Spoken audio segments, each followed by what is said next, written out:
the circuit. A big thanks to all the drivers that have entered and are going to be entertaining us this evening. In terms of entertainment, as you know, as FC did a post on Facebook, and all the marketing that's been done by Klein Plassie Mega is that once a year, Klein Plassie Mega puts their money where their mouth is and supports the different associations involved with cancer.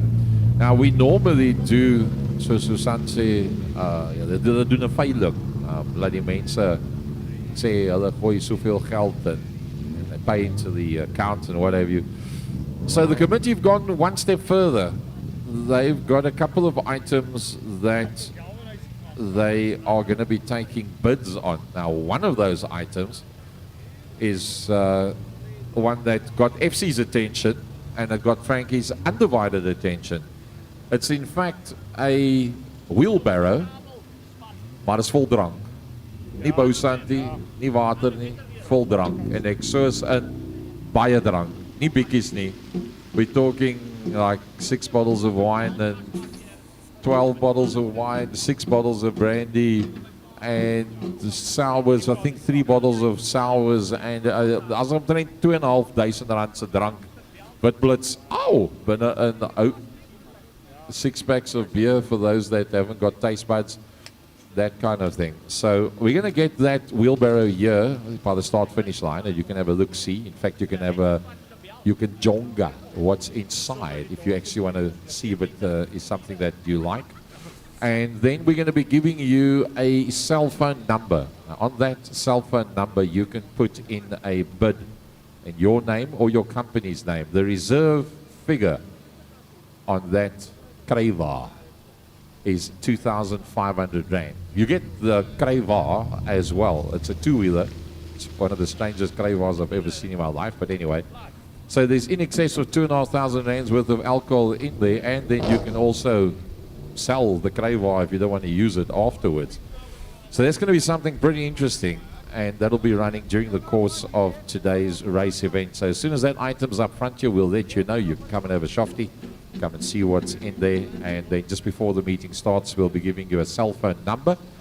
There will be only one person that will be dealing with those bids, and it will be kept to no knowledge to anybody whatsoever until such time as the highest bid gets awarded, and that'll be done by one of the committee members of Klein Plassie Mega. Apart from that, we will be doing those pledges for cancer. As soon as we sort it out, it'll be Susan Bridnam that will be doing that on behalf of the committee. She will be at the top of the 3 tiers that we use for race day, and she'll be collecting those pledges on our behalf as well. So there we'll give you FC's number, we'll give you Frankie's number, we'll give you my number, and you'll be able to put your pledges through. We'll put that in writing, we'll get it through to Susan, we'll get you the banking details, and as we do year for year, support people that suffer as families and individuals from that horrible disease called cancer.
With that, the driver's briefing has been completed. I see there's a lot of non-drivers on the infield.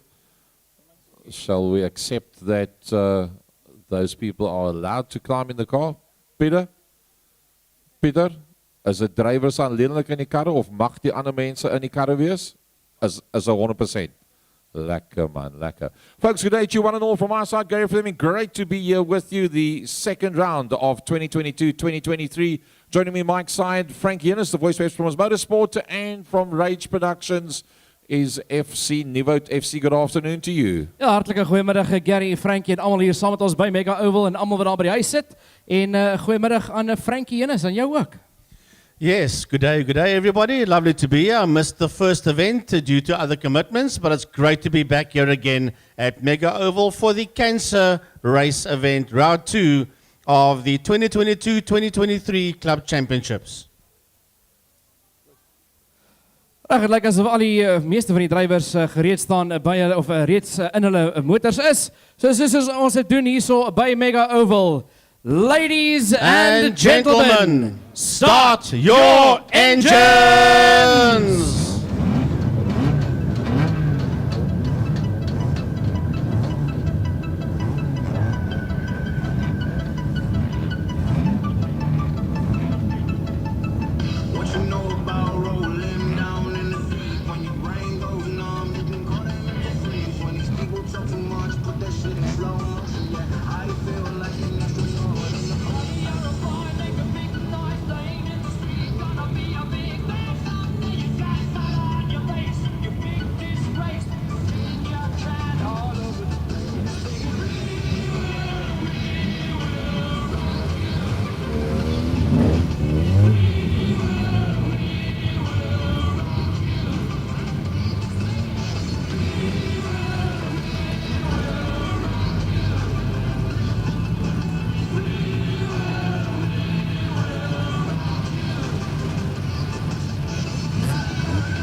Alright folks, that was the opening for the Vroom for Cancer event here at Mega Oval, the Cancer race for 2022. As Gary said earlier on, we will be doing the bids for the items that you see in front of the commentary box here. We'll take pledges later on as well.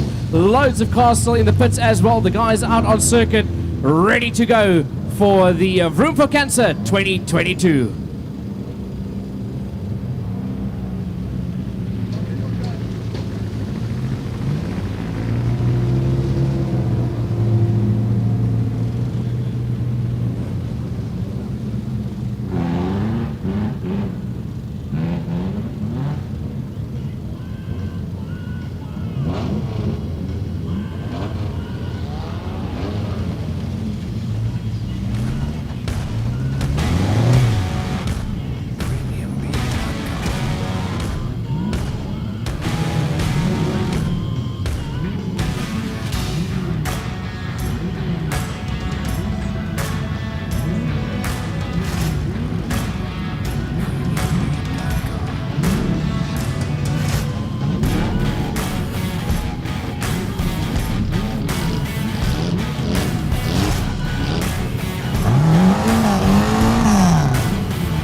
Right, before we get the activities underway, I want to say big thanks to Tony's Motor Spares. They are the sponsor of today's Cancer Race event. And then we want to say big thanks as well to all our class sponsors, LU Dynamics for the mega carts, Boland Tire Works for the developments, Cowley Motors and Motorvaps for the 4-cylinder contact class, Body Complete for the stock rods, West Cape Spares for the 1660s, Theo's Bucky Sales for the 2.1s, Breederfly Truck Center for the hot rods, Discount Boards and Timber for the heavy metals, Escapia Bouwcontracteurs for the AMS class, Cape Industrial Flooring for the Lexus, Extreme Panel and Spray for midgets A and B. Then the bad luck of the day and drive of the day is sponsored by DQ Auto and more. The big thanks to all our sponsors, the class sponsors and our day sponsors, Tony's Motor Spares. Ons sê baie dankie vir al julle mense, want sonder borge kan ons nie in motorsport deelneem nie. Baie dankie. Also got a message from Michelle Brunt from the KPL drivers. Hope you're doing well. Can I do a shout out to all the ladies racing today? May the power of your engines be ever in your favor. Good luck and safe travels. And obviously they are looking to follow the KPL drivers that's racing here today. She says, unfortunately did not see clear race today as there was not live streaming with the races, but got some video footage from her people there at the track. very proud of her, Claire. You did extremely well. You go, girl. I think she actually might have, Michelle, ended up, I think it's third overall for the day. So a lovely ride there by the young Claire that took part with the midgets earlier on and representing, I think, two clubs now. In fact, she belongs to KPL Drivers and now to Klein Plasie Mega as well.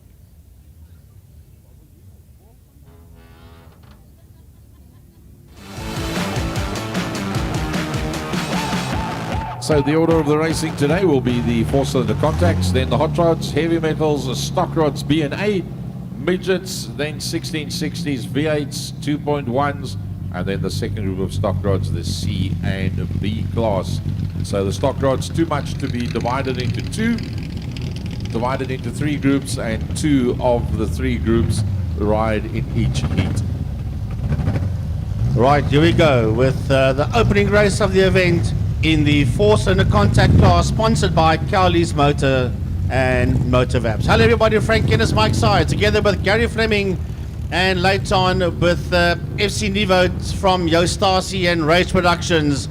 And here we go, round number 2 of Mega Oval Clump Championship for 2022-23 season, incorporating the Cansa race day as well. Opening race will be in the Cowley Motor and Motor Vaps four-cylinder contact class, and there are a good few numbers of cars out there on the track. The circuit is very, very slippery, and it's going to be interesting to see what these drivers do or don't do out there in these conditions. Herman Marx is out there. He's the first man coming out of turn number 2. They're not racing yet. They're just going to circulate a bit, see if they can get some butt backing going there. Gideon van Sale is in there. That's the Escort and the Mazda Capella. Then we've got one of the Beetles coming through. We've got two Beetles out there. The first one making its way past us is the number 84 Beetle, and that is Marius Smith. And then Francois Berger is in that yellow 48 Beetle. Then the 15 car you see out there, that's Stanley Hamley, the son of the famous Edwin Hamley. Then the 52, that's Francois Blom. Johan Malan in the W19, that's the Hyundai Accent. Then Bronley Dick in the Toyota Corolla, and that is the subtotal of the car driver combinations in the Cowley Motors and Motor Vaps four-cylinder contact class. And the moment they are ready to get this one underway, we will then be with you shortly.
away we go with the opening race. The white flag is out. Gideon van Zyl and Francois Burger leads him into turn number 1. Stanley Hamley is there. They're already battling to keep those cars in a straight line. They've done a touch of mud packing, so let's have a look and see when they do come around again. They will get the Wamsa flag to send them on their way. And well, they haven't started the race yet, and really you can see they are battling to keep those cars in a straight line. And there was already accidental contact there between Marius Smith and Gideon van Zyl in the Wyntuin corner due to the slippery conditions, but this is the four-cylinder contact class, so they have to be ready for anything and get used to all sorts of track surfaces out there. So your clerk of the course today is Philip van Rooyen. His assistant is Mia Kriegler. Martin Breitenbach is a man that normally does the starting. He's there on the left-hand side of Phil. And your race director is Phil Herald. So away we go with the opening race of the event. And it is in the modified contact class, sponsored by Cali Motors and Motor Vaps. And already the drivers battling out of turn number 1. Down the back straight there, Gideon van Zyl is the man that sits out there in P1. But there's no ways you can put all that traction down on the track right yet. Francois Blom is there in that second position, just nursing those cars around the opening lap. Both of them battling to keep those cars in a straight line coming out of turn number 2.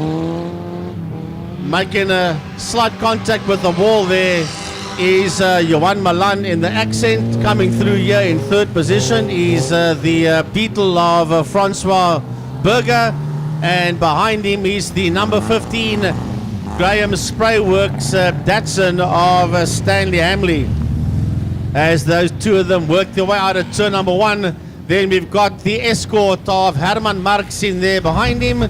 But the two leaders very slowly going down the back main. There's a bit of a tap there of Francois Blom on Gideon van Zyl, and Francois Blom in the wall, Van Zyl in the wall.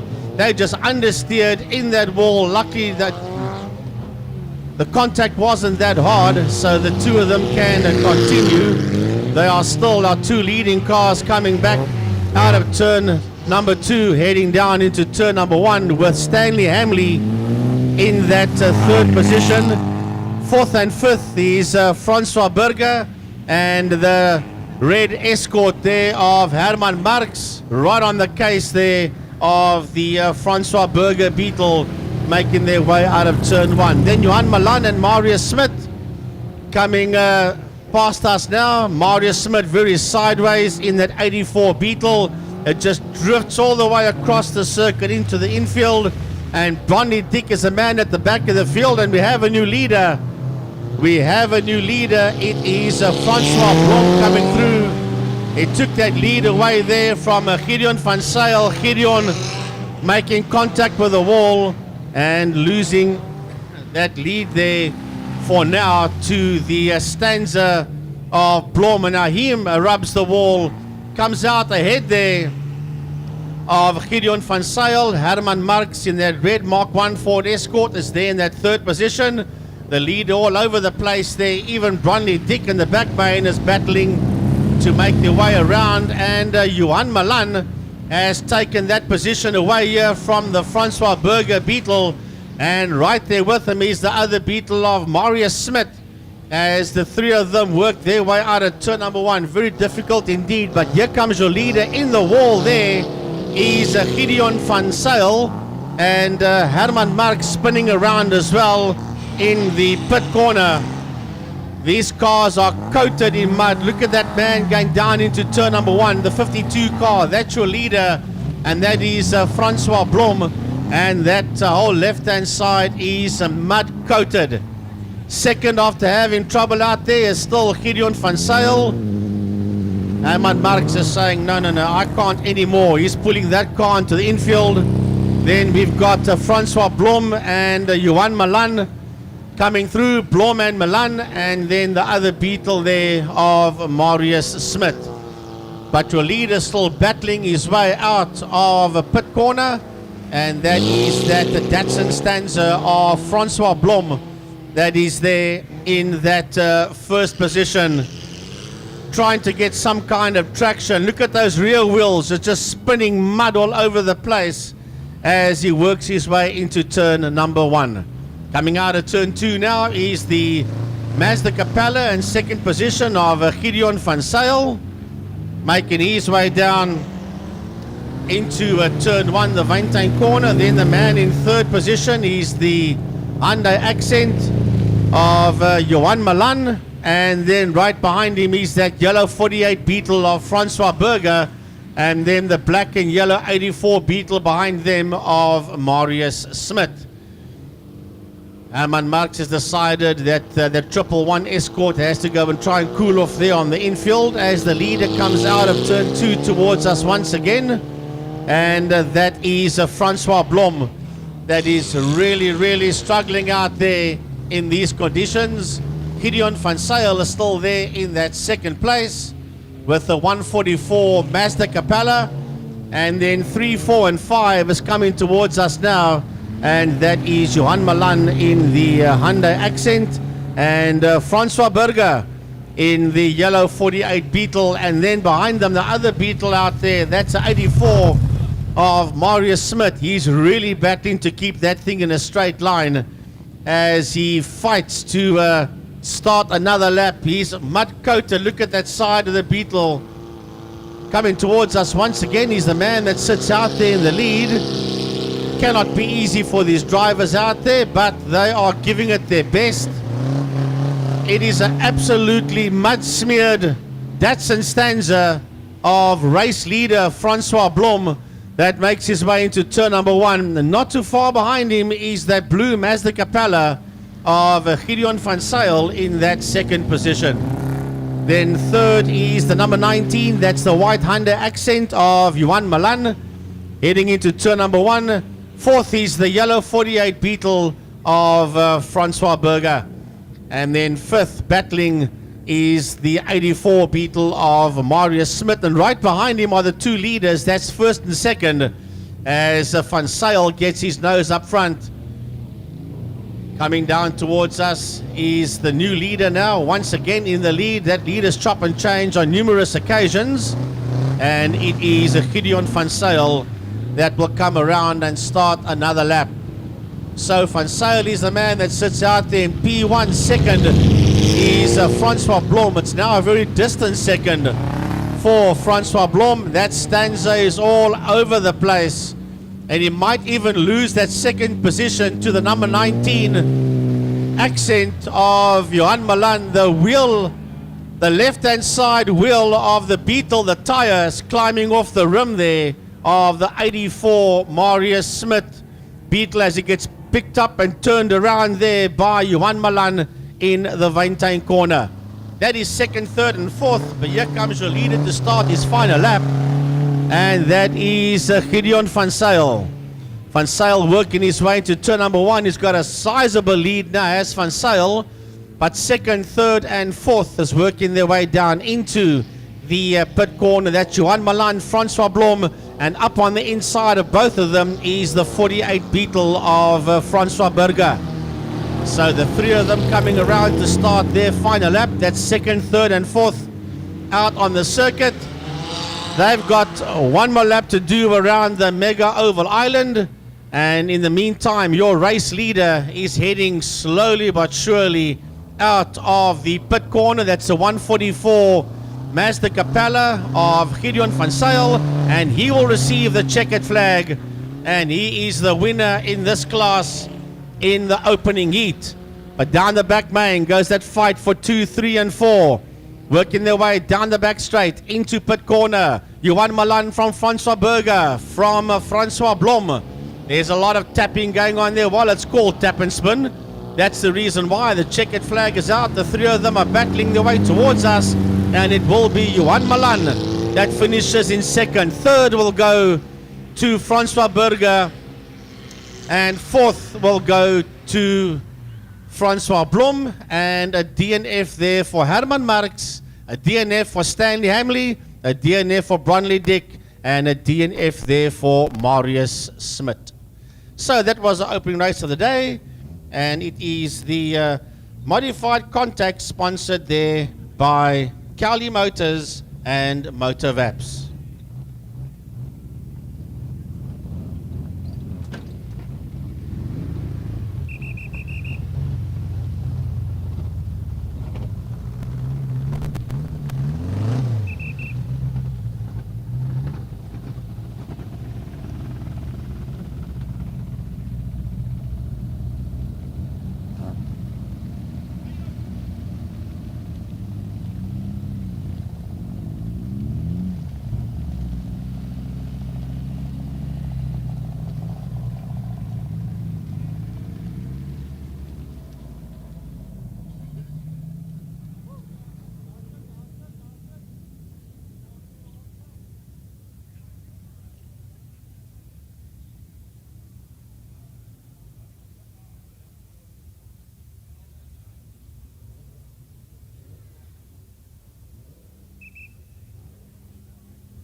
Right, here we go with the hot rod sponsored by Breda Filet Truck Centre.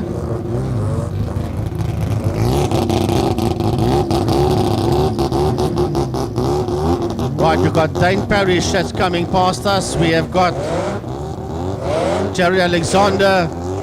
We've got Rudy Voljoen there. We've got the 444 of Tashes van Tonder. We've got the 25 of Tian Kluter. We've got Llewellyn Kotze out there, and then Tyrone Else. That's the whole subtotal of the Breda Filet Truck Centre hot rods. Rudy Voljoen working his way down the back straight is Rudy Voljoen. Then there's Dane Parrish, then Tashes van Tonder, Tian Kluter, Jared Alexander, Llewellyn Kotze, and then Tyrone Else in the 563. So this is the second race of the day. The track is very, very slippery out there. I don't know how these hot rods are going to get around here. Lovely looking motor car there of Rudy Voljoen. Tashes van Tonder coming through. Dane Parrish in the 35. Then Jared Alexander in the 89, Tian Kluter in the 25, Llewellyn Kotze in the Breda Filet Truck Centre, Titan Tools, and then the Worcester Gearbox Centre of Tyrone Else. So that is the subtotal of all of your Breda Filet Truck Centre hot rods.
Clock of the course, just letting the drivers go around for a few laps to try and do some mud packing. It's beginning to look a little bit better, but not quite. You can see Llewellyn Kotze is all over the place and into that tire that is on the infield. Drivers are really battling even to just do some mud packing out there. As Tian Klute comes past us, so does Hank Els. I don't know how these hot rod drivers are going to get around this oval. I see Philip van Rooyen's got the red flag there. And we'll have a look, see what choice, what call, what decision gets made by the race day officials down here on the starters podium. Because these boys are really battling out there.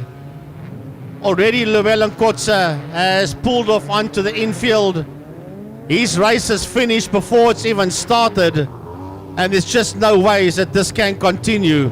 Phil Herald is also shaking his head and saying, Philip van Rooyen is saying, no, this can't continue like this. And he's pulling out the red flag. And this one is not going to continue. And you've got to feel sorry for Llewellyn Kotze. He's parked off on the infield already. And he's one of the main role players in this class. From Discount Boards and Timber, from Bredeflat Truck Center, Titan Tools and PR Services. And already Llewellyn Lolos Kotze has been sidelined.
Right, this is a call for every race car in the pit area.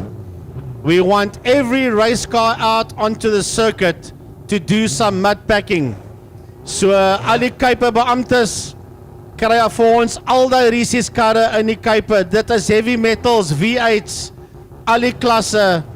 Almal moet kom uithelp met mud packing asseblief. Ons moet hierdie baan reg kry, sê die klerk van die baan. So ons soek almal uit op die baan om te help met mud packing asseblief. Dankie.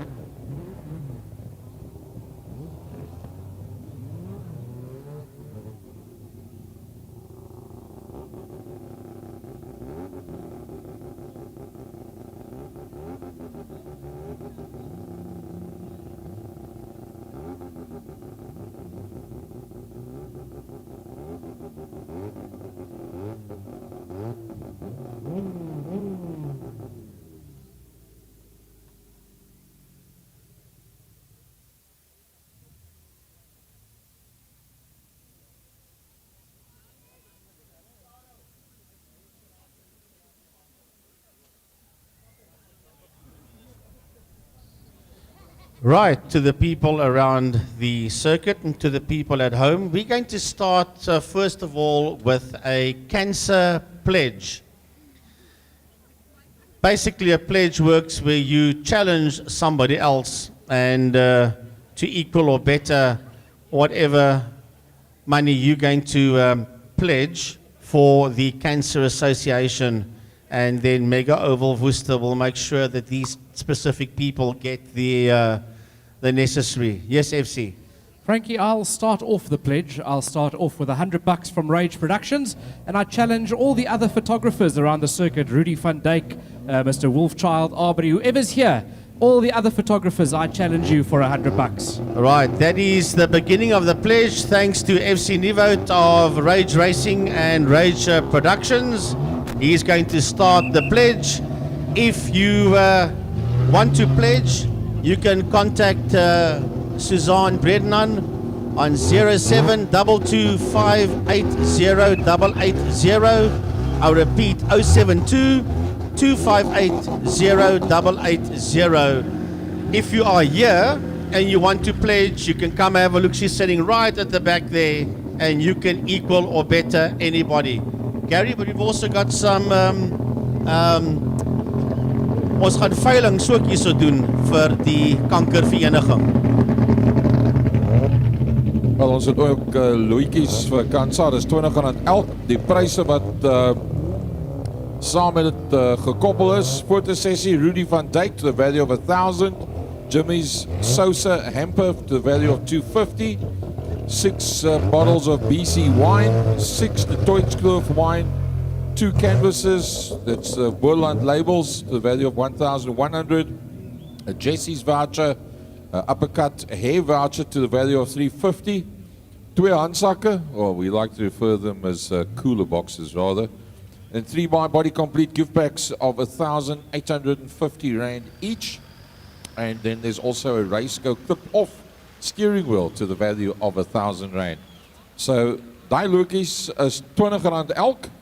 I've got the list here by me. It will be by Susan Brednam and Auntie Linda Whitehorn, and they will be writing the names in and collecting the money for that. So it's 20 Rand a piece. You can put whatever amount of money you want down for X number of tickets, and I think it will be drawn at the end of tonight as well. Gaan het maandag getrek word. So ons kry nie vanaand die wyn nie. Kan ons nie vanaand trekkie? Nee, ons kan nie vanaand wyn vat nie. Away. Right, FC Nivout's got 100 Rand there that's burning his pocket. Thanks FC Nivout for starting off with the first one. Anybody that would like to do what we do every year to support cancer victims, sufferers and survivors, at 20 Rand a piece, please come make a turn here by the commentary area. Put your 20 Rands down. Sorry, Gary, and then EJ, that artist that sings, is also given money. He says whether you're here or whether you're watching the production at home, any singer, any artist, anybody, he challenges them to also make a pledge. And if you're here, you can come and give it to Suzanne. If you're not, you can contact her on 072-258-0880. We'll be going to that number as the event goes on.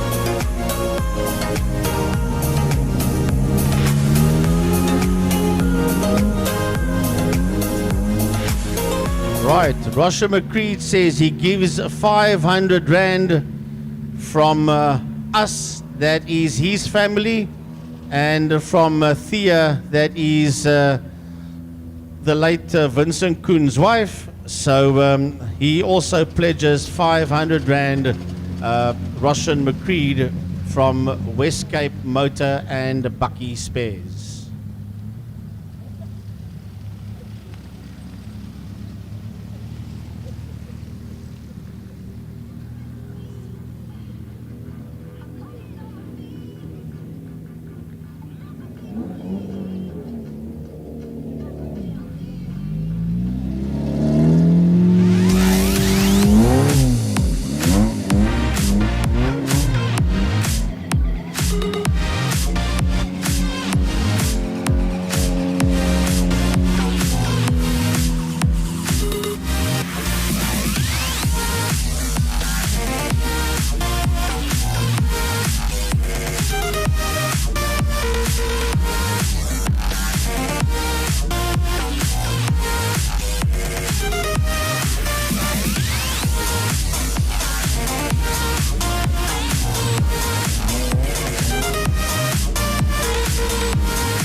Full Earl. Full.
Let's see what happens this time round.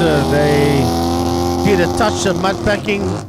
Looks a touch better, but let's have a look, see what the outcome is going to be as we get ready to continue with the event.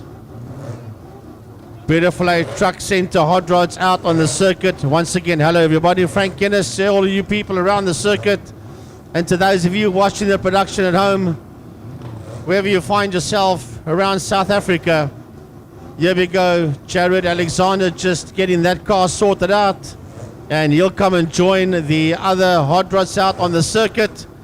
And the pit gate is still open. Let's hope that we can get Llewellyn Kotze out on the circuit. Remember, he picked up trouble early on when he made contact with that tire. So let's look, see as Jared Alexander takes his position. Llewellyn Kotze does make it out onto the circuit.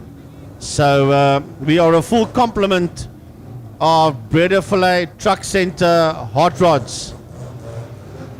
Martin Breitenbach gives them the white flag, and we will attempt to make this one work as they head into turn number 1. Circuit looking a little bit better. It's still a lot slippery out there, but I think within the next couple of laps or so it should bed itself in. We do have the heavy metals coming out after this class. A lot of wheel spin you can see there on the Jared Alexander car. Look at those rear tires for the people that are here at the circuit. It's spinning around itself rather heavily indeed. So Philip van Rooyen gives them the Wamsa flag, and he sends them on their way as Rudy Viljoen works his way down into turn number 1. All the cars heading down into turn 1. It is Rudy Viljoen that leads him out at turn number 1, but he understeers right up against the wall. That's Jared Alexander that had a quick look there, but it's Viljoen that stays in P1. Alexander in that second position, followed there by Dane Parrish. That's the first 3. Then you've got Tertius van Tonder. Behind Tertius van Tonder is Henk Els, Llewellyn Kotze, and Tiaan Klute. Tertius van Tonder understeering there in the pit corner, but manages to hang on that motor car. The number 5 Honda Civic car of Llewellyn Kotze. Once again in a touch of trouble coming out of the pit turn. But out of turn number 1, we've got a new leader. Oh, there's contact. There is contact between Rudy Viljoen and Jared Alexander. And Jared accidentally got turned the wrong way around. Everybody was battling out there for some form of grip. And the full course yellow flags come out. We're under full caution yellow here. Alexander gets that 89 Tigra back up and running again as he rejoins. Have a look, see where the clerk of the course will let him filter in. But it is Rudy Viljoen. That was just one of those unfortunate contact sessions that was made out of turn number 1. The guys were jostling up there for positions, and Jared was turned the wrong way around, but that was not done deliberate as Rudy leads them down the back straight. But Dane Parrish in that second position, followed there by Tertius van Tonder.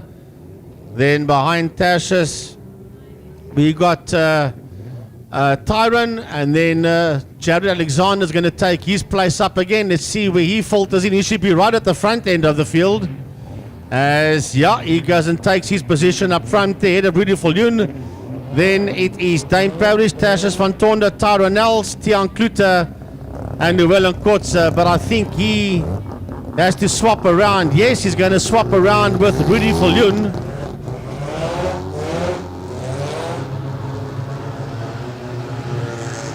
So he does the swap there with Rudy Viljoen. Rudy will take that lead position. And Jared Alexander will slot there in that second position. Then the rest are all fine there. Dane Parrish, Tertius van Tonder, Tyron Els, Tiaan Klute, and Llewellyn Kotze. Right, Philip van Rooyen's got the flag, the green flag. And once again, they get sent on their way. A lot of understeer and oversteer here by Rudy Viljoen as he climbs on the gas, working his way down into turn number 1. Right behind him, we've got Jared Alexander, and Dane Parrish had a look there at Alexander. Jared all over the place with that 89 car, battling for some form of traction. Then you got Dane Parrish there in that 3rd position, and looming behind them is the 444 of Tashes van Tonder. Rudy Viljoen trying to put some power down with that lead car, and is battling heavily there. Dane Parrish sitting there for a short while on the inside of Jared Alexander, and it's still Jared that holds on to that 2nd position. Dane Parrish in 3rd, followed there by Tashes van Tonder, but Alexander is going to have a look up on the inside of Rudy Viljoen, but Rudy hanging on to that position. Once again, the drivers are battling out there and showing some serious gutsy performances by all of them as they work their way out of turn number 2. And Tashes van Tonder looks up there on the inside of Dane Parrish, and it's van Tonder that goes up into that 2nd position, 3rd position. Now has a look there at that 2nd place of Jared Alexander. Down the back main they go. It's Rudy Viljoen from Jared Alexander, from Tashes van Tonder, Dane Parrish, and Tyrone Els as into the lead goes Alexander, but not for long, because it is Viljoen that fights back and takes that lead away there from Jared. Now Tashes van Tonder wants to have a look up on the inside of Alexander, with Parrish looming in there behind him. They're going to fight their way around here for 3 more laps before they see the checkered flag, and Rudy Viljoen is battling hard out there. He's really battling hard out there and right on his case. Going into turn number 1 is Alexander, but Alexander will lose 2 positions. Jared Alexander loses 2 positions there to Tashes van Tonder and to Dane Parrish. Down the back main they go, and now it's Parrish all over the back there of Tashes van Tonder as they head through the pit corner. They're beginning to get grips with the circuit, excuse the pun, as they come down towards us to start their penultimate lap. They've got 2 more laps to go as they head through turn number 1.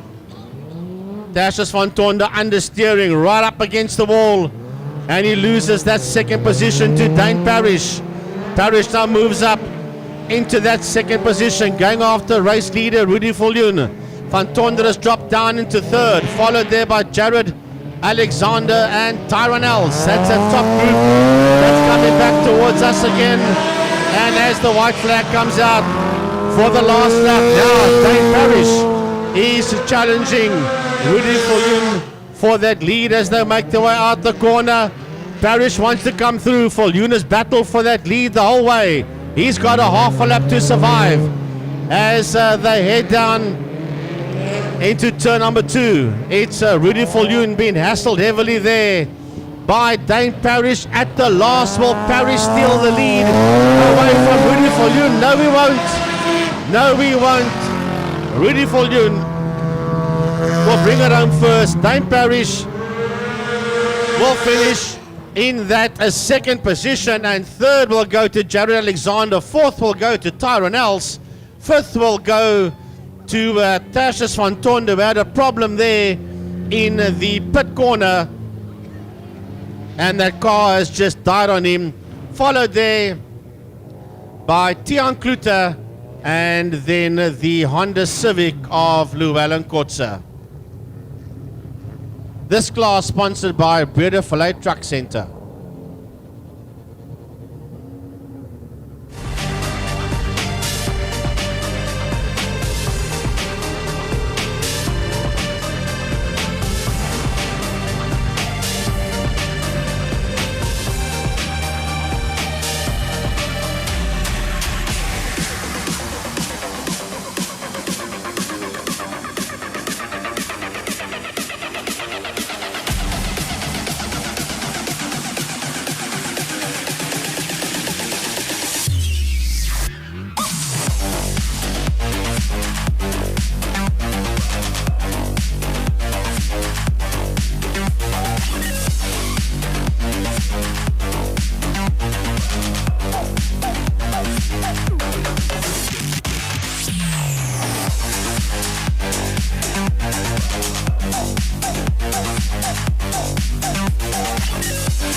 are times when you lose your troubled mind.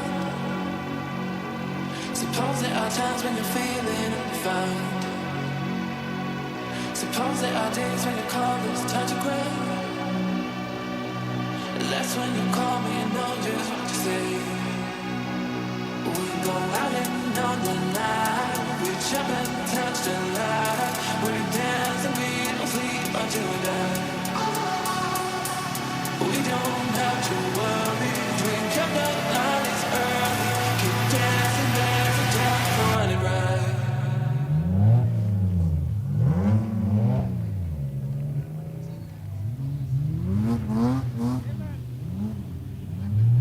Right, here we go with the discount boards and timber, heavy metals. Right, who's out on the circuit there?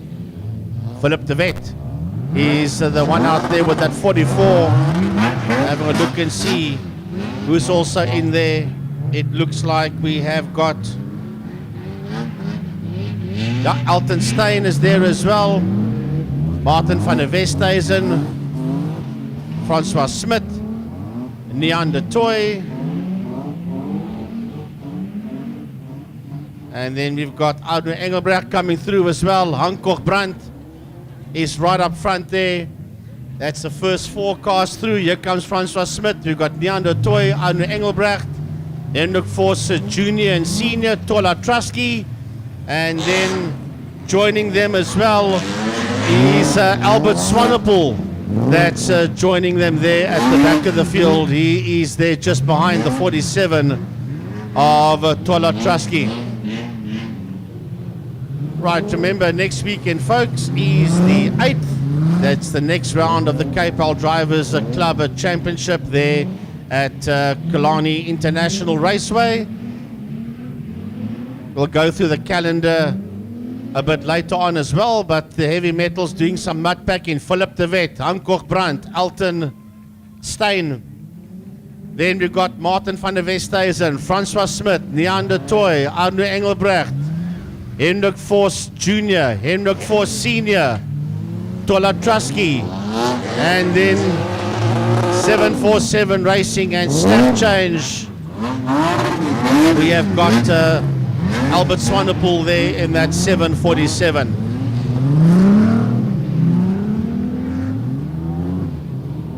So the BMW is all BMs except for the one lone soul Ford Sierra working its way down the back straight. The red flag's out. They're going to stop them here on the line.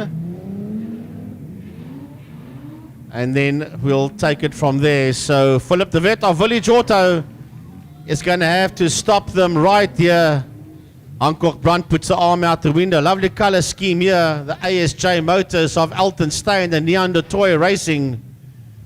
Western Cape Lubricants. Then Tony's Trailer Spares. That's Martin van der Westhuizen. Geerweer Velddienste. That's a Fossie Senior. Geerweer Bouwers Racing. That is Francois Smit. Then DFC. That's Drakenstein Fitment Center. That's Tola Trusky. That's the field just coming through there. You've got Albert Swanepoel and then the Snap Change 47 BMW of Arno Engelbrecht, who's already got another problem there going into turn number 1 with that 47 car. But he will reverse and get himself back there with the man from AGS Plumbing, and that is Albert Swanepoel. So the Wamsa flag goes down and off we go as they head down into turn number 1. Through turn number 1 they make their way as Hankoch Brandt that leads them out at turn number 1 with Alton Steyn there in that second position, followed there by Philip de Wet. Behind Philip de Wet we've got Martin van der Westhuizen. Francois Smit has a look up on the inside and decides against it there on the Fossie Jr., but Neander Toy, Race Mace working his way through and making contact there with Francois Smit heading into the Wyntuin corner, and De Toy has got a problem because of that. He is slowing right down. He's Neander Toy. He's just ahead there of Hendrik Vos Senior as the field circulate out of turn number 1. The leader coming down towards us, that's the number 6 car of Hankoch Brandt, sitting out there in P1. He's come to grips to the circuit rather nicely indeed. And so is Alton Steyn, that is there in that second position, followed there by Philip de Wet. Then it's Martin van der Westhuizen, Fossie Jr. Right behind Foss Jr. is Francois Smith. And right behind him is Tola Trusky, followed there by Albert Swanepoel. Behind Swanepoel is De Toy and Foss Senior as the blue flag comes out for Andre Engelbrecht, because right behind him is the man that sits out there in P1, and that is the man in car number 6, Hankoch Brandt, working his way down the back straight with Alton Steyn there in that second position. Then behind Alton Steyn we have got Philip de Wet, and then there's a lovely 5-way dice coming out at turn number 1, and that's been led there by Francois Smith. So it's a 5-way battle there. Francois Smith going very slow down the back lane. Andre Engelbrecht just can't keep that 47 car on the circuit.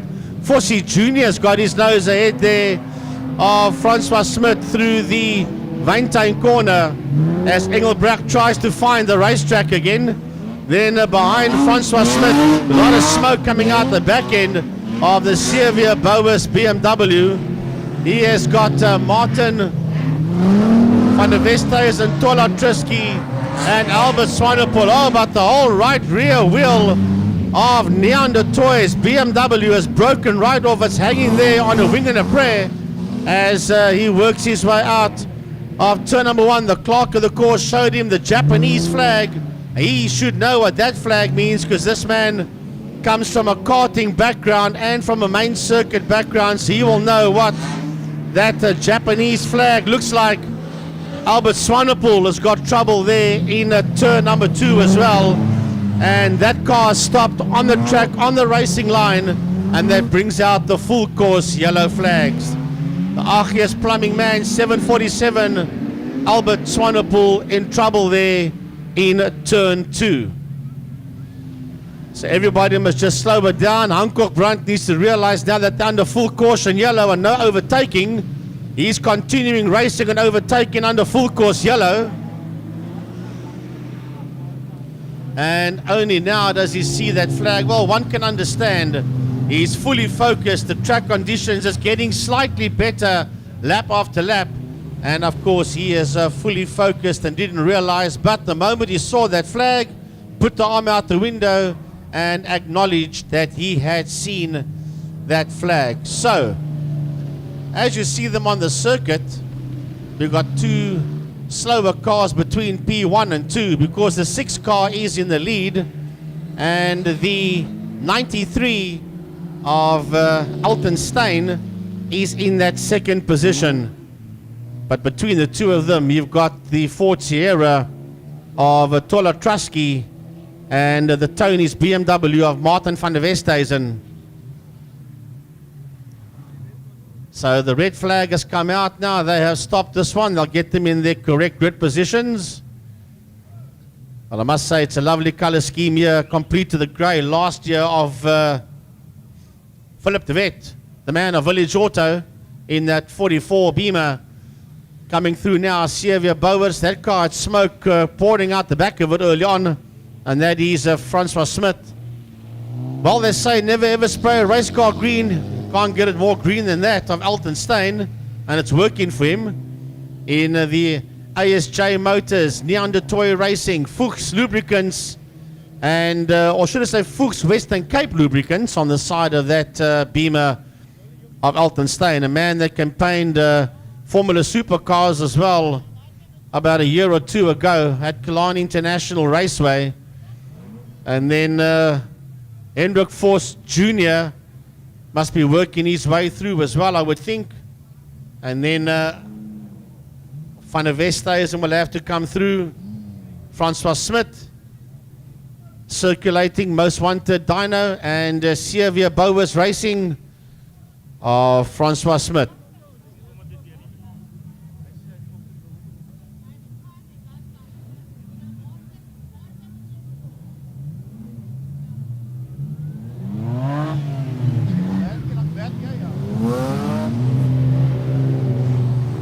So, Werner Krugler joining me here, Mike's side, as the cars work their way out of turn number 1. Werner, Hancock Brandt in die eerste plek, gevolg daar die Altenstein, reg agter die 44 van Philip de Wet.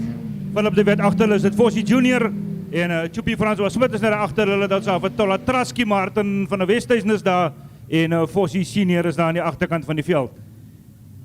Geel vlag nog steeds uit as hulle omkom, nog 'n keer sirkuleer. Die baan begin al hoe beter en beter raak. Hy sal beter raak deur die loop van die aand. Die baan was 'n bietjie te nat geweest en die eerste paar wedrenne het ons 'n bietjie gesukkel met karre op die natbaan. En ons wil net almal eers reg op hulle plekke kry. Ek moet die manne wat nie lekker weet waar hulle moet staan nie, kry gou almal reg op hulle plekke. En dan behoort ons hierdie binnekort aan die gang te kry, Frankie. Right, this is a car circulating out of turn number 1, heading down the back straight. Hancock Brandt will lead them out there with Altenstein in that second position, followed there by Philip de Wet, Hendrik Vos Jr., then François Smit, Martin van der Westhuizen, Tola Traski, and Hendrik Vos Sr. at the tail end of the field. And 3 retirements, Albert Swanepoel, Arno Engelbrecht, and Neon de Toy. Werner, die wit vlag is uit. Martin Breitenbach gaan vir die wit vlag gee. Hulle gaan nog 1 keer om die baan beweeg. Ja, Neon de Toy wat ongelukkig ook moes aftrek daar. Ek dink hy offset op die agterwiel is 'n bietjie te erg. baie erg.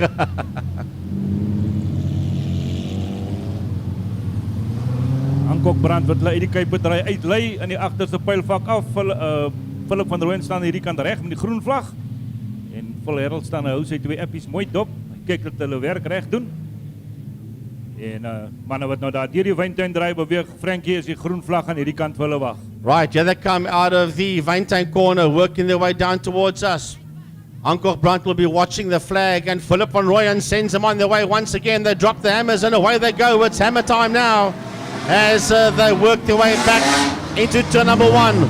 All the cars clear the start podium, heading down into turn number 1. Hancock Brandt sitting out there in P1, right behind him is Altenstein. The pace is now beginning to pick up with Philip de Wet there in that 3rd position, followed there by Hendrik Vos Jr. Right behind him is François Smit, Martin van der Westhuizen, Tola Traski, and right on his heels is the 99 of Hendrik Vos Sr. Ja, Hendrik Vos Senior wat aan die agterkant van die veld, maar Hancock Brandt wat hier in die kuipbedryf en lei. Altenstein wat begin nader kom. Jy kan sien die baan begin al hoe meer traksie kry by die stadium. En dan hardop die manne so bietjie stadig nog daar kuipbedryf uit.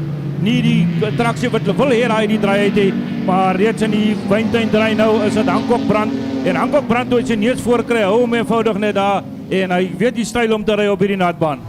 Keeping an eye there on François Smit. He darted around the outside there of Fossie Jr. and gets ahead of Vos Jr. Slides on the gas and now goes after the man in 3rd position, namely Philip de Wet, the man there from Village Auto. But down the back manual leaders go into the Wyntuin corner. Hancock Brandt and Altenstein sit out there in P1 and P2. Then it is Philip de Wet, and catching him hand over fist there is the 8-0 of François Smit. Hot on his heels as Fossie Jr. followed there by Martin van der Westhuizen, Tola Traski, and Hendrik Vos Sr. as Brandt and Stein work their way back into turn 2. Hierdie wyntuin draai Hancock Brandt wat Altenstein nog steeds aan by hom. Hulle twee het 'n bietjie weggetrek af van die 3de plek man af en dis Philip de Wet. Dan is dit François Smit wat aan die 4de plek lê. 5de plek is dit Hendrik Vos Jr. gevolg deur Martin van der Westhuizen, Tola Traski en Hendrik Vos Sr. Voorloop is reeds weer 'n keer verby en ek dink as Hancock Brandt hierdie keer deur die wyntuin draai kom is die wit vlag. Hancock Brandt baie wyd aan die oorkant. Raak so 'n bietjie daar teen die muur en hy help die muur om net om weer terug op die baan te kom. En as Hancock Brandt wat nou weer deurkom, as die wit vlag uitgaan vir hulle laaste ronde wat aangaan met Hancock Brandt en Altenstein wat hierdie wyntuin draai kom. Last lap coming out here for Hancock Brandt and for Altenstein, and there's not much between the two of them as they make their way out of turn number 1. Out of turn 1 they come, the tail wags there from the number 6 BMW of Hancock Brandt. Down the back main he goes. Right on his case there is Altenstein. Working the way out of the Wyntuin corner. The checkered flag is out, Werner, and Brandt has done enough to win this one. Die ryte vlag wat uitkom daar vir Hancock Brandt as hy deurkom. Ek gaan die vlag in die eerste plek. Altenstein wat so skyn oor die wenstreep kom. Hy kry die vlag in die 2de plek. 3de plek gaan behoort aan Philip de Wet. As hy nou op pad is na ons toe, kry die geryte vlag daar in die 3de plek. 4de plek is François Smit op pad na ons toe. En dis Hendrik Vos Junior wat daar agter François Smit is in die 5de plek, 6de plek Martin van der Westhuizen, 7de plek Tola Traski en in die 8ste plek is dit Hendrik Vos Senior soos hulle deurkom, maar baie mooi wedren gery daar deur Hancock Brand en Altenstein wat al hoe meer druk begin opsit dit en na die einde van die wedren toe maar net nie daai wen kon vat nie.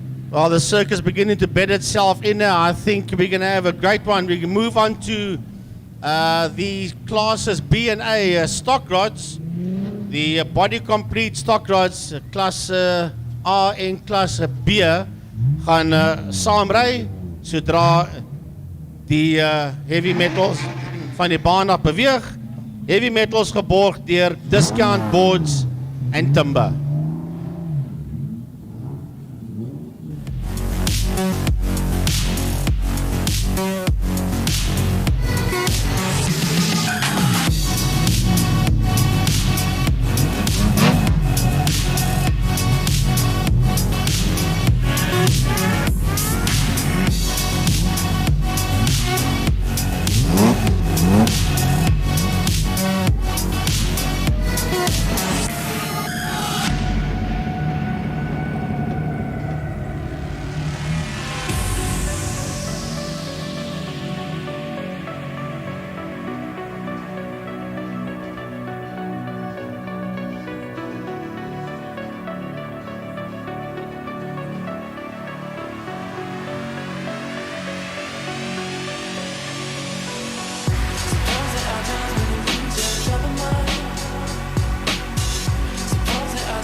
AJ LaRue sitting out there in P1. Then we've got the 75 of Willem Victor.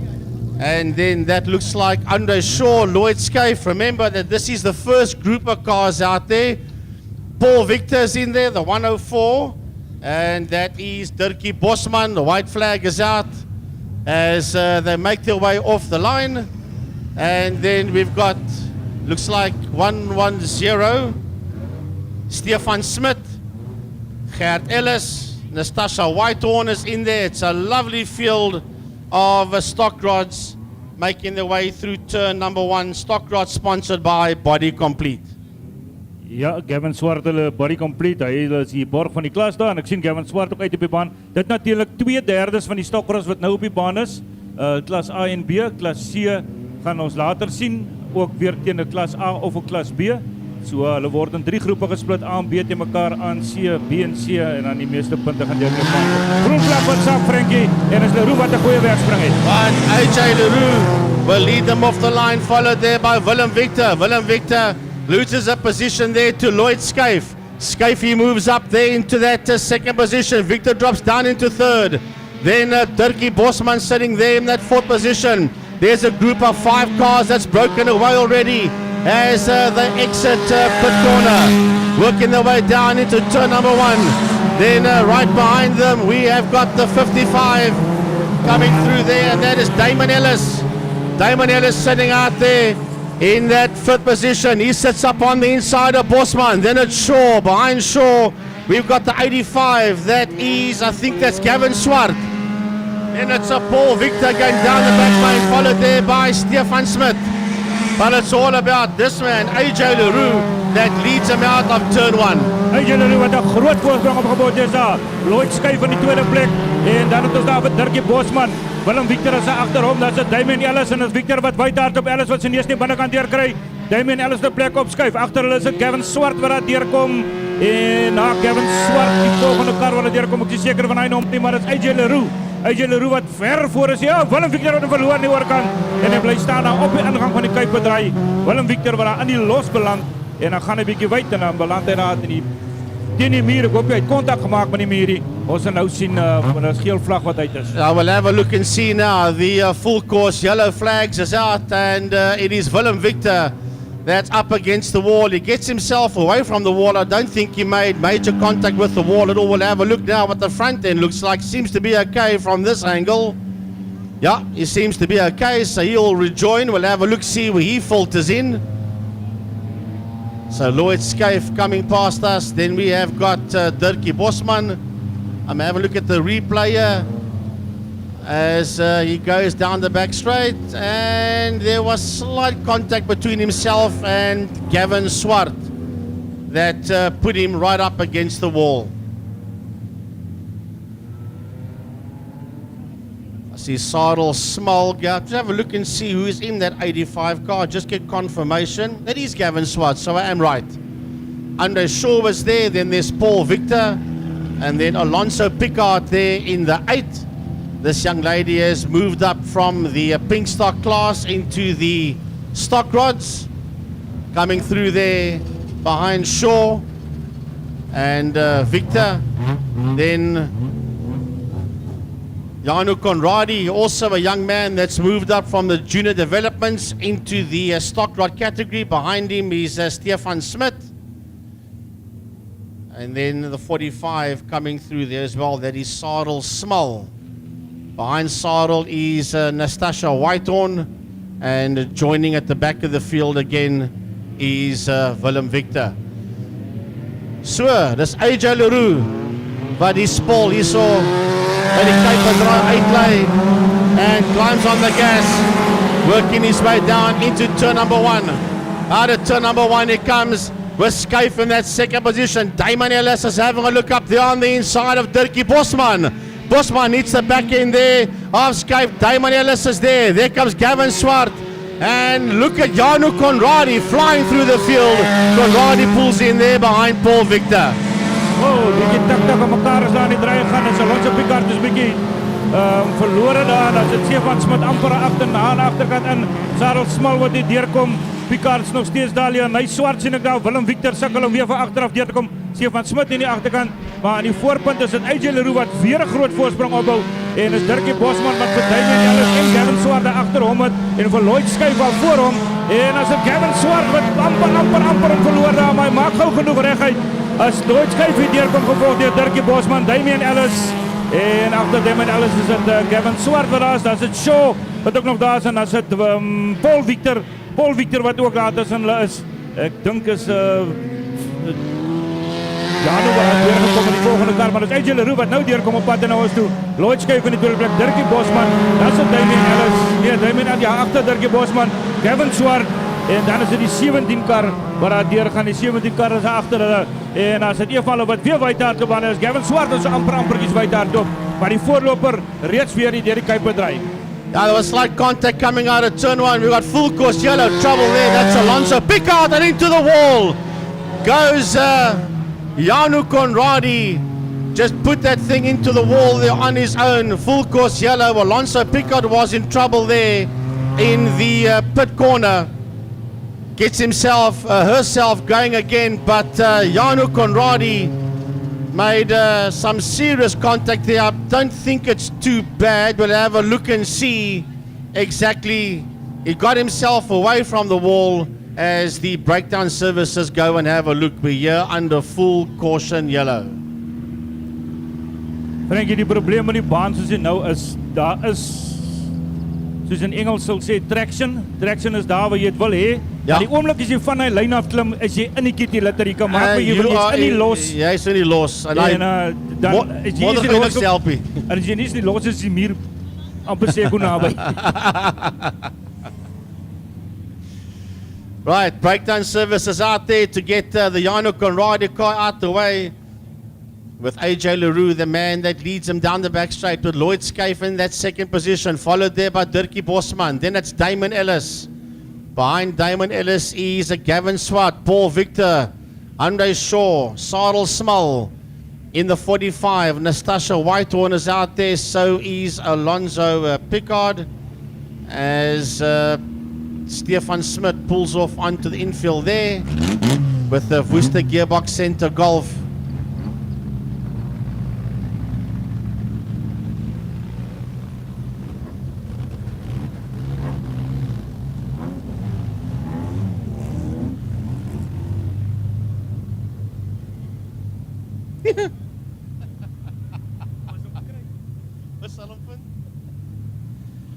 Leonie Swart also working her way around.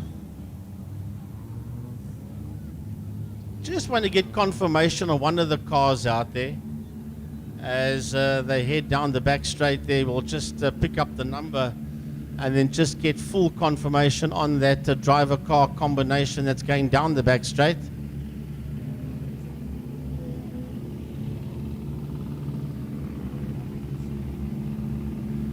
Dit is die 691 kar en ek sien nie die 691 nommer op hierdie lys van ons liedjie Frankie. En onthou, daar is nog 'n derde van die karre wat ons nog nie gesien het nie. AJ Leroux wat die deurlei en die geel vlag is nog steeds uit. Dan sit Lloyd Skuif, dan sit Dirkie Bosman, Damien Ellis is daar, Gavin Swart is daar, Paul Victor is daar, Andre Shaw staan op die kar, dis daar, dan sit Sarel Smal wat verbykom. It says Andre Shaw, but on the list it's Andre Horn that's driving that motor Dan car. sit Leonie Swart, gevolg daar deur Willem Victor en Alonso Picard wat daar plek nou agter neem. Right, we just got confirmation, Van. It's Andre Horn. Okay, it's Andre Horn, that's maar is- driving that 691. As he sits in there just ahead of Sadel Small and just behind the 74 there of Paul Victor. Ja, hy is op die lys is Andre Horn, op die kar staan Andre Shaw. So Ja. kan dalk 'n tik fout weet, ek weet nie. Kom ons werk op die lys, so sê dis Andre Horn wat die There kar is is. Andre Horn in hy Okay, car, is right. right. Janu Conradie se kar wat 'n bietjie van 'n lelike nok daar op die linker voorkant gevat het. En dit lyk in die wiel asof daar iets kan afwees. So kom ons kyk of hulle dalk daai een gaan regkry vir die volgende heat. Wit vlag is die tussentyd uit. As nog steeds sirkuleer hier om. Baan is skoon, wit vlag is uit en op die volgende keer gaan hulle die groen vlag kry as hulle hier by ons kom. Right, this group of stock rods work their way out of turn number 1. Down the back main, AJ Leroux sits out there in first position. Then we have got Lloyd Scaife. Behind Lloyd Scaife is a 104, that's Dirkie Bosman. Then Damon Ellis. Behind Damon Ellis is Gavin Swart, Paul Victor, Andre Horn. As the flag goes down, off we go once again as they run it down into turn number 1. Silas Smullers in there, so is Tasha Whitehorn as the whole field makes its way out of turn number 1. And down the back main, that's AJ Leroux. This man is driving the wheels of that thing. Dirkie Bosman gets himself in a knot and loses that position there to Damon Ellis. And then there's contact between Bosman and Swart, bringing out the full course yellow flags once again.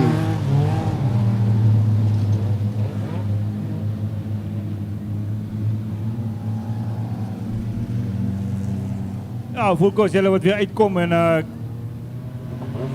bietjie kontak gehad tussen twee karre gewees. Ek dink al twee karre wat vir dieselfde lyn wou gaan en op hierdie natbaan kan dit net 'n probleem veroorsaak. Ons gaan niemand die skuld probeer daai ene nie. En kom ons kyk, dit is die officials hier voor wat gaan besluit wie gaan waar wegspring en wie gaan waar staan. As hulle gaan restart, Dirkie Bosman lyk of sy kar by skade op het is, so hy gaan seker sy plek weer inneem laat tussen hulle. En los dit vir die mense hier voor om te besluit wie gaan waar wegspring. AJ Leroux wat elke keer 'n groot voorsprong opbou, dan kom die geel vlag uit en dan is almal weer by hom en dan moet hy alles van voor af doen, maar hy kry dit elke keer reg. Nou, dis 'n man wat die laaste seisoen nie gery het nie. Dis die eerste keer wat ek hom sien. Dis die tweede bijeenkoms van die nuwe seisoen. En ek moet sê, hierdie man weet presies wat hy doen na buite. AJ Leroux, new driver car combination to me, and I must say this man knows exactly what he's doing out there. Even when the circuit was slippery as well, knew exactly how to handle that thing around this oval. Lloyd Scaife in that second position. Dirkie Bosman wants his position back. There was a contact between himself and the 85 of Gavin Swart. So he's going to falter into that third position, just in there behind Scaife and just ahead of Damon Ellis. So as they make their way through into turn number 1, out of turn 1 they come now. We are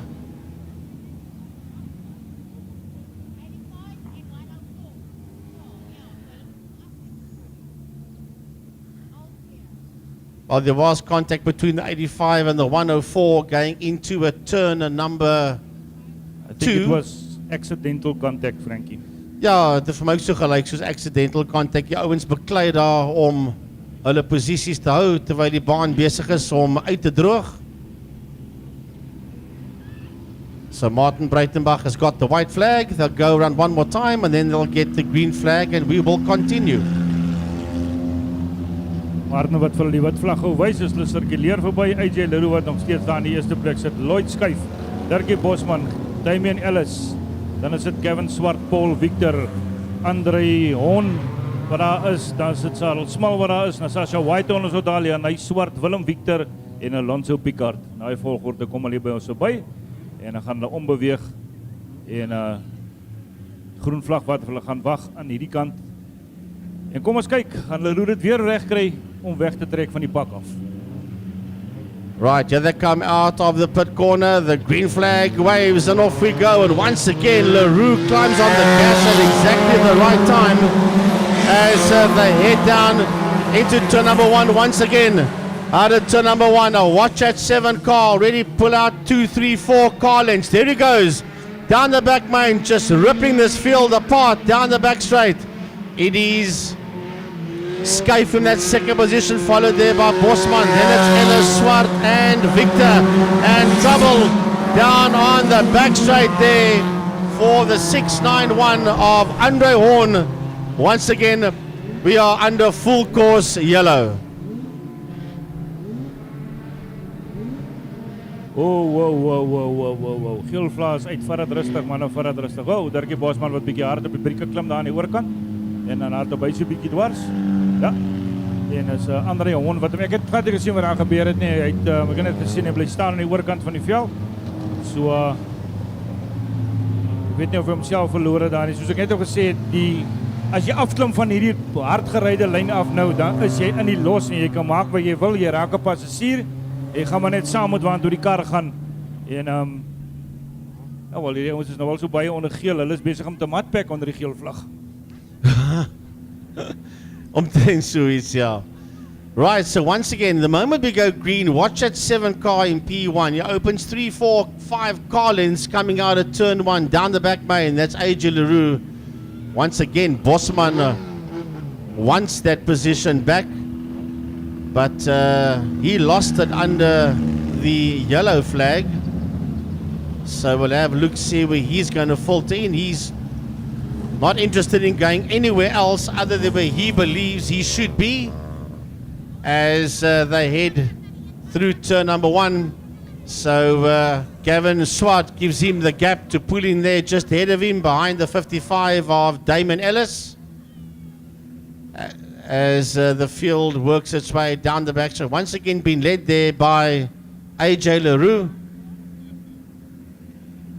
Well, we've only lost one of them so far, and that is the Worcester Gearbox Centre golfer of Stefan Smith. And yes, and Conradi as well. Remember, Janu hit the wall rather hard indeed. So he's also out of this one. Furthermore, the rest of them are all in there. The white flag is out. They're going to go around again. Bosman, Swart, Victor, Sarel Smal, Nastasha Whitehorn, Leonie Swart, Willem Victor, Alonso Picard, and Andre Horn.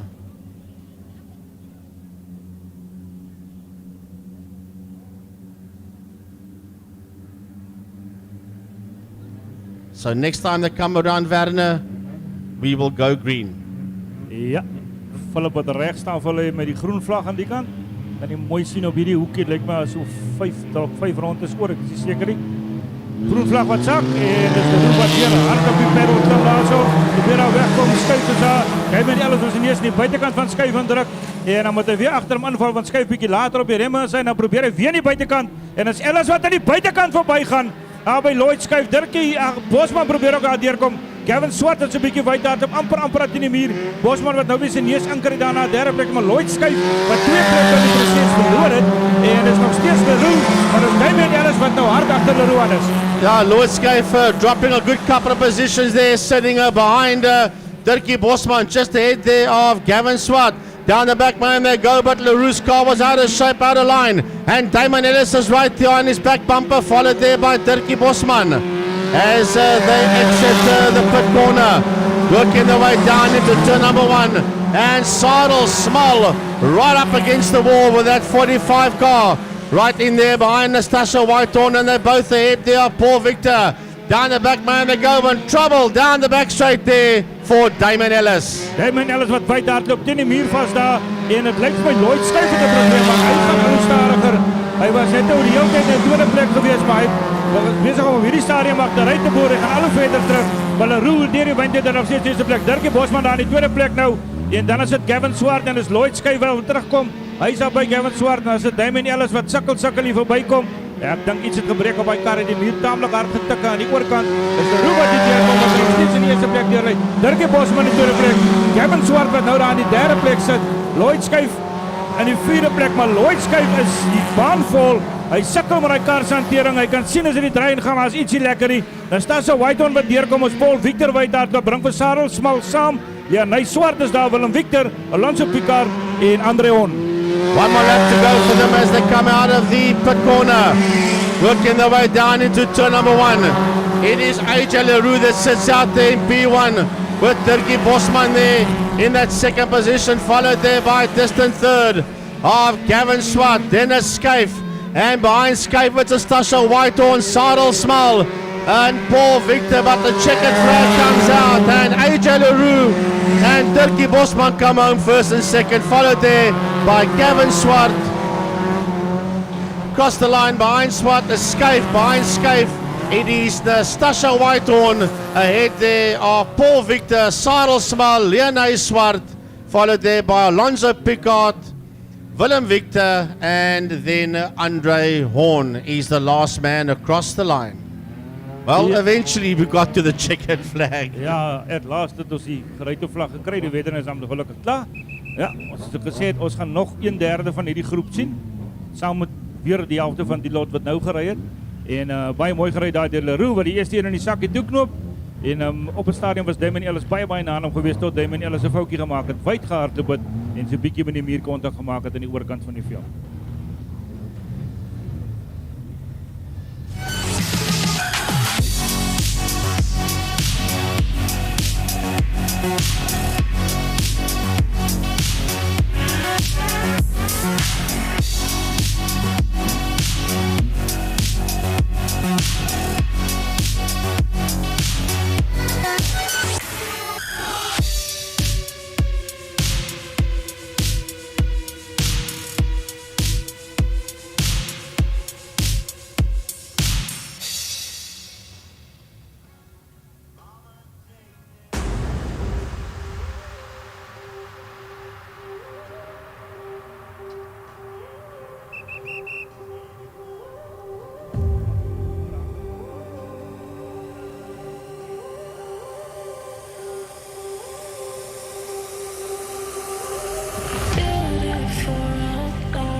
Right, here we go with Extreme Panel Spray, midgets A and B, one B class midget, that's at the back of the field, that's a Timmy Paris.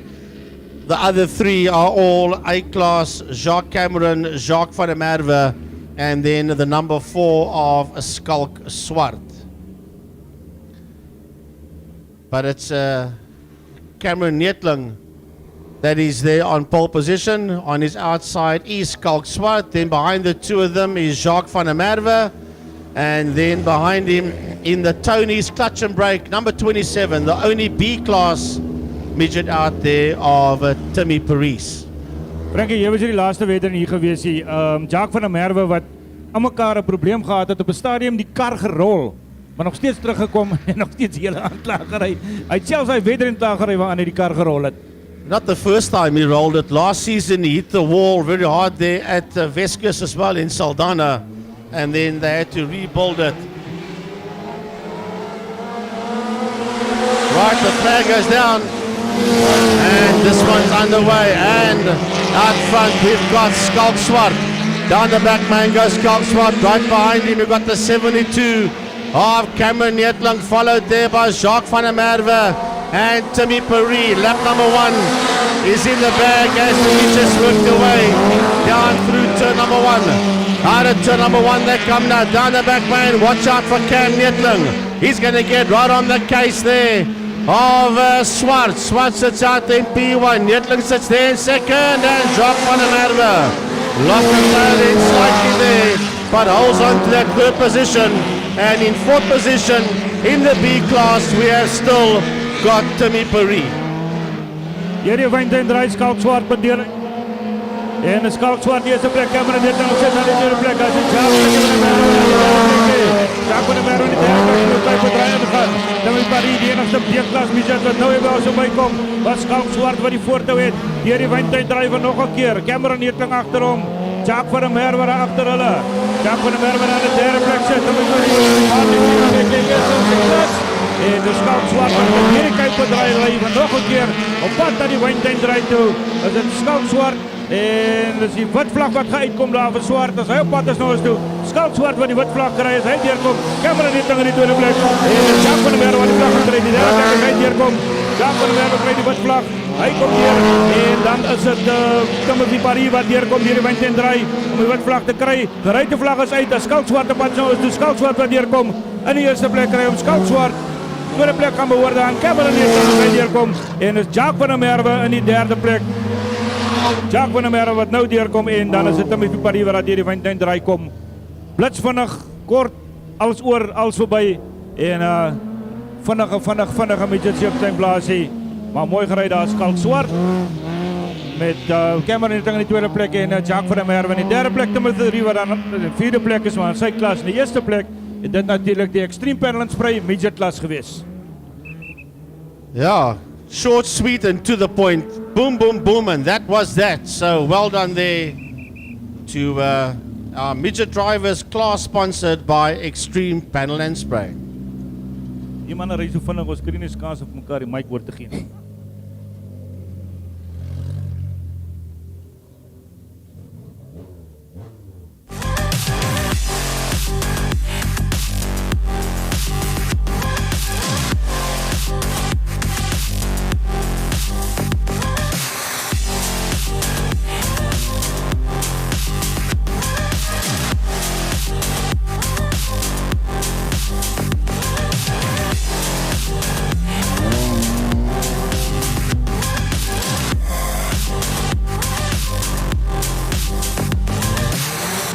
Ron van der Westhuizen is the first man that comes out the gates in the 1660s.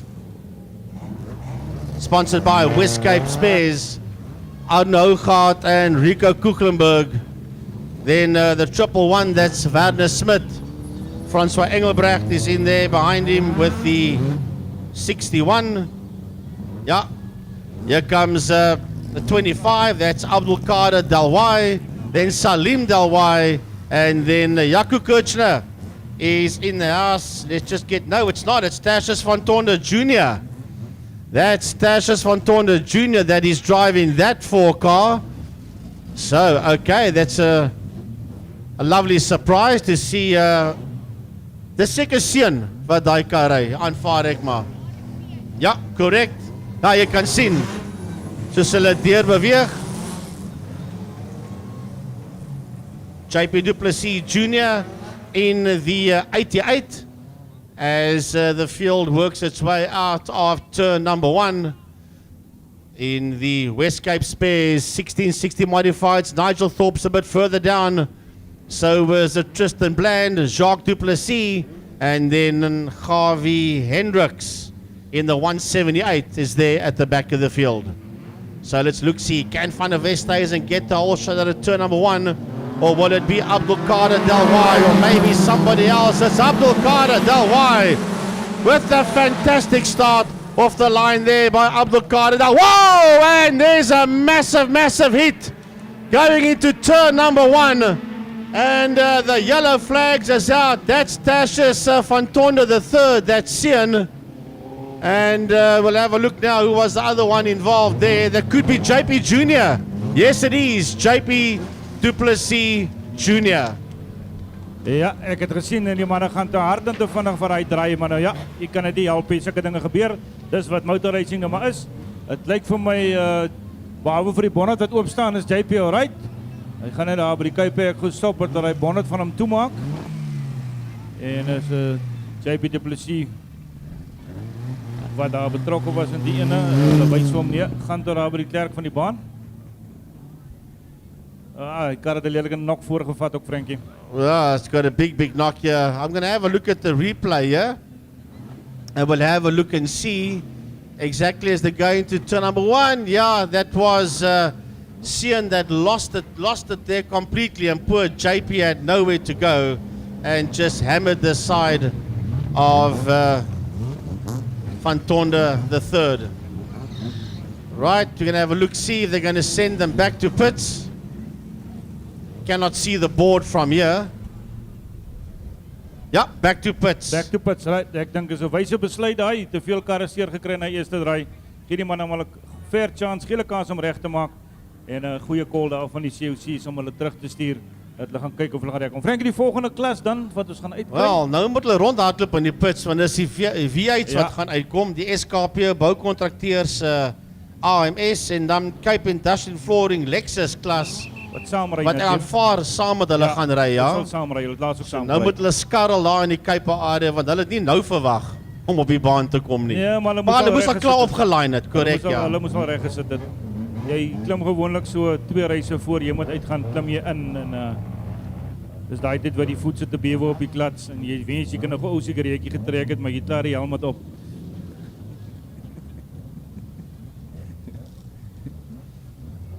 Sal maar vrees jy so effentjies beet vat. Ja. Vrees pak jou beet. Gaat in die bewe, jy kry koue swete. Ai, 1660s wat terugbeweeg in die kuipe in en ons wag vir die American Saloons, die SKP boukontrakteurs, American Saloons en die Cape Industrial Flooring Lexus klas wat volgende gaan uitwees op die baan. well, let's have a look and see if all the Lexus drivers are there. We should have Erhard Versaghi, Eugene Versaghi, Quinton Miller, Rian Simon and Herman Marx. Hy is hier uit vanmiddag so 'n bietjie geoefen met hy kar Herman Marx. En dan in die AMS klas Frans de Toy, JJ de Wet, Johannes Hafengaaf van George Motor Club, Manfred Oel en Mikello de Jong. So we just give the breakdown services chance to get Tashius van Tonder the third, the car out the wall, and then we will continue.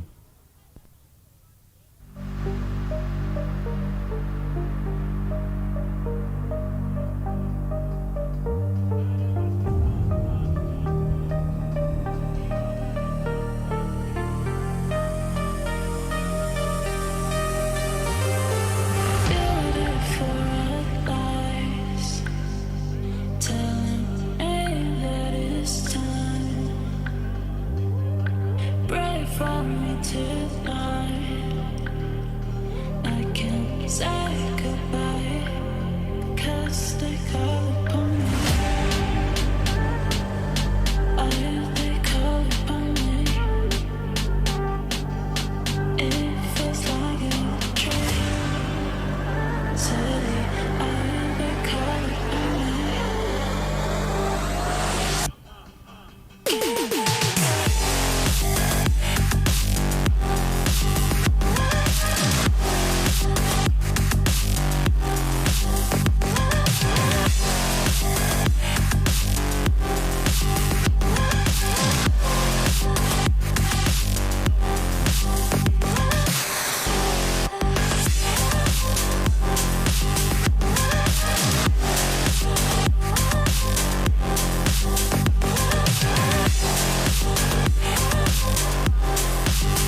Well, the sound of thunder, AMS and Lexus cars out on the circuit.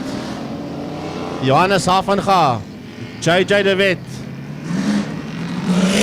Manfred Uhl, Rian Salmon, Frans de Toy, Quinten Miller, and Michele de Jong. Two more cars coming out there. Erhard Versace, and then the 99 coming through. That will probably be Eugene. Yes, Eugene Versace. And then Herman Marx in the 111.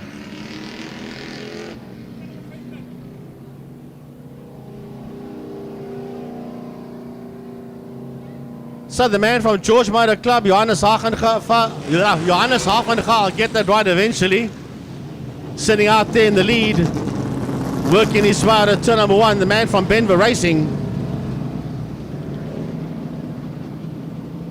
Down the back straight they go now. This is the AMS cars and the Lexus.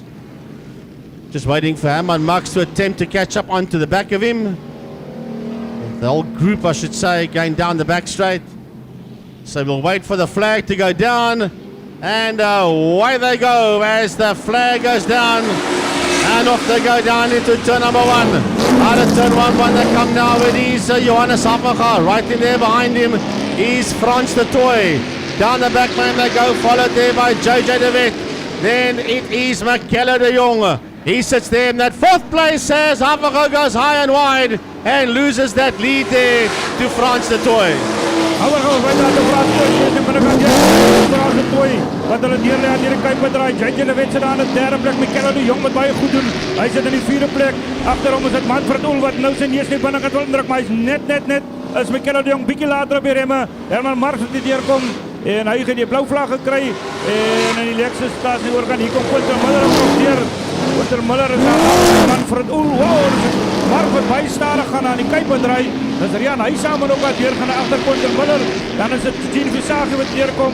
Erhard Versace is ook nog daar en Frans de Toy wat deur die wind en draai lê. Right, coming down towards us now is Frans de Toy sitting in P1 from Johannes Havenga in that 2nd position. Right on the heels there we have got JJ de Wet, then it's Manfred Uhl, followed there by Michele de Jong.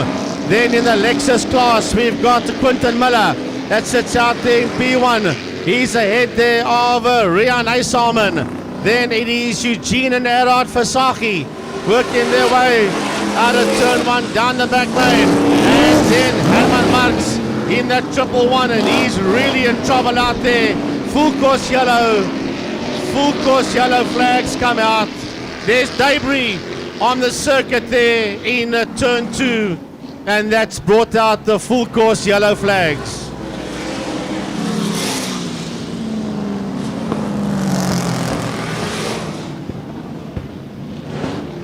Well, and massive impact. Now we go to red flag, and that was Quinten Miller that just slammed into Johannes Havenga on the home straight here under full caution yellow.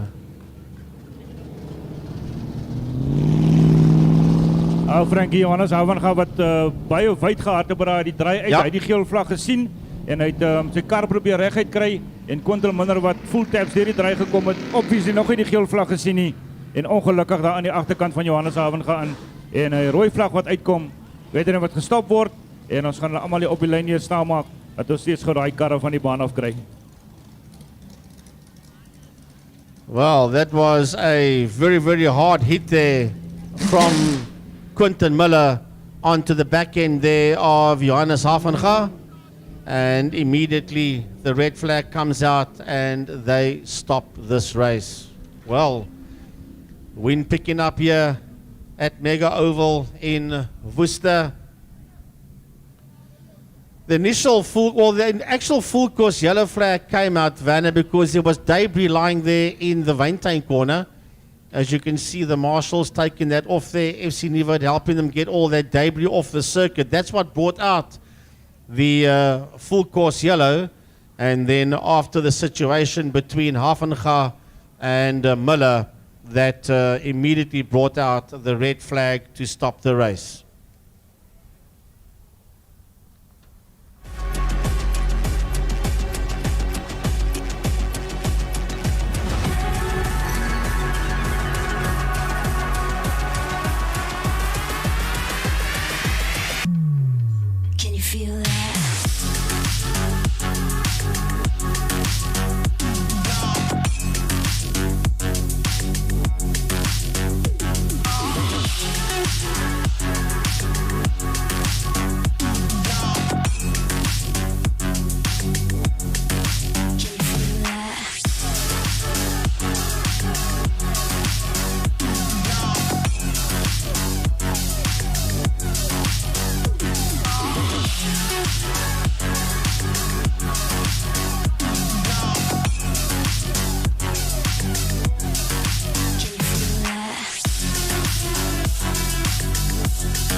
So give me your hand, take it tonight. No, I don't ever wanna see you cry. Oh yeah, no more tears. Oh yeah, no more tears. Take that chance, we'll be fine. No, I don't ever wanna see you cry. Oh yeah, no more tears. Oh yeah.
Dark wave.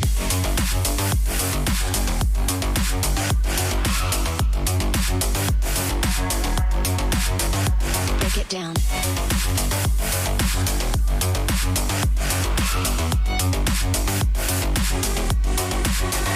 Dark wave.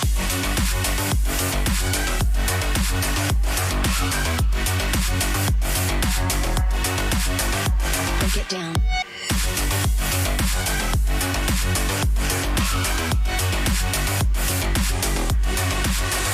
Dark wave.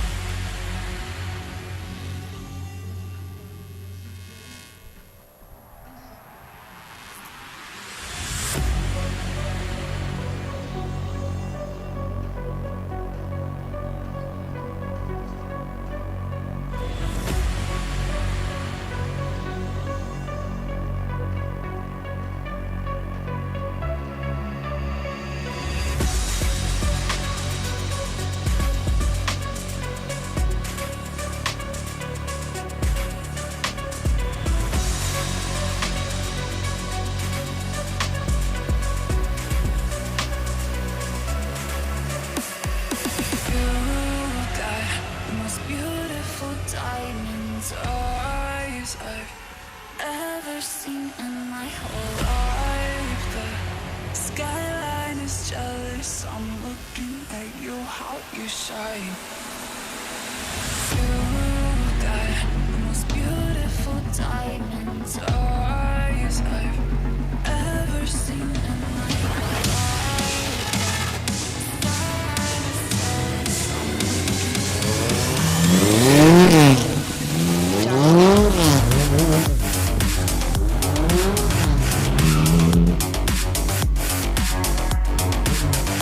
Break it down.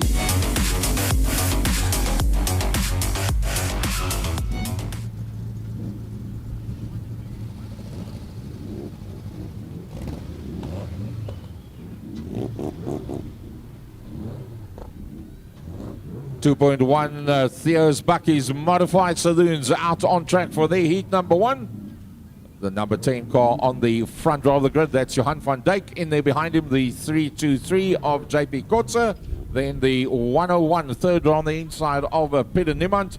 And then on the front row of the grid, on the outside, the 888. Nice to see him back in a front-wheel drive. Jacques Lurch Jr. in the Golf. So not sure exactly how that one worked out. Behind that, we've got JP Jr. Then it looks like the 25 that's in there behind that. Tian Kluti. Believe there's a new sticker job on the way for that motor car. Going to be done by Rage Productions, FC Nivote. And then the 323 coming off the tail end of the field on the outside. Sorry, there's the 312. That's Herman Smith. I haven't seen that car on the track for quite a while. Herman Smith coming off the tail end of the field. And on the inside of him is Ruan Kutsia. That's a new car driver combination that looks like the Peugeot 206 body. I haven't seen one of them out there for quite a long time. So we sorted out the debris that's on the circuit from the wing on the far side. I think it was the, I think it's Manfred Uhl's wing. I think that was the one that came off. And then also from the incident on this side where we had the two V8s going into one another, and the necessaries that was laying on the track has now been sorted out. I think it's a bit of cement dust that's in fact been put down there. The lights is on.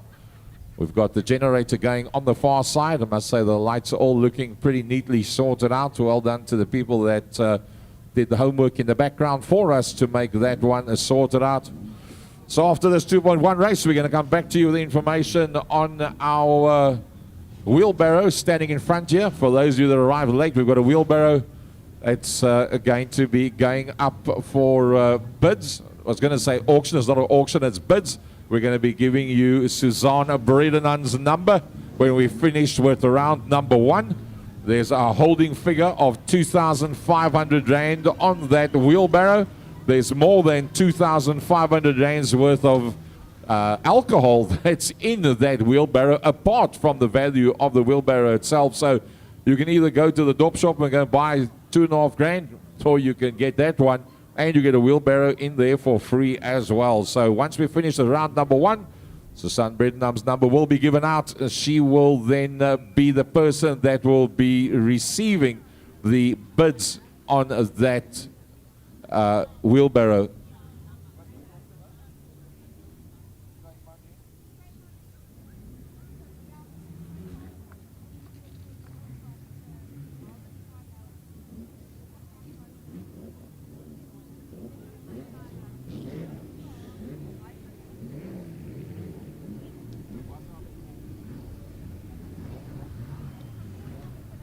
Right, so here we go as the 2.1 modified, sponsored by Theo's Bucky Sales, makes its way out of turn number 2.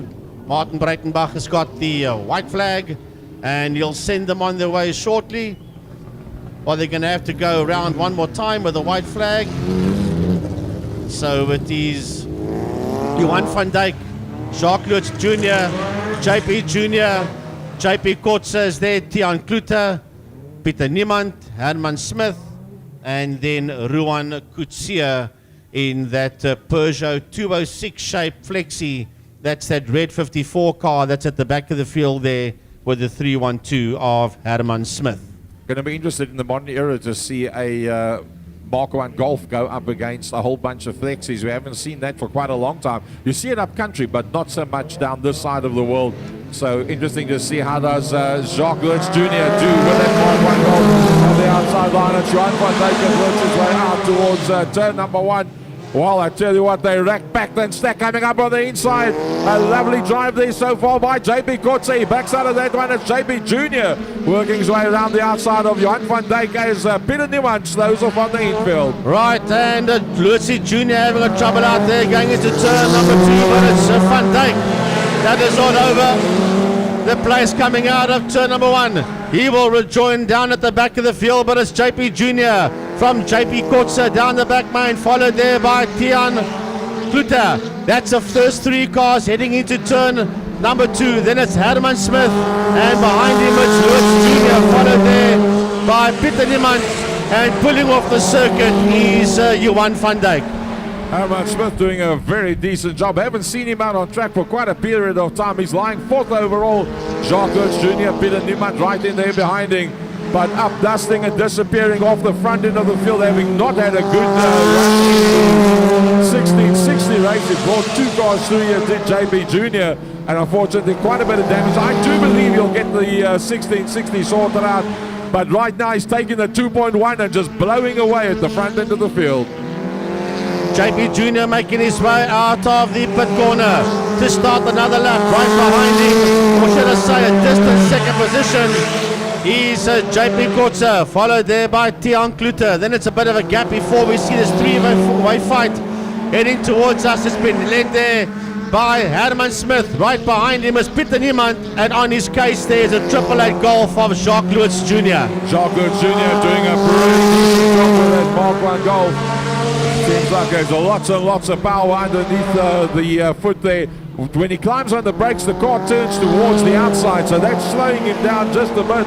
But nevertheless, a very decent drive there by Jacques Lutz. But it's all about this man that's coming past us now. JP Jr. works his way around the outside of the 54 of Ruan Kutsia. He's up, dusted and disappeared away from JP Kotze in the 323. And then Tian Kluti in 3rd. Up against the wall on the far side, Jacques Lutz Jr.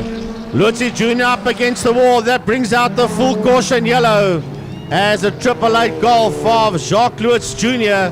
in trouble down the back straight. And he rejoins, but the full course yellow flags are out. So the man up front working his way out of turn number 1 is JP Jr. Then we've got the back marker that's just unlapping himself there. That is Ruan Kutsia. And then JP Kotze will join in there, followed there by Tian Kluter and the 101 of Pieter Niemand. And then Herman Smith and Jacques Lutz Jr. and only then the 54 of Ruan Kutsia. Gary, I think, if I'm right, rectify me if I'm wrong, but I think that is Ruan Kutsia that raced in the tap and spin class the previous season. Am I right? I really Yeah, don't know. Quite That's- right. I just got confirmation from the ladies. He raced the tap and spin class last season. All right, so moving up, but where that car originates from, I'm not too sure. I'm sure somebody will send us an SMS and give us that information. So it was all about JP Kotze that was trying to hold onto the back of JP Jr., who slowly but surely got away. Now that they're going to be racked, backed and stacked all together, I think JP Kotze will fancy his chances to get a little bit of breathing space between himself and Kluti. Although I must say Tian Kluti is getting better and better with that motor car, no doubt about it. So I think that it's going to be, the eyes is going to be on first and second position. Is there now a possibility of a JP Kotze holding on to the back of a JP Jr.? Right, the flag goes down and off we go once again. And drop the hammers and work their way into turn number one. Out of turn number one they go now. It is JP Duplessis down the back member. JP Kotze in there behind him. Followed there by Tian Kluta. Right on his heels is the 101 of Peter Niemand. They're getting away there from Smith, Kutsia and Lewis Jr. Much better run down the second half of this race. He's up into that fourth position and holding on pretty decently. JP Kotze runs a bit wide. Kluti comes a little bit closer. I think Kluti fancies a possibility with the 1.5 laps to go of holding on to the back of Kotze and maybe forcing him into an error. Right out of turn two they come, on the gas, powering down into the maintain corner. It's JP Jr. Behind JP Jr. now, losing a bit of ground to JP Jr. He's Kotze and he has got right there Kluta, and right behind him is Niemand.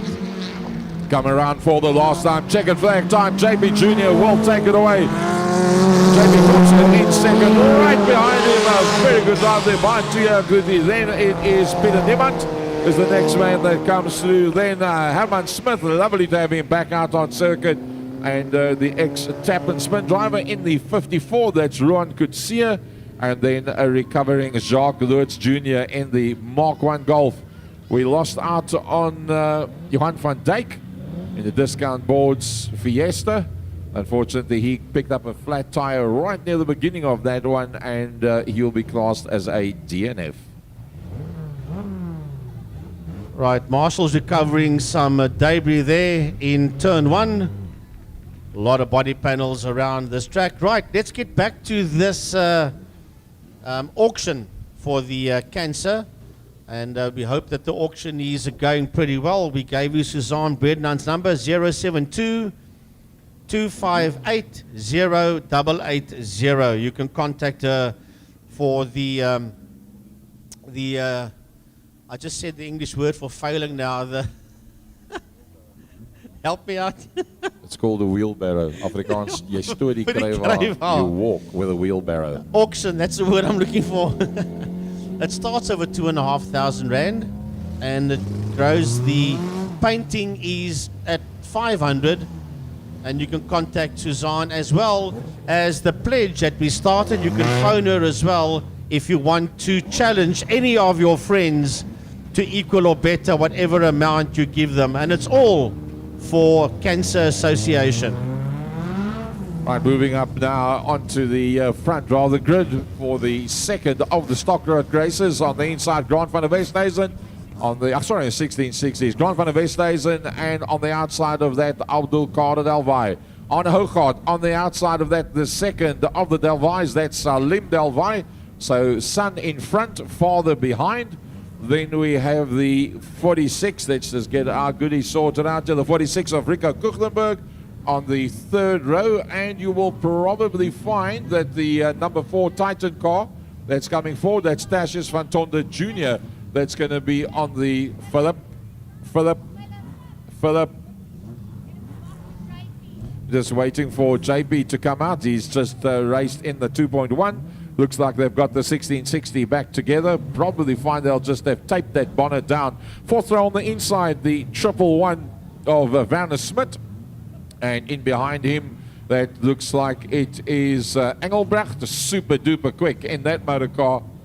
On the outside of that, the 67, and that is Nigel Thorpe. Then the very quick Jacques Duplessis Jr. in the Nissan X, 6th row on the inside On the outside of that, Tristan Bland, known to his friends as Tristina. And then coming off the tail end of the field, that is Javi Hendricks. So JP Jr., the man we are waiting for to come out on circuit, but it's only fair because he is racing in two different classes. Not his error that the classes run one behind the other, and he makes it from one car out into the other, and that is the 1660 that the new acquisition of a JP Jr. That's the car that he went to the Nationals with. Unfortunately, ran into a problem with the motor car, but it showed massive amounts of potential the moment he got into that car and got it out on circuit. Right, here we go. 1660s is sponsored by Westcape Spares, Roger McCreed. Watch out there for JP Jr. He wants that position. And Tashius the third slowing right down on the back straight. That car was involved in the incident with JP Jr. That's why we're doing the rerun. They're picking up the pace way too quick. Way too quick. Full course yellow flag comes out, and we got a car in trouble on the back straight as well, and that is Francois Engelbrecht. Well, that's one of the big hitters. If you had to look at this back and say who's the big hitters, you would say JP Jr., Jacques Jr., Francois Engelbrecht, Tashius van Tonder. You can't exactly count out the likes of Tashius either. So, and then Salim Delvai blindingly quick with the Sean's Auto, and Abdul Kader has been amazing last weekend. Frankie, the meeting that we missed out at Vescas, he said he was battling with the motor car. Well, whenever I looked on the footage, I saw him pretty much near the front. Well, before this one got red flagged, he was the man that got the better start coming out of the pit corner and got the whole shot into turn number one. And then behind him was the chaos between Tashius Sean van Tonder and JP Jr. And then, of course, the race got red flagged after that. So when we do get this one going once again, as they push the Engelbrecht Polo onto the infield, let's see if Abdul Kader Delwai gets that great start once again. So Tashius van Tonder, the third, Sean, coming off the tail end of the field, and that's the ex-Jaco Kuchner body. He's got a newer, I think a slightly lighter weight version that he's got on the tar car. So a very well-known liveried body that's on the car of Tashius. He comes off the tail end of the field. Him and Javi Hendricks, well, they've got a hell of a job to go from there. Probably find Jockey Jr. will be one of the guys on the move to try and work their way through. Nigel Thorpe's got a couple of quickies coming from behind. Tristan Bland's been pretty impressive recently as well, but you cannot counter out JP. Now, JP Jr. is on song with that car. I wouldn't be surprised if he gets a victory, but don't counter out the Sean's Audio cars of the device. Off the line they come, can Van der Westhuizen take it? No, down into turn number one, the Abdul Kader Delvai. Having a look up on the inside line, it's Hogard racing, and here comes JP Jr. around the outside. Nigel Thorpe getting a pretty good run as well. And unfortunately, the Sean's car, it looks like the second of the two Delvais has got a problem. It's going completely sideways from Tristan Bland as well. Jockey Jr. tries to have a run around the outside, so not a good start up there for Jockey Jr. Got tied up in the back. JP Duplessis Jr. around the outside and on his way to go and fetch Abdul Kader Delvai. And the bonnet's coming loose there on JP Jr.'s car once again, or just looked like it might be the shadow that I saw. Yes, it was. And no, it's not. And he's beginning to come loose once again. Now JP Jr. decides, I'm going to go and hunt down the man that sits out there in P1. He's going after Abdul Kader Delwai, but Andre Ogart's got a fight there with Salim Delwai, Grant van der Westhuizen, and Nigel Thorpe, and here comes Jockey Jr. Well, Jockey Jr. now managed to break away from the rest of the pack, and now he's going to start closing from behind. Somebody's picked up a misfire. I think that's Hogard. That's Hogard that's picked up a bit of a misfire, but he's still doing a brilliant job. Or is it the Sean's car? It could be Delvai. Van der Westhuizen's had enough. He said, you knock me, I'll wind you up. Nigel Thorpe takes the opportunity, and through he goes, and he's got Jockey Jr. having a look around the outside. Well, it's a lovely fight down here for this two-thirds through the field, and it is Jockey Jr. sits there on the outside. of Van der Westhuizen. Right behind them is Thorpe, followed there by Salim Delwai and Tristan Bland, but at the sharp end of the field, it is all about Abdul Qadir Delwai, and he's been caught hand over fist here by JP Duplessis Jr. Out of turn number 1, they come, and here comes JP Jr. He's the quickest man down the back, man, as he sails in there behind race leader Abdul Qadir Delwai. Well, let's go back to that second group of cars. I'm sure the camera's going to go onto that. That's out of the Hogard. He's got Jackie Jr. in there. There's a Grant Van der Westhuizen pretty much fired up after that contact that he had earlier on. And there behind that is Nigel Thorpe, and side by side down the back main, JB Jr. Abdul Qadir Delwai gets closed off. They make contact. They make enough space eventually for one another. JB Jr. from Abdul Qadir Delwai. But look at this battle for third. Massive fight going on here for third. That's Jockey Duplessis Jr. from Hogard from Grant Van der Westhuizen. Right there with them is Nigel Thorpe and Salim Delwai. As that group make its way down the back main, the leading duo is coming around to start another lap. Well, as the laps are ticking away now, Jockey Jr. has broken away from the rest of the pack and he's now got a lot of space in front of him. I don't think he's going to be able to go any further forward. JP Jr. now pulling away from Abdul Qadir Delwai, going into the pit corner. Almost the full length of a straight further back is Jackie Jr. Then under Hogard with misfire and all, with 3 laps to go, somehow staying ahead of Grant Van der Westhuizen. Nigel Thorpe sails in there behind him, and then the second of the Delwai's that's in tow in there behind that as they go down into the maintain corner. Right, keeping an eye there on that group that's coming out of turn number 1.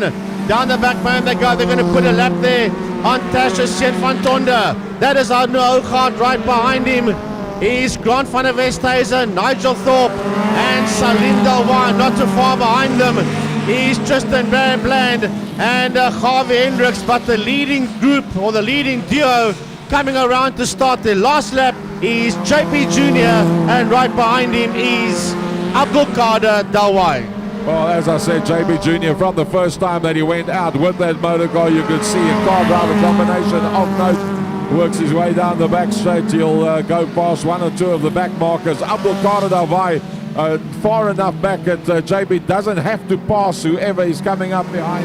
He can still make it through for the win. JB Jr. from Abdul Qadir Delwai. Jockey Jr. from the 6th row of the grid all the way up to 3rd. 4th will probably go to Hogard. Yep, Hogard does it just ahead of Salim Delwai. Then a rather fired up Grant Van der Westhuizen that loses it just after he goes over the line. Nigel Thorpe, a quiet run towards the end there by Tristan Bland, Harvey Hendricks, and then the balance of the cars coming through. Sien had a bit of a problem somewhere along the line. He didn't get the hammer down whatsoever, did Van Tonda. And he just circulated it and got some form of result out of that one. Francois Engelbrecht, one of the big hitters, unfortunately not been able to start this one and now finds himself being pushed off back to the pits.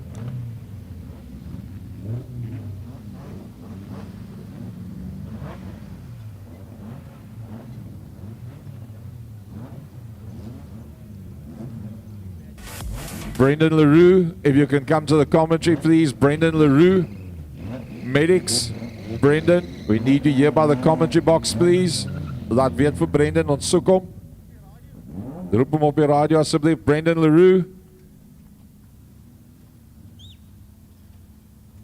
Roep hom asseblief op die radio. Ek het hom nodig hierso by my, Brendan.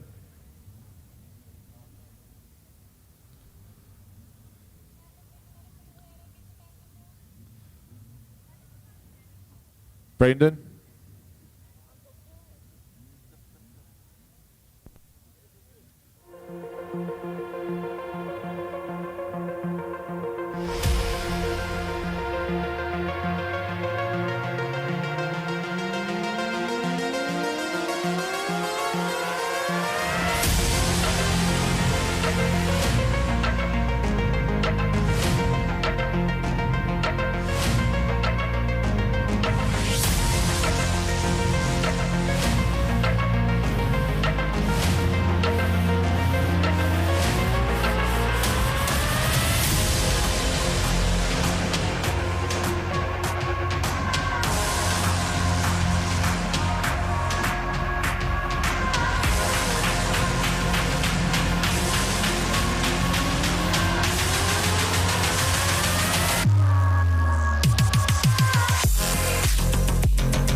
FC.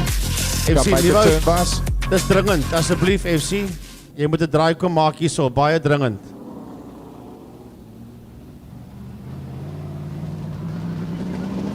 All right, so this is going to be the rerun of the V8 race that we had earlier on. The AMS SKP Bouwcontracteurs sponsorship and the Cape Industrial Flooring Lexus class. Both of them out on circuit together at the same time. And this is the race that was stopped because of the incident that we had with the 5 car. Nice to see that Quinton Miller looks like he can get going with that car again. Well, it looks like he's not going to be able to get going again. So you'll probably find the decision has been made that if the driver of the car that was hit from behind can't continue, you'll probably find that then on the rerun, they take the 5 car out of it. And Quinton Miller then standing on the infield.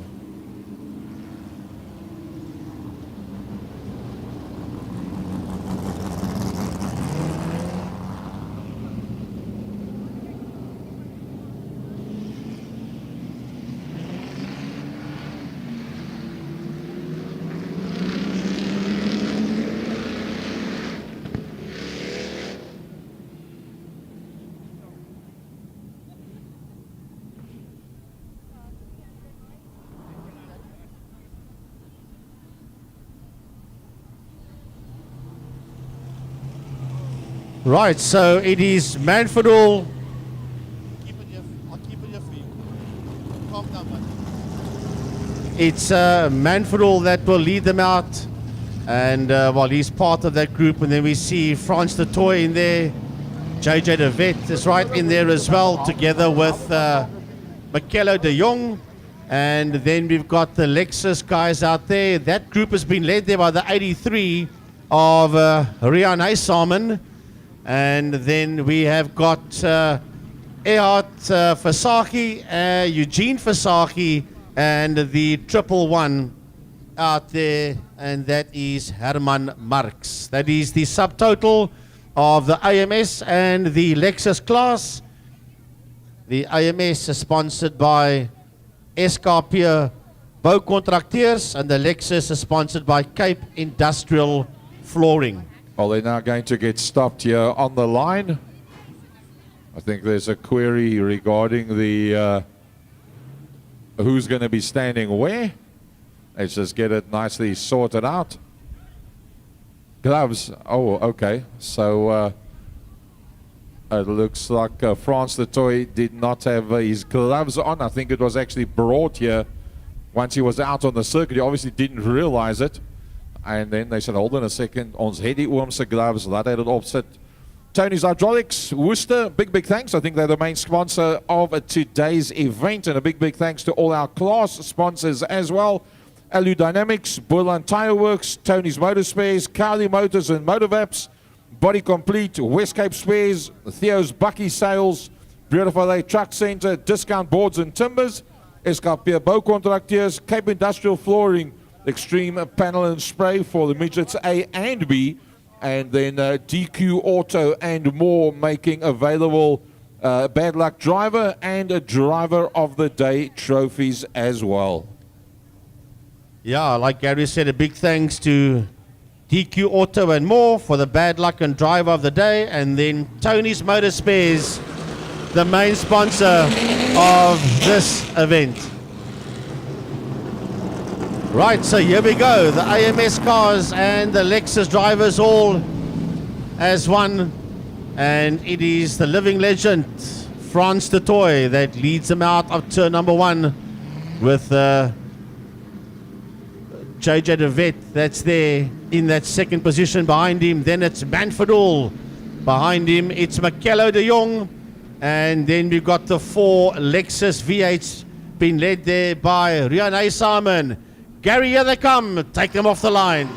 Frans de Toy off the line and gets hammered down. A cloud of smoke as JJ de Vet in the Village Auto car right in there behind that. JJ de Vet at the last event did exceptionally well.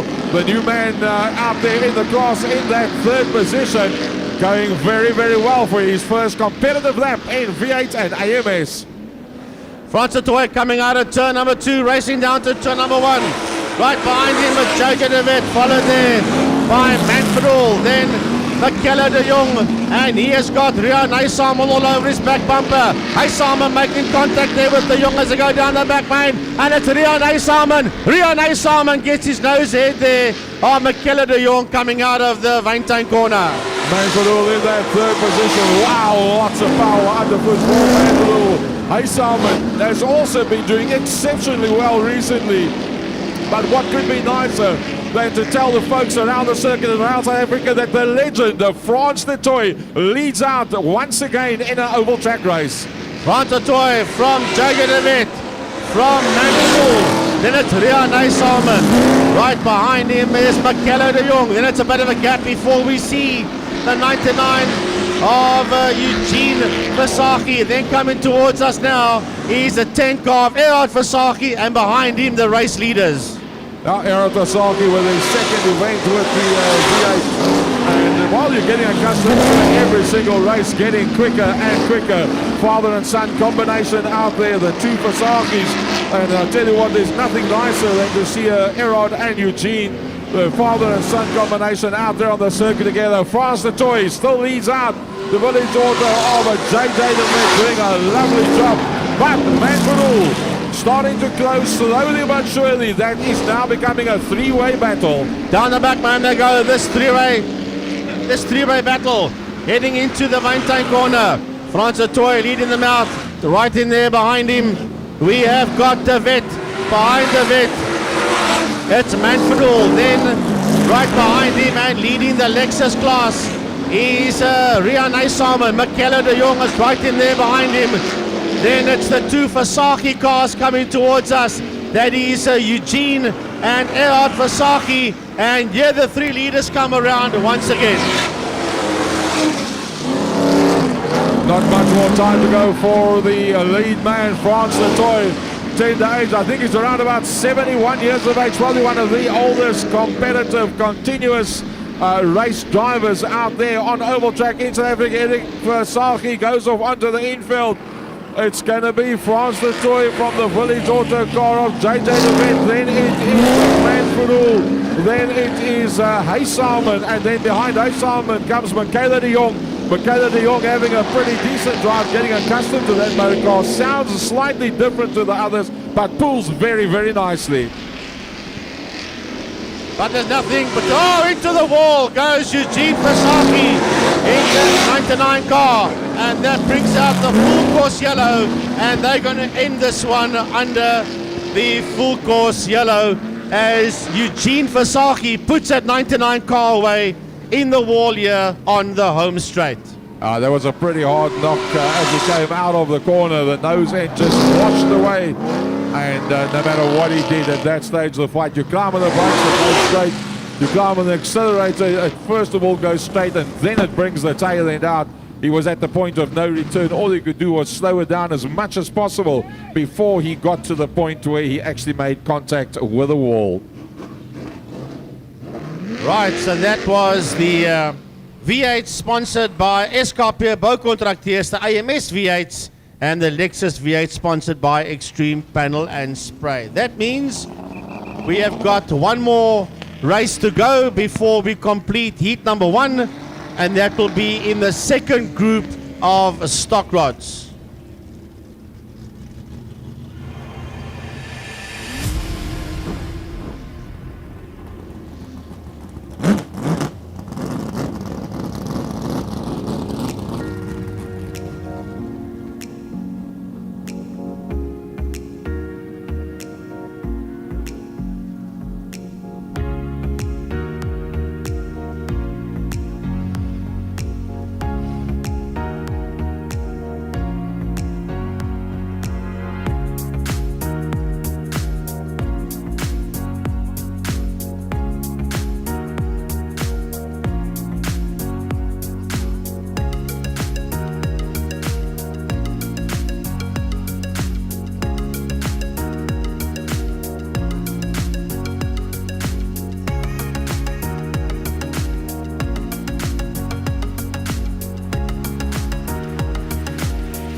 Well, we've got a couple of messages that have come through. Sorry, but yeah, we haven't actually had a chance to have a look at our phones. FC Nivo started it off. He said, I'm going to put 100 Rand down. And he said, I challenge anybody in the photographic side of the world for motorsport South Africa to equal or better. So Michelle Brunt says, I want to better FC's pledge with 200 Rand and a challenge a snap change engine and gearbox importers to better mine as well. So FC's 100 becomes 300 for the 200 from Michelle Brunt. And Michelle Brunt saying, challenging a snap change engine and gearbox importers to better that. So folks, remember that we've got this wheelbarrow full of, let's say, grog, because there's wine and these and dies and peaches and cream and all lovely stuff inside that. And the holding figure on that is 2,500. The wheelbarrow itself actually costs 2,500 Rand. So if you say 2.5 is good for you, you can take the dop and you can give the wheelbarrow to somebody that you think wants to actually push a wheelbarrow around. But that number that you can send your figure, whatever that figure might be, there's only one person that's going to know what your figure is. And that is the person that's holding that cell phone, Suzanne, on 07. Hou julle vingers reg.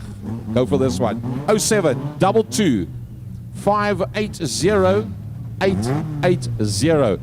Don't tell anybody what your number is. Send that number through. Suzanne tells nobody until after it's all over. And then she will look to see, right, who has got the highest bid. Over 2,500 Rands worth of hooch in that wheelbarrow, and you can give your best friend or somebody that you don't like a wheelbarrow as a present. Right, Ivan Tron has said he'll start off with a 2,500 Rand for the wheel carrow. Suzanne says she'll top it with 3 grand. Ja, but you see, Suzanne knows exactly how much dop's in there. She said daar's meer as 2.5, maar sy het nie gesê daar's onder 3,000. So she's quite aware of exactly Wait a minute. how much dop there is inside of that. Snap change 500. Okay. Snap change 500. Right, I got Emil Faria, snap change, giving 500 Rand, part the pledge. Thanks, Emil. Bye, dankie, Boeta. So that started off with 100 Rand from Rage Productions, 200 Rand that then came through from Michelle Brunt, and answering that with 500 Rand from Snap Change. A big thanks to Koisi Veyers and Snap Change. Frankie, take him off the line. Right, here we go. The second group of stock rides, and away they go. And it is Ferreira. He gets a lovely run down into number 1. Petrus Ferreira gets his nose up front there. And then behind him is that Damon Ellis. It looks like Ellis sits there in that second position, followed there by Nastasha Whitehorn. Bontes leads him out very, very neatly. He's got the Ellis golf up on the inside line. Look at that one. The 52 is right Mia there. Ellis. And doing a brilliant job of it. But look at that battle. Nastasha Whitehorn is, she runs wide onto the outside. They're rubbing as they're racing. And here comes Bosman. Bosman's coming to play with. Right, so it's Mia Ellis that sits in that second place, and now it's Damon Ellis that's there in that third position as they race down into turn number 1. Then coming through now, Kucklenberg. Kucklenberg sits up on the inside there, Bosman. Both Kucklenbergs are in there. And so is Whitehorn. She's going backwards. Down the back man they go. And between the two Kucklenbergs is the 104 of Dirkie Bosman. Then he picks him up and almost turns him around. Wow, Dirkie Bosman just went straight into the back of Kucklenberg and said, how's your mommy?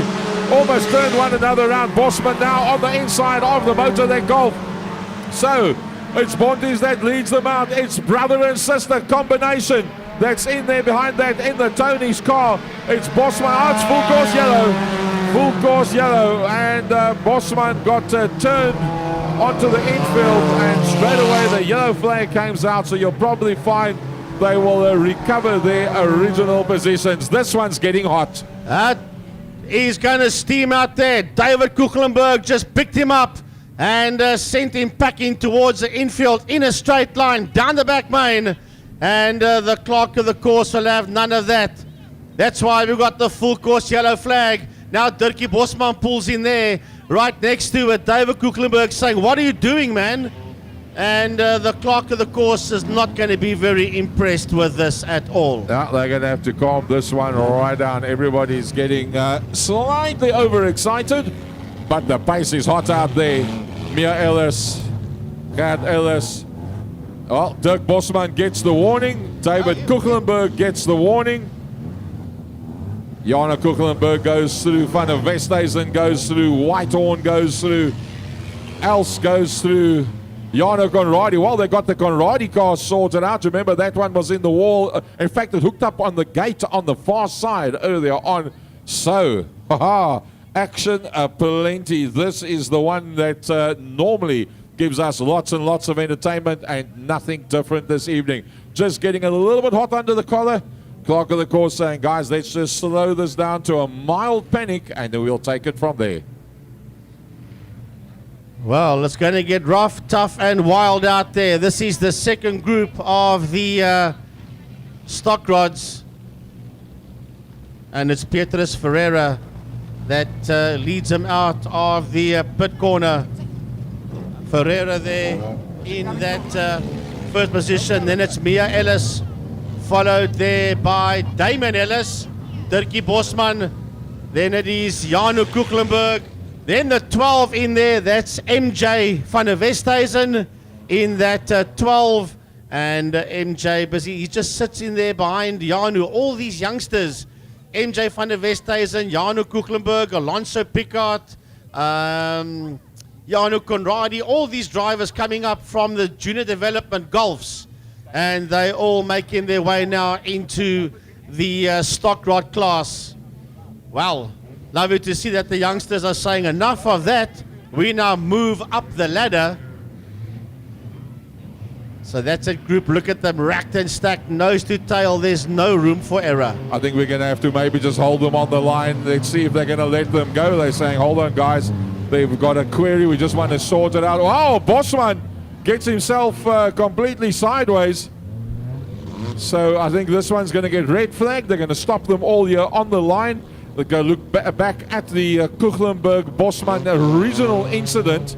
You'll probably find they'll have a look at that. Then they'll determine from there which way to go. And that will then determine how they're going to stand from there on out. Right, so Willem Victor pulls that 75 car there onto the infield. He's had semi-issues from the get-go. And back on the infield is a 75 of Willem Victor. But Frankie, look at that car up front. Give Bontes half a chance, up, dust, and disappear. But the two Ellises in there behind him. And that's the first time to my mind that we've had brother and sister combination that's running bumper to bumper. Yeah, that's Mia. And then behind Mia, we have got Damon. The red flag is out. The drivers must stop. A lot of the drivers they're right on each other's back bumpers. That's why they don't see the red flag.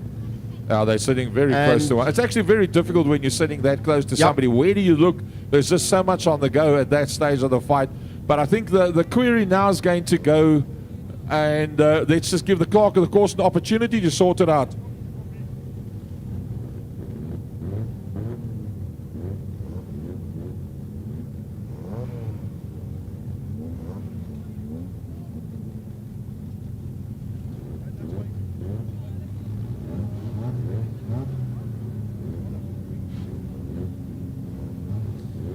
R3,500 for the wheelbarrow. Big thanks, Ivan Tron. Well, we did say we weren't going to tell anybody, but well, there you go. So far, there you go. Ivan T, once again, that's somebody that knows exactly how much grog is inside that wheelbarrow, and he knows what the wheelbarrow is worth as well. You can take $3,500. You've got $3,500 worth of dop, and then you can give the wheelbarrow to somebody you don't like. Come back. Dan gaat jy. Away with you. Be gone. Clerk of the course just making sure everybody is there where they're supposed to be. And it's Petrus Ferreira that leads them down the back main. Then it's two Tony's Golfs, Mia and Damon Ellis, second and third. Then behind them it is Dirkie Bosman.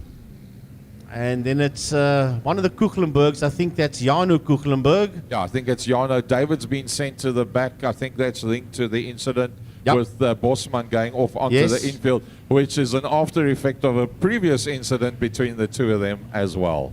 Then we got MJ van der Westhuizen, that's a 12. And then behind MJ is Natasha Whitehorn. Janine Els is in there, followed by Janu Conradi. Let's see who's going to get moved now. It looks like Philip is going to do one change here. Let's just see. Okay, swap around. That's between Natasha Whitehorn and MJ van der Westhuizen. Janine Els holds on to her position. Janu Conradi, Leonie Swart, Lloyd Scaife, and then David Kuchlenberg in the Motordeck Golf. So we had the two Tony's cars and we had the two Motordeck Stickland cars. They were lying second, third, fourth, and fifth. That is now in second, third, fifth, and at the back of the field. But I'm pretty sure the Motordeck Stickland car of David Kuchlenberg will work his way from the tail end of the field. Depends how many laps we've got left still. Yeah, there's a bit still to go. Well, the flag goes down and off we go as they race it out at turn number 2, racing down towards turn number 1. To turn number 1 they come now, and Petrus Ferreira has got Mia Ellis right there. Watch out for this young lady. Ellis sits in second place. She runs wide. Here comes Damon Ellis. Right behind her is Dirkie Bosman, and right on his heels is Janu Kuchlenberg. Janu Conradi working his way up there on the inside of MJ van der Westhuizen, gets down to the back of the TTMS car of the National. Oh! Bontes gets whacked there on the inside, bang! The second of the Tony's cars, and that's taken out the right-hand front corner of the leader. So I think Bontes got it a bit sideways. Janine Els off onto the infield. It's Damien Ellis and Mia Ellis that's leading out now. First and second, Mia from Damien, from Dirkie Bosman. Then it's Janu Kuchlenberg, and then I think the red mist is down. Bontes is seeing red flags in front of him. Yeah, Bontes is going to have a look up on the inside of Janu Kuchlenberg, but it's that lady racer, Mia Ellis, that sits out there in P1. Oh no, it's Gert Ellis. I do apologize.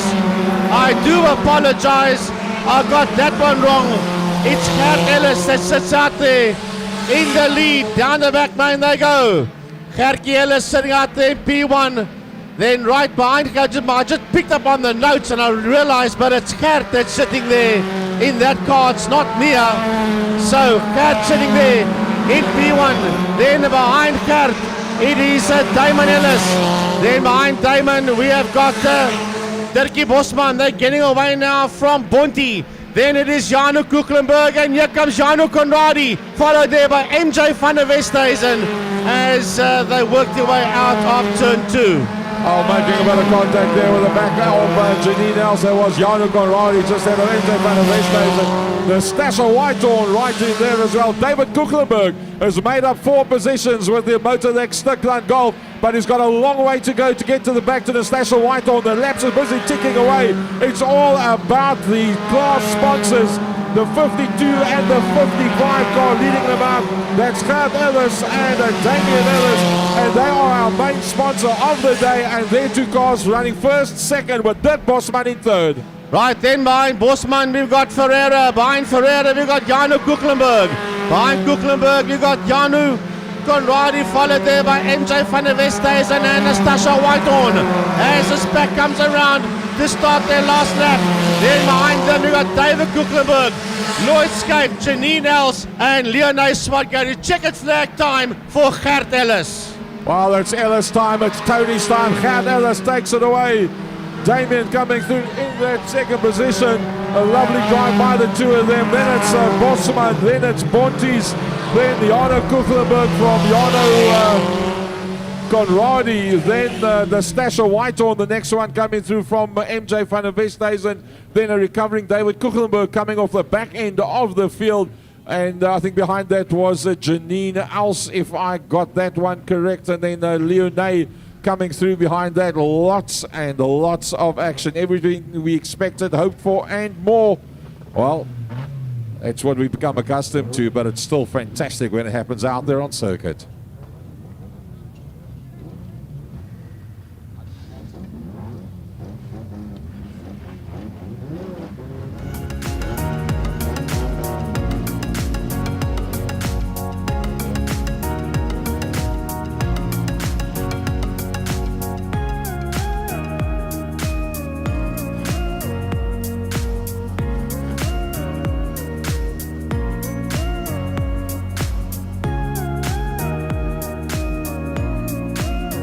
All right, everybody that's taking part with the... Okay, Frankie, you couldn't work out an English word for kruiwa, and we worked out that was wheelbarrow. So now you give me the English version of a kuskar. Manus, kaskar, yeah, kuskar, a soapbox car. That's what it's supposed to be Soapbox called. car. Right, all the contestants I for think- the soapbox derby /race / can you push your buddy fast enough? We'd like you all onto the area here by the start-finish line, please. Everybody that's involved with the kuskar wedrenne, we'd like you guys onto the infield.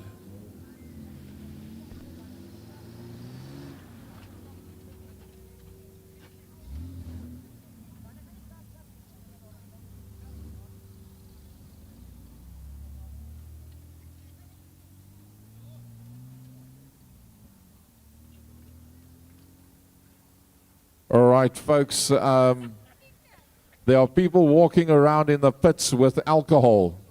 That is not acceptable. Daar's mense wat in die kuipe rondloop met glase. Asseblief mense, julle mag nie. Dis nie reg nie. That's not the way we do it at this circuit or any circuit throughout South Africa. Guys, drivers, if it's somebody that's signed in as your pitmac or somebody that you carry responsibility for, you will be the one that action will be taken against. So asseblief mense, drink, geniet dit, braai, party, stuur geld, doen net wat julle wil, geniet julleself, but please, no alcohol in the pit area. Just been told now, the All Sorts of Trouble team, they're ready. They say they're waiting for the rest of the teams. Now, listen to these names. This is going out worldwide, but it's the names of the teams. I've got no choice. I've got to say this.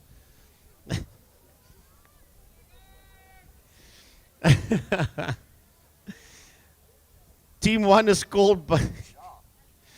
It's called Buds and...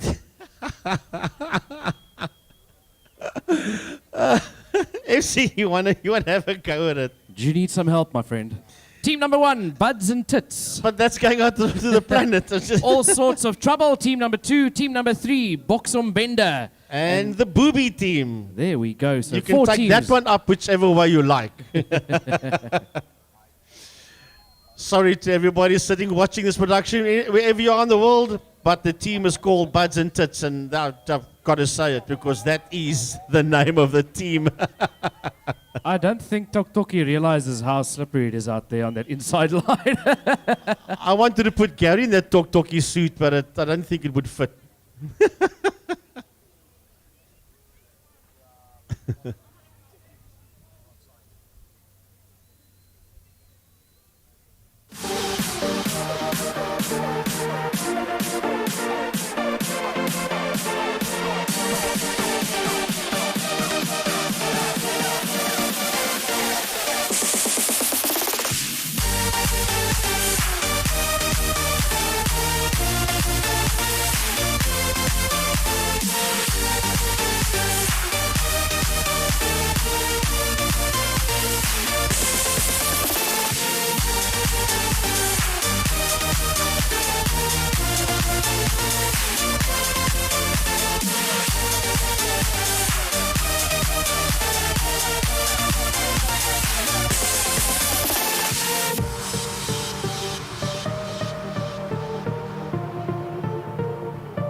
All right, folks, before this race starts, we've just been told there's an aflos veteran, okay?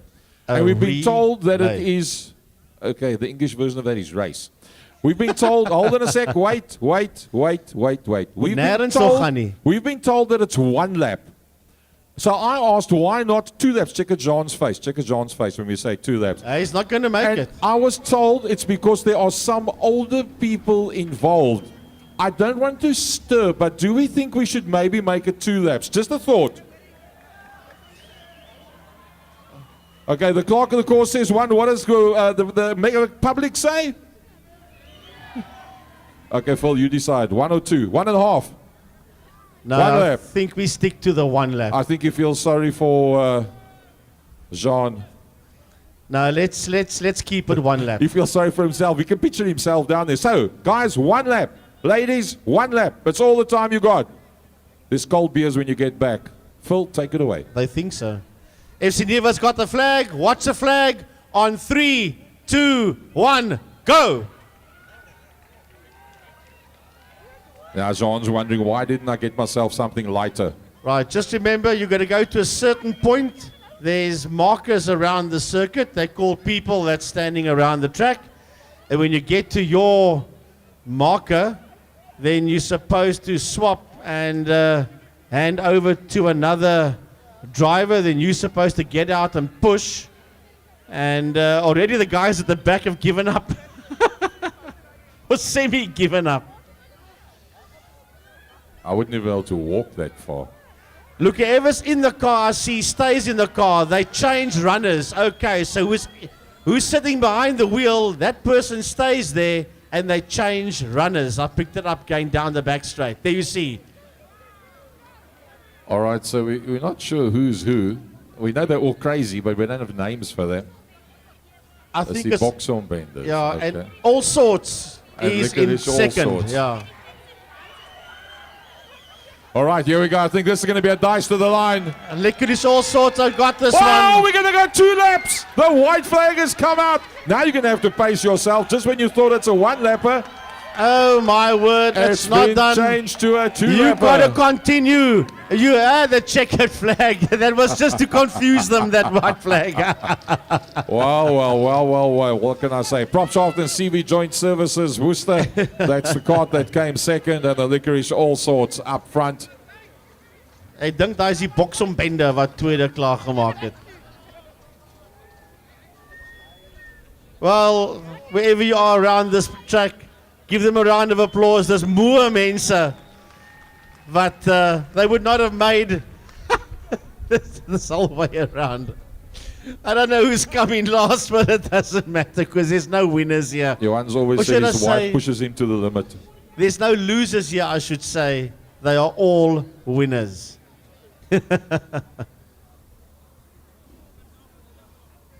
Reg, so in die eerste posisie, die span kan na vore kom, die All Sorts of Trouble. Hele lekker aan 'n klap.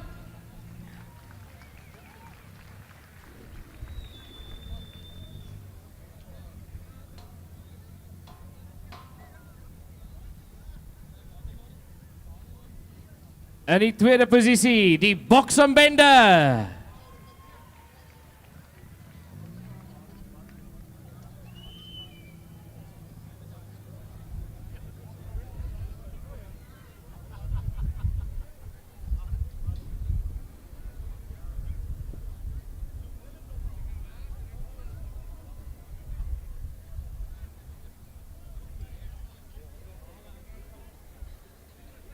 En dan in die derde plek, baie mooi gedoen, Buds and Tits.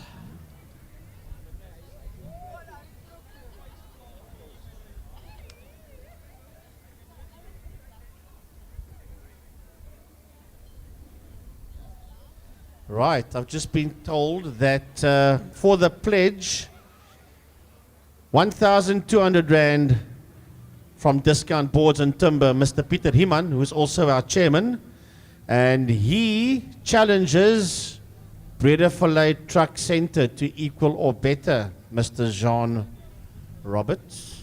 Well, Frankie, let's just go through that. It was 100 Rand from FC. It was Michelle Brunt from KBL Yeah. Drivers that said make it 200. And then it was Snap Change for that went 500. with 500. Then after that, I'm not sure, but we got to 1,200 now Wow. from Peter Himan of Discount Boards and Timber. and he challenges JP Roberts of Breediflate Truck Center to equal or better that 1-2. So 1-2, that's the number that we're on right now. Well, let's see how we move forward from there. Big thanks to FC Nuvo. 2,000 Rand from Breediflate Truck Center, Mr. 2,000 JP rand. Roberts. Wow, 2,000 Rand from JP Roberts, Breediflate Truck Center. Anybody want to come back with a 2,500 maybe? Look, you don't have to bet. If you just want to give $100, you pledge $100. You want to give 50 Rand, you pledge 50 Rand. It all counts for the cause at the end of the day.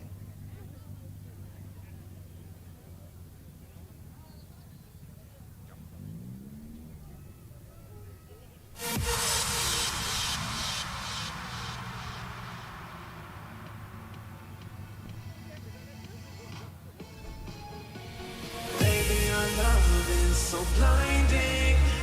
How did we manage Right, to JP find Roberts challenges Pieter Swanepoel to equal or better that 2,000 Rand. Kom Swanee. And Exotic Steelworks has also been challenged by Discount Boards and Timber, meneer Pieter Himan. Kom mense, kom. Dis alles vir 'n goeie doel.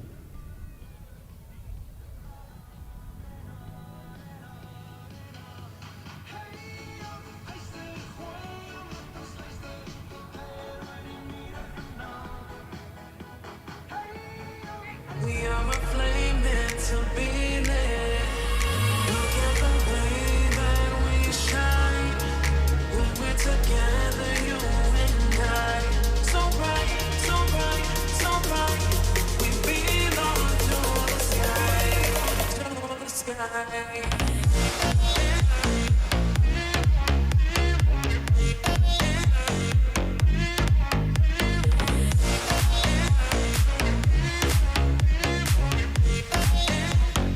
In this galaxy. Right, our clerk to the course says we continue. Tap and spin class, can you please come out? The 4-cylinder, not tap and spin, I apologize. The 4-cylinder contact class. That is the old tap and spin class. Guys, can you please come out? We're just waiting for the all sorts of trouble team to come back here onto their positions on the grandstand. So the marshals in the pits, can you please get that 4-cylinder contact team sorted out, the drivers of that class, and let's start the second half of the show.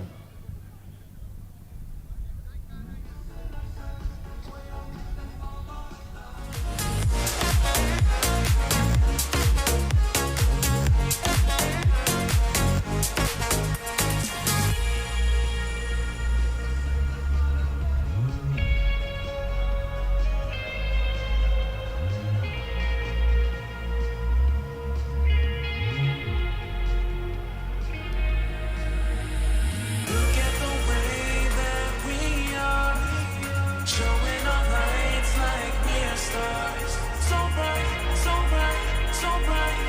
We belong to the sky. Yeah.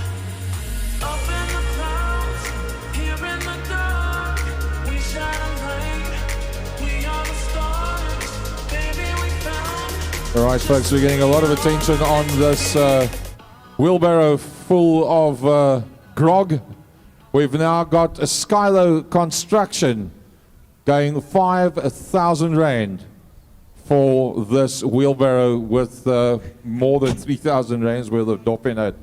5,000 Rand from a Skylo construction. That's the highest bid so far. It's not Yep. the last bid. No, it's no. not the only bid. It's one of the bids. 5,000 Rand. Remember, it's auctioning, eh? So the highest bid wins it. Gary's word of the day, grog.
All right, here we go with the four-cylinder contact class.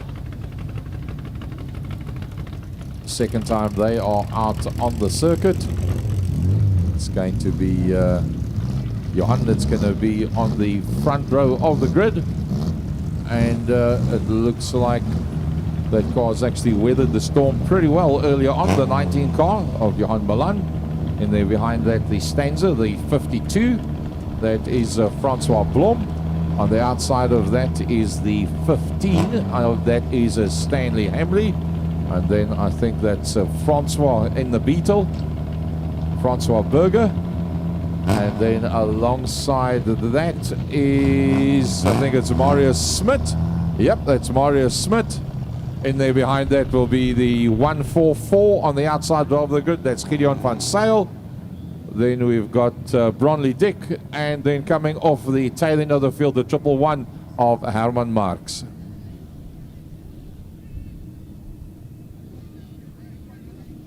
Alright, net voordat die 4-cylinder kontakklas begin, so pas nog 'n paar rand gekry hierso. R500 daarvan 'n Dean van Most Wanted Performance Tuning en 'n R250 van Shane Justice wat ek so pas kom gee het hierso. So kom ons kyk manne. Maar dit is nou terug na die aksie toe, die 4-cylinder kontakklas geborg deur Cowley Motors en Motorwaps. Johan Milan aan die voorkant met Stanley Hamley aan sy buitekant. Kom ons kyk wat maak die man as die hoemsa vlag val van die klein afkomer en dit is Milan en Hamley. Hamley vir die voorkant die nummer 15, Datsun daar voor die nummer 19 van Milan. Dan is dit Marius Smit. Dan is dit die Datsun daarso, die 54 of die 52 van Francois Blom in daai derde posisie, maar hy spin in die wyntuin draai en Bronley Dick wat ook saam met hom in die rond te tol.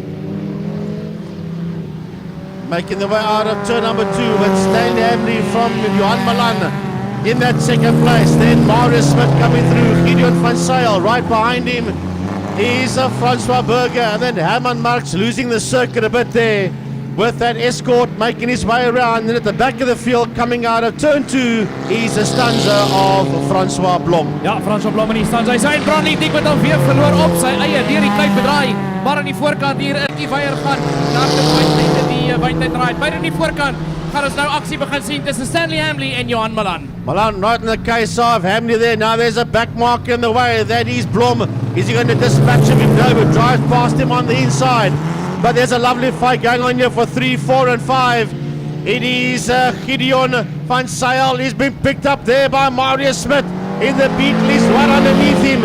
He's Marius Smith, but Gideon gets away under Marius, and right behind them is the 48 there of Francois Berger. Marius Smit wat sê hy gaan nie breek nie, hy gebruik vir Gideon van Sale as 'n breek en hy begin tol daarso en Smit wat amper het verloor en dan Bronley Dick wat uit die pad het gehelp word daarso uit die uitgang van die wyntuin draai uit deur die voorloper hier in die voorkant. Dit is Stanley Hamley in die nummer 15 en Datsun Triple S agter hom daarso Johan Milan gevolg daar deur in die derde plek die Beetle daar van Marius Smit gevolg deur Gideon van Sale, Francois Berger en Herman Marks. It's a lovely fight going on there. They've got the back marking between them. That is Bronley Dick as Marius Smith makes his way down into turn number 1. Right behind him we have got Gideon van Sale driving around the outside of the back marker is Francois Berger in the Mini, and the Mini, listen to me, the Beetle, and then we have got the escort there of Herman Marks. Marks wil daar sit agter Bronley Dick en daar's daar kontak tussen Smit en Berger en van Sale, maar hulle almal hou hulle posisies. Die wit vlag wat nou gaan uitkom hierso vir die voorloper Edwin Stanley Hamley wat sy laaste ronde begin saam met Johan Milan terwyl die derde plek manne dit nog uitspook daar, so dit is Marius Smit in die derde posisie met Gideon van Sail op sy hakke en François Blom wat nou teruggeval het daarso en hy skuif daar voor die backbacker en dit is van Sail wat vir Marius Smit dop deur die laaste draai en kontak tussen Smit en Stanley Dick, maar die geruite vlag wat gaan uitkom vir Stanley Hamley. P1 for Stanley Hamley, and across the line in second place is Juan Milan. Marks comes through to finish his race as the rest of the guys just filter through. Marius Smit, Ronnie Dick and Francois Blom coming towards us, and here racing towards the flag on the lead lap is Gideon van Sail, and right on his heels there is Francois Burger. Ja, Herman Marks was dan die volgende man deur daar met die Ford Escort, gevolg daar deur Marius Smit, François Blom en dan ja, maar François Burger en dan François Blom aan die agterkant van die veld. Dit was dan die tweede einding geweest van jou Cowley Motors en Motorwaps 4-silinder kontakklas. En dit beteken volgende uit op die baan is jou Hot Rods.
Right, the Hot Rods are out on circuit. The 563 of Tyrannels in pole position. On the outside of him, the 35 car of Dane Parrish. Then is Llewellyn Kotze on the second row on the inside.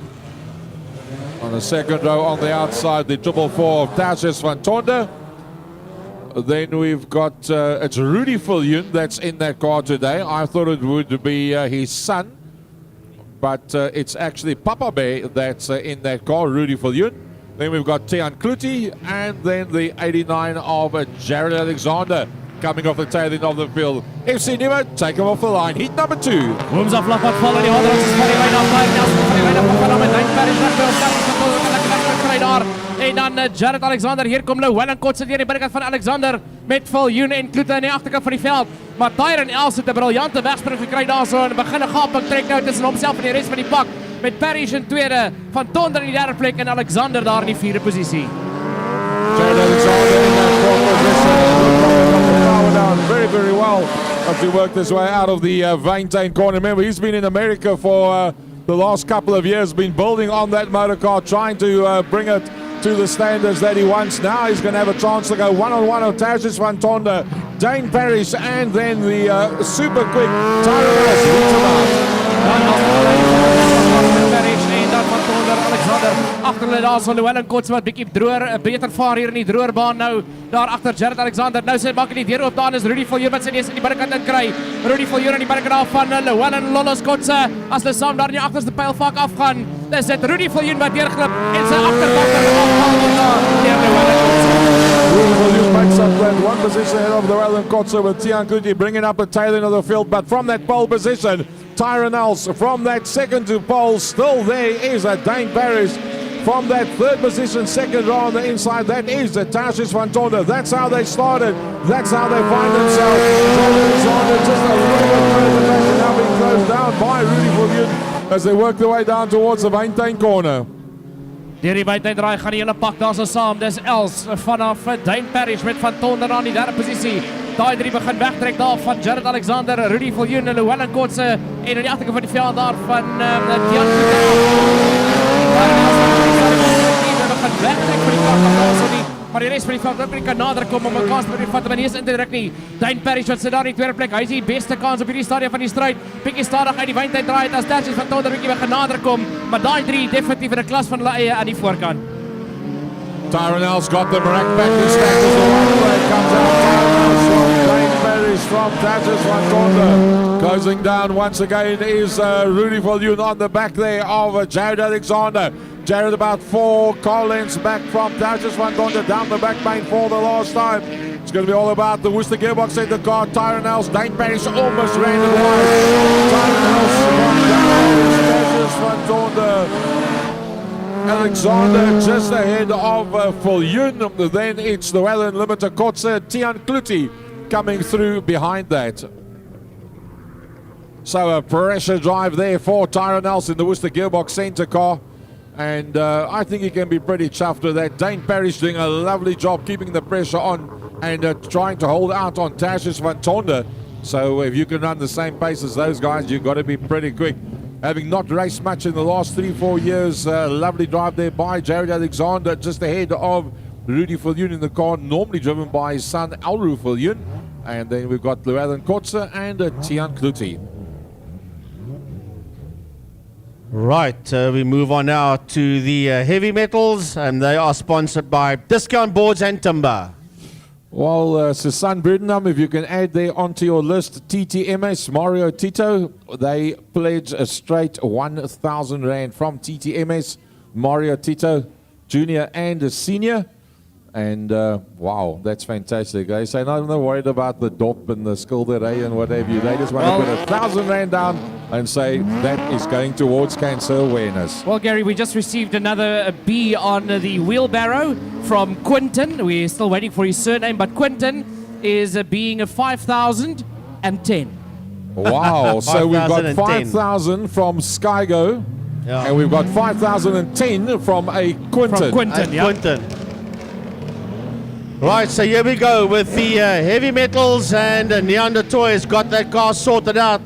There was a lot of problems with that thing after the wheel broke off, and it was at a complete angle. They got that car sorted out. He's back out there in the Coastal Engineering Suppliers BMW.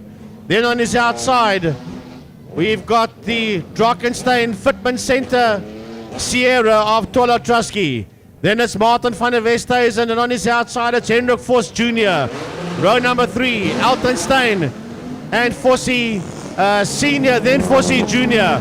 Then we've got Philip de Wet, Hancock Brandt is in there, Francois Smith is right in there as well, Albert Swanepoel, and coming off the back of the field is Arno Engelbrecht. Well, I must say, Philip de Wet had a pretty good run in heat number 1. He finds himself starting a little bit further back. Francois Smith battled, I think he got himself a 4th position eventually. He finds himself starting now on the 2nd row of the grid. Neanderthal will probably get the whole shot. Down to turn number 1, Tola Trusky tries to close off line on front there of Francois Smith. Hendrik Vos having a look on the outside line. The Tony's BMW having a look on the inside, and they almost end up going 3 abreast. Elton Stein comes around the outside up into the top 5. But it's all about that man in P1. Neanderthal is sitting up there in that 3rd position, followed there by Tola Trusky. Francois Smith sitting there in that 3rd place. Right behind him is Elton Stein. Then it is Fossie Senior, and coming through there on Fossie Junior is Hancock Brandt. Right behind Junior, we've got Martin van der Westhuizen, and Engelbrecht is sitting right in there as they work their way out of the Weinstein corner.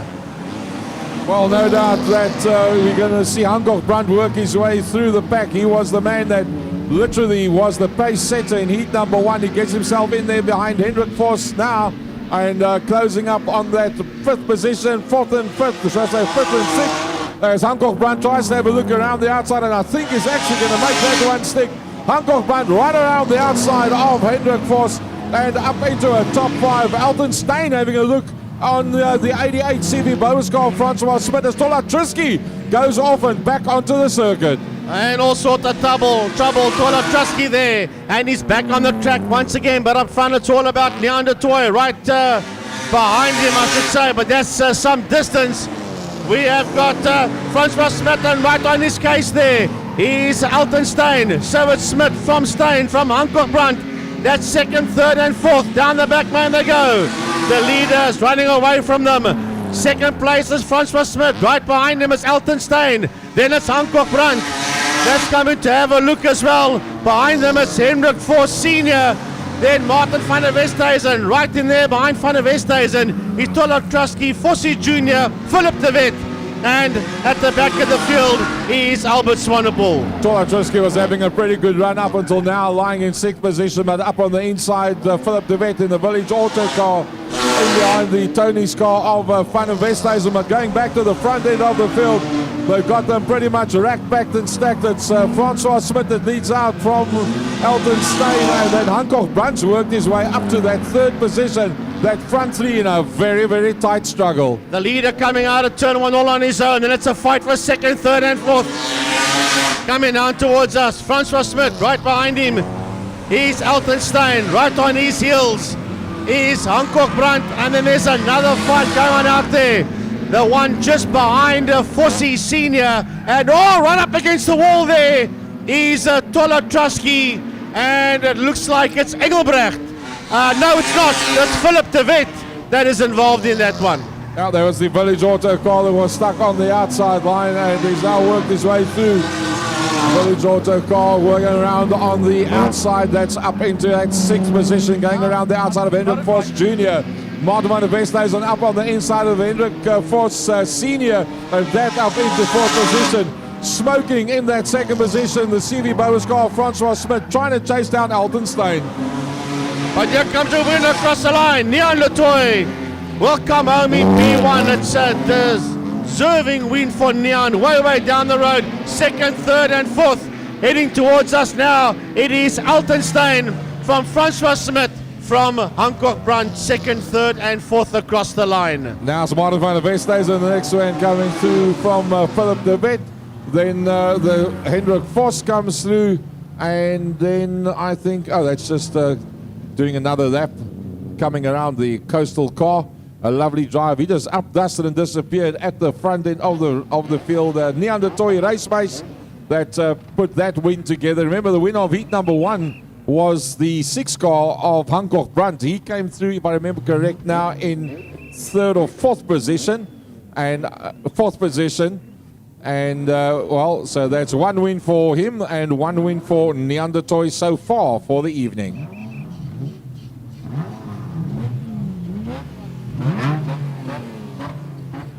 A right rear flat for Arno Engelbrecht. Looks like there's a bit of damage on the panel by that right and rear wheel, but I do think that damage was from the earlier heat. So unfortunately taking him out of that, Arno Engelbrecht in the 47 gets it back to the pits. Hopefully he's got the necessary spares and he can get that snap change car back out for the following heat.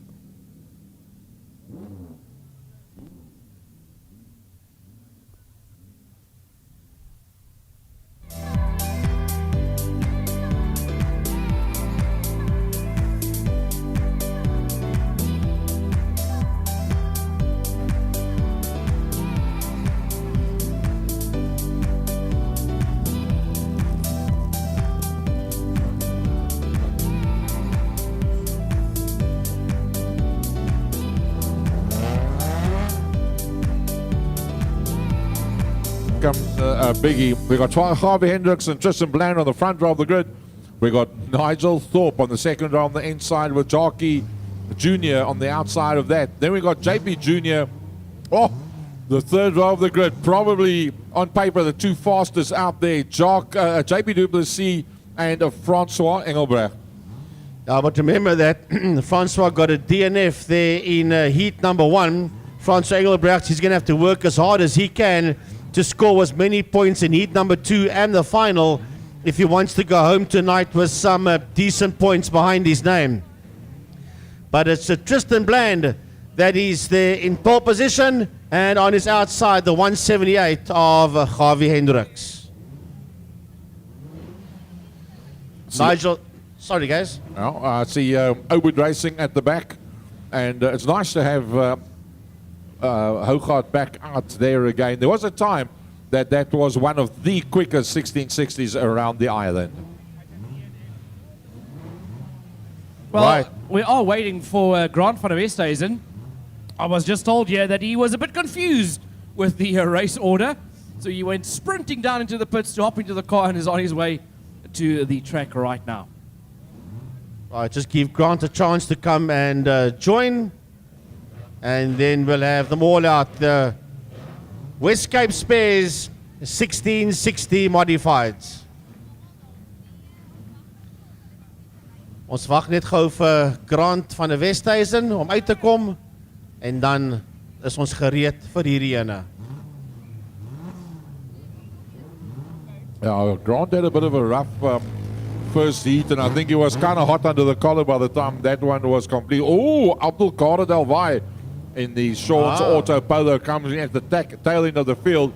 So him and Hougaard will be on the move from the back as we still wait for Grant to come out. Grant van der Westhuizen.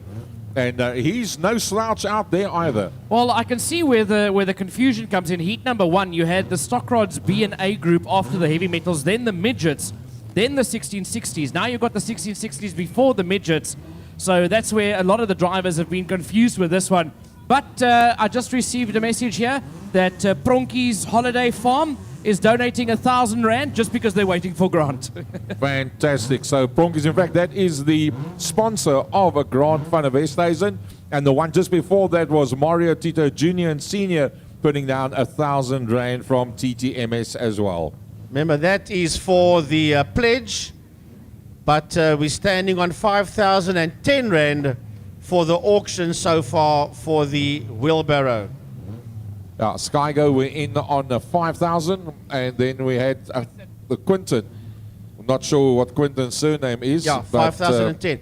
But probably for somebody that knows the Skygo construction guys just want to mess them around with $10. But for the blow kissings, Alicia Tron has given so far 100 Rand, and for the painting, she's also given 500 Rand so far. Wow, awesome stuff. So, Grant van der Westhuizen waiting for him to come out of the pits. It's going to be all systems go. Tristan Bland with Harvey Hendricks on the front row of the grid. Nigel Thorpe and Jacques Jr. JP Jr. with Francois Engelbrecht. That is your front six. There's going to be a lot of pressure on Tristan Bland in the Goodwood Used Motor Spares Tiny's Pitbox sponsored methanol munching 1660. And I know that Emil Brandt will be super chuffed to see that Tiny's sticker head out of turn number 1 first. We'd love to see it head out of turn number 1 first. Tristan Bland would love to see himself head out of turn number 1 first, but he knows it's going to be very hard as Grant van der Westhuizen joins. Pit gate will now close, and we are going to go racing. Tristan Bland, Harvey Hendricks, Nigel Thorpe, Jacques Duplessis Jr., JP Jr., Francois Engelbrecht is there, Werner Smith in the 111, Arno Hougaard, Rico Kuchlenberg, Abdul Kader Del Valle, and Grant van der Westhuizen. Oh, the warning flag's been held out to everybody as they come across the line. Goodwood Used Motor Space Tiny's Pitbox up front in the hands of Tristan, known to his closest friends as Tristina.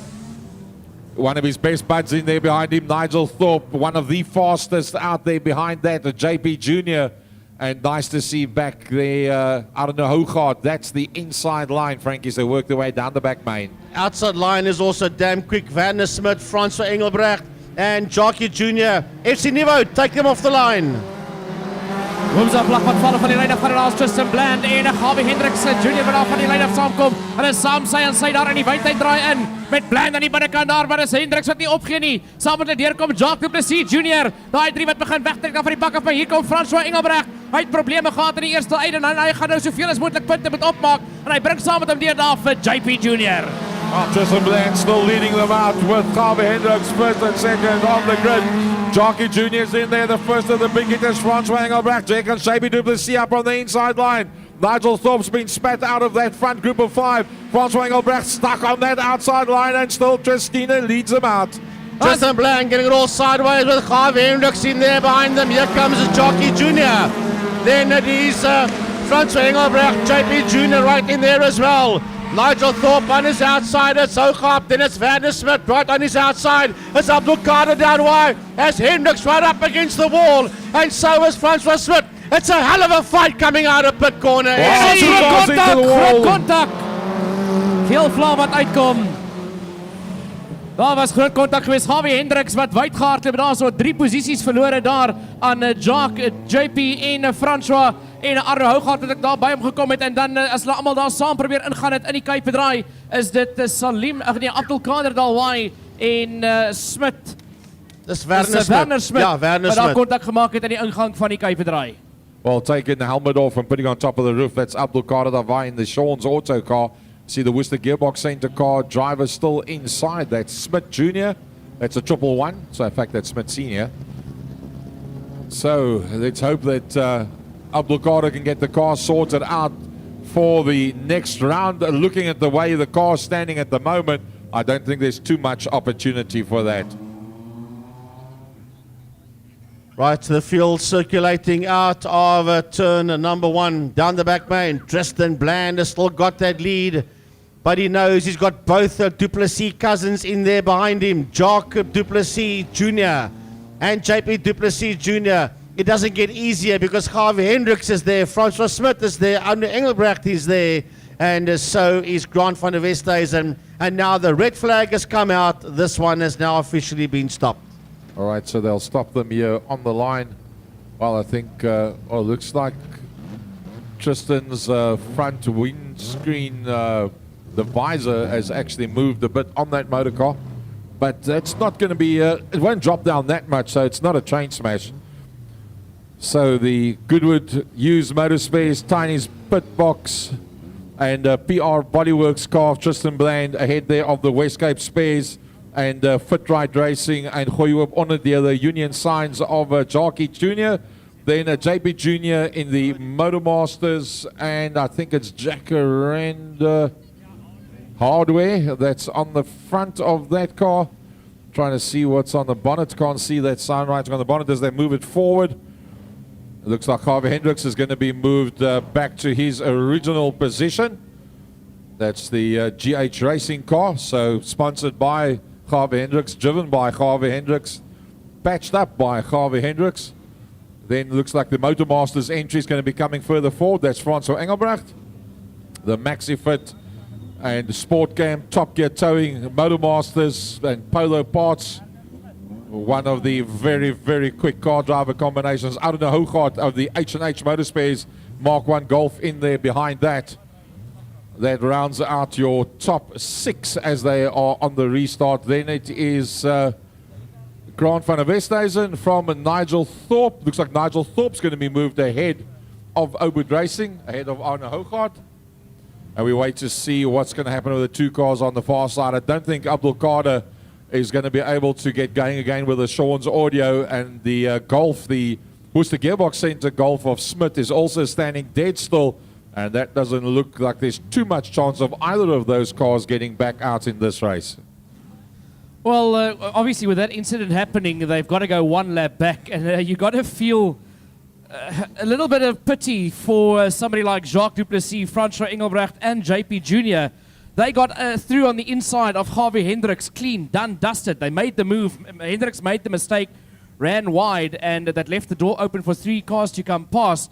And then, unfortunately, going back 1 lap back, that puts Hendricks back in that second position. Fortunately for him, unfortunately for drivers like Duplessis, both Duplessis and Engelbrecht. I think fortunately for Harvey Hendricks, Yep. and maybe fortunately for Tristan Bland as well, because I think Tristan, having beaten Harvey down into turn number 1 and stayed ahead of him for 1, 2, 2.5 laps, will fancy his chances better than the likes of Jacques and JP Jr. sitting on his back bumper. Well, don't discount Harvey Hendricks just yet. We know how quick Harvey can be around the circuit. He is the defending club champion in the 1660s. So Correct, correct. anything can still happen until that checkered flag comes out.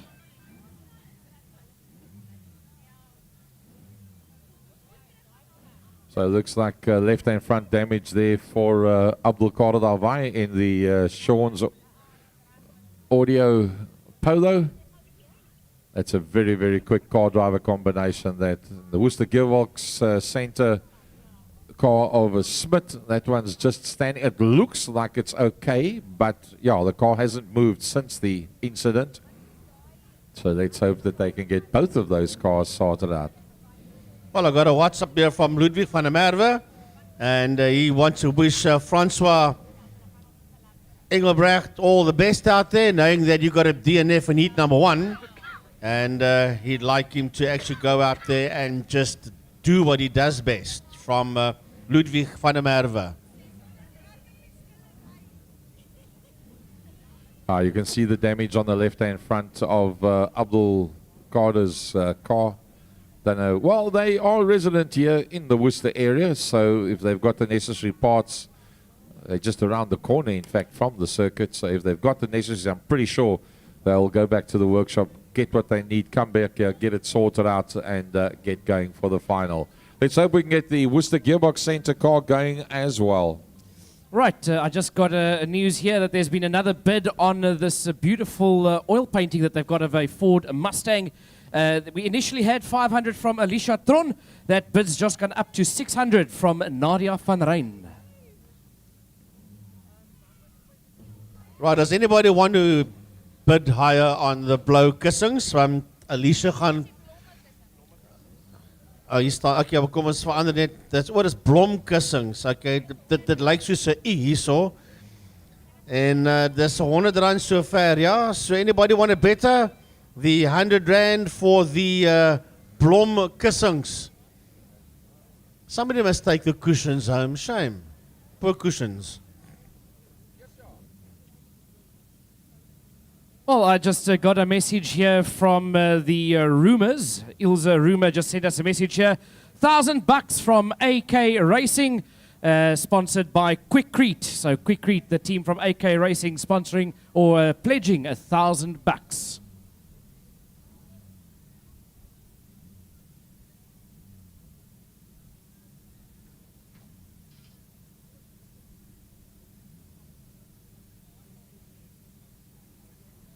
The last that we had was from Skygo Construction that said 5,000 Rand for the wheelbarrow with the, as Frankie says, my word for the day, the grog inside it. Then we got 5,010, and I've now got Andre Dupree from Skygo on the phone. Andre, you want to make a follow-up bid on that top bid of 5,010 Rand?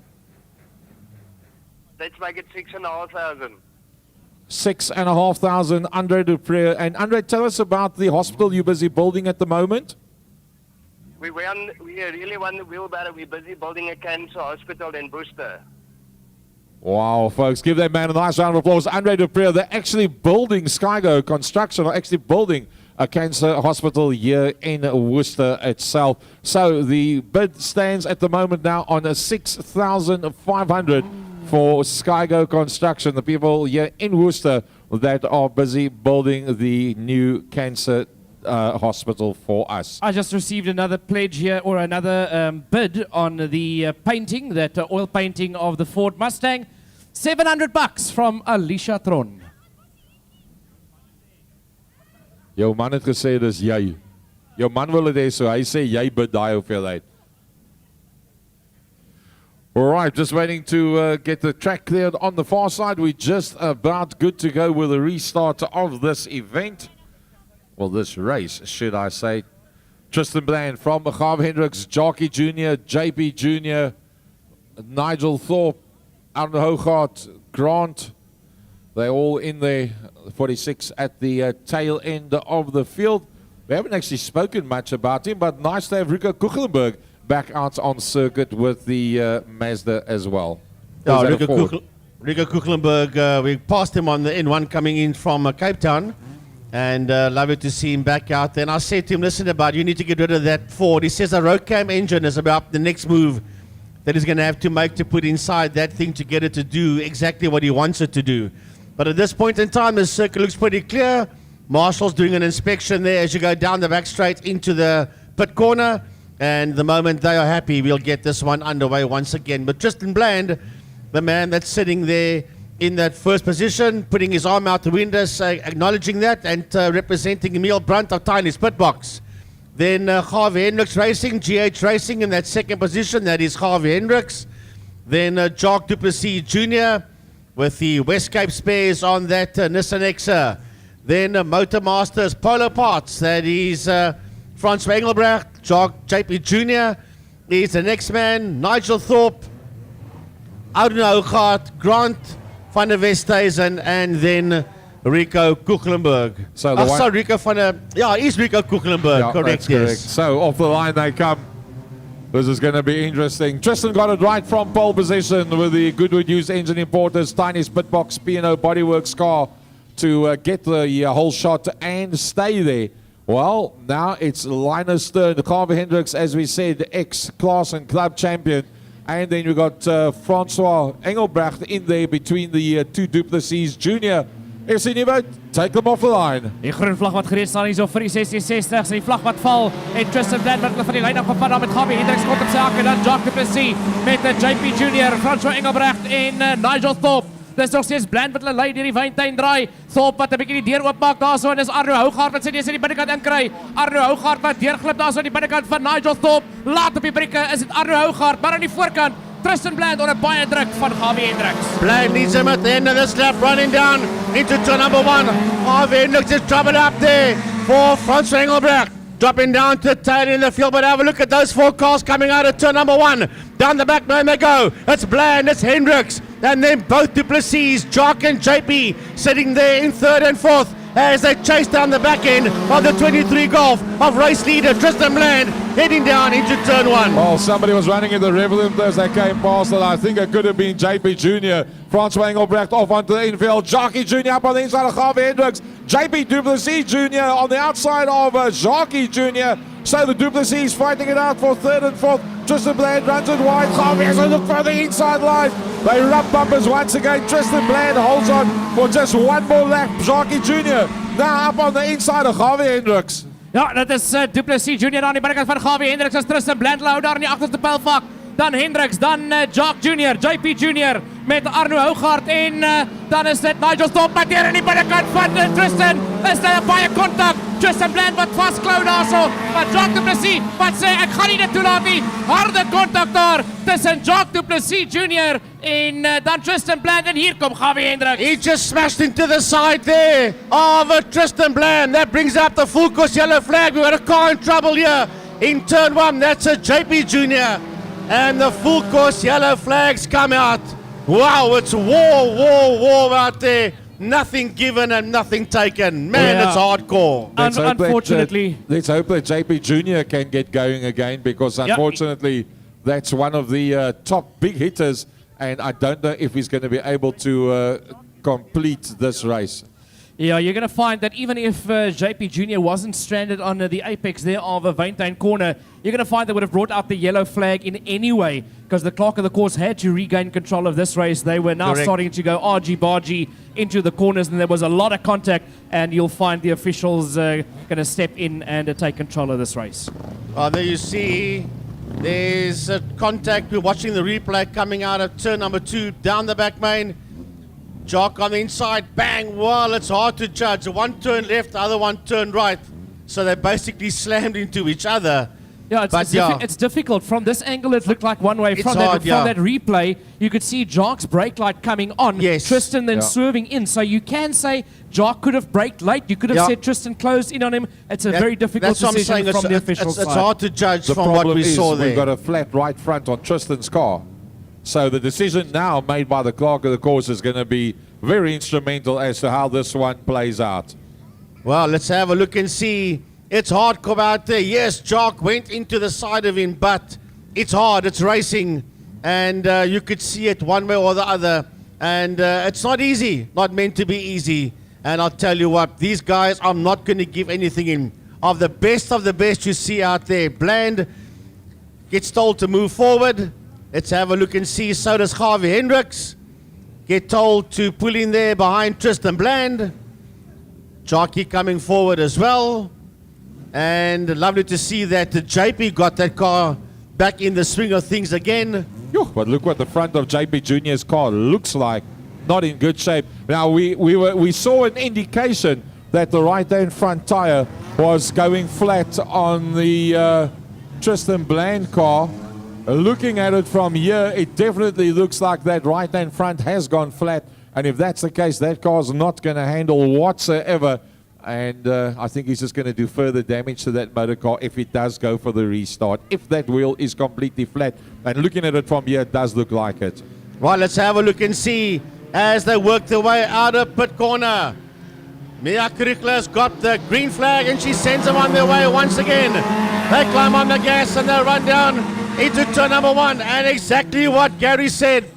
Problems out there for Bland. That tyre, he's gone right down. He's gone from 0 to 0 and Jockey Duplessis in trouble coming out of turn number 1. Ja, deur die kuipbedraai kom hulle nou daar so. Dit is Gabi Hendricks, dan JP Junior. Die geel vla wat uitkom as Tristan Bland tot stilstand kom daar so die uitgang van die wyntuindraai en hulle gaan hier eers weer moet onder beheer kry. Yeah, Tristan Bland actually stuck there on the back main, and it looks like Jacques out of it. Tristan, the right-hand front. That's why when we saw the right-hand front looked to be flat, there was nowhere that was going to go from there on out. And he was actually very lucky with the level of the driving of everybody behind him when he moved towards the outside, that everybody managed to miss him. Arno Hoogaard being the closest to actually tangling with the tail end there of Tristan Bland. But unfortunately, both him and Abdul Kader and Jacques out of this one. Well, amazing. Both drivers that caused the yellow when they went into each other are both the drivers that are now standing on the infield. Jockey Jr. and Bland. Well, he's got the outside assistance, so they're going to have to push that car onto the infield. It all depends on what choice the COCs make, but he has received the outside assistance, and that will be the end of that for Tristan Bland. Well, he tell you what, he had his moment of glory, that's for sure. Brilliant drive there by him. So now back down to Gavi Hendricks, JP Jr., Arno Hoogaard, Nigel Thorpe, Grant van der Westhuizen, and then bringing up the tail end of the field in the 46. Nice to see him back out on a track again. That's Rico Kuchelenberg. Gavi Hendricks leads him down the back straight there with JP Jr. in there behind him. Then it's Arno Hoogaard, followed there by Nigel Thorpe, Grant van der Westhuizen and Rico Kuchelenberg. Here we go green once again as they come down towards us on the loud pedal. As they run down into turn number 1. The pressure's on Gavi Hendricks out of turn number 1. He's got JP Jr. right in there behind him, followed there by Arno Hoogaard. Now JP goes and sits on the outside. JP sprints around him on the outside and boom, into the lead goes JP Jr. But fighting right back FC, he's Gavi Hendricks. Ja, Gavi Hendricks het nog nie opgee nie, maar JP Duplessis wat baie met 'n trek aan die draai kry, maar daai kar wat begin grof klink en begin mis daar in die hande van JP Duplessis Jr. aan die voorkant. Maar hy is los aan nou daar aan die voorkant gevolg deur Gavi Hendricks, dan Arno Hoogaard. Nigel Thorpe is daar in die 4de plek gevolg deur Grant van der Westhuizen en Rico Kuchelenberg aan die agterkant van die veld. Nigel Thorpe trying to get himself into a top 3 position. Gavi Hendricks runs a bit wide.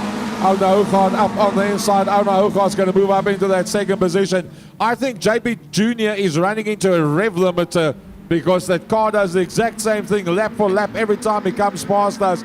JP Jr. now having a bit of a breakaway from the rest of the pack. Checkered flag is out. FC take him off the line. Oor die lyn kom hulle, dis JP Duplessis Jr. die eerste plek, van Arno Hoogaard daar in die tweede plek, dan Gavi Hendricks, Nigel Thorpe, Grant van der Westhuizen en Rico Kuchelenberg, die laaste een wat gaan deurkom daarso. 'n aksiebeleide 'n 1660 tweede Eiden met trots aan jou gebring deur Westcape Motor en Bucky Spares. Baie goeie wedren geweest daar so. Dit was Tristan Bland se wedren van sy lewe geweest daar aan die voorkant en ongelukkig nie uitgewerk nie, maar gee daar vir JP Duplessis 'n lekker hande klap wat wegstap met die wen in die eerste plek. Arno Hoogaard wat net hier daar deurkom in die tweede posisie en dan Gavi Hendricks. Wel, ek het hier tydens hierdie wedren het hier 'n bid deurgekom op die Ford Mustang skildery. Eers het Herman Marx deurgekom met 800 en nou 900 vir Rian Maree daar van Lubri SA, so 900 wat deurkom die huidige bod daar op die Mustang skildery. R900 vir Rian Maree van Lubri SA. Well, I just picked up a WhatsApp that came through here from little Dane Ruthenberg. Hy sê hy's kliphard daarso van Bottersig. Hy sê Celtics heights af vir Nigel Thorpe en hy wens hom alle sterkte toe. We've also had some queries regarding the painting that's been made available, the painting of the Mustang. So, Corne, if it's possible, if you can somehow get a shot of that painting, maybe Ruan can take a photo of it, send it to you on a WhatsApp, and then the folks at home can get an opportunity to see what that painting looks like. Tristan Bland needing a tow truck. Got to lift the front up. Half shaft off.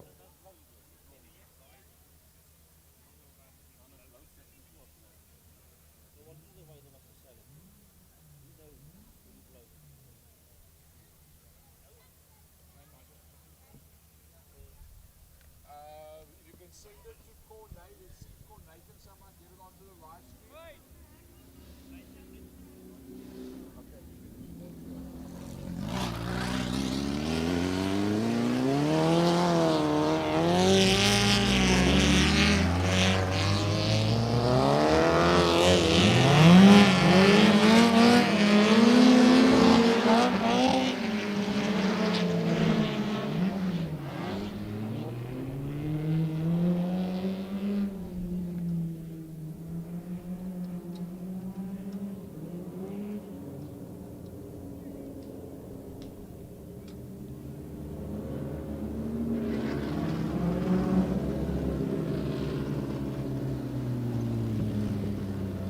Right, extreme panel and spray, midgets A and B, 1B class midget in Timmy Paris. The other three are all the A class midgets, and it is Jacques van der Merwe that stands there in that pole position as the midgets work their way into the Valentine corner. It's going to be short, sweet, and to the point. That I can promise you. A high-speed train as they come out with Skulk Swart timing that start fantastically as he hits the jump there, works his way out of turn number one. Down the back line they go. Skulk Swart sits up, then B1 with Jacques van der Merwe in that second position. Then it's Cameron Nettling that sits there in third position and sitting overall in P4 and leading the B division. He's the number 27 of Timothy Paris. Ja, is hierdie aanbeerklasse met een meter wat aan die gang is hier so vir Skalk Swart aan die voorkant. Maar 'n stukkie van der Merwe wat nou stadig maar seker 'n bietjie begin nader kry daar in die tweede posisie. As hulle altyd begin weg met die nummer 27 daar in die derde plek. En dan in die eerste posisie vir die B-klas daarso, die nummer 70 van die Timothy Paris. Nou is het Skalk Swart en nou weer verder begin wegtrek daarso van Skalk Swart af. Maar die rondes wat aftel is het Chucky in die eerste plek. In die tweede plek stukkie van der Merwe en derde Cameron Nettling. Well, it's a high-speed train going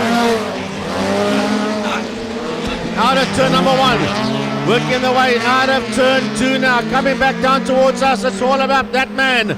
It is Skulk Swart, Mr. Extreme Panel and Spray. Right there on his own.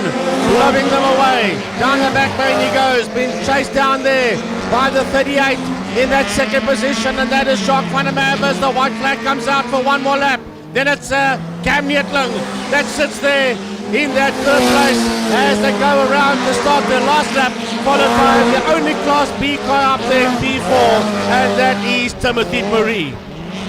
As die wit vlag wat uit is vir Timmy Paris daar, maar die geruite vlag wat geruit kom vir die man aan die voorkant is die nummer 4, Tony Springwingskar van Skalk, Chucky Swart in die eerste plek. In die tweede plek die 38, automatic dynamiskar van Jacques van der Merwe, Cameron Nettling in die 72, Extreme Racing Car wat gaan deurkom daar in die derde posisie en in die vierde plek eerste van die B-klas, die 27 Tony's clutch and brake car daar van Timmy Paris in die vierde posisie.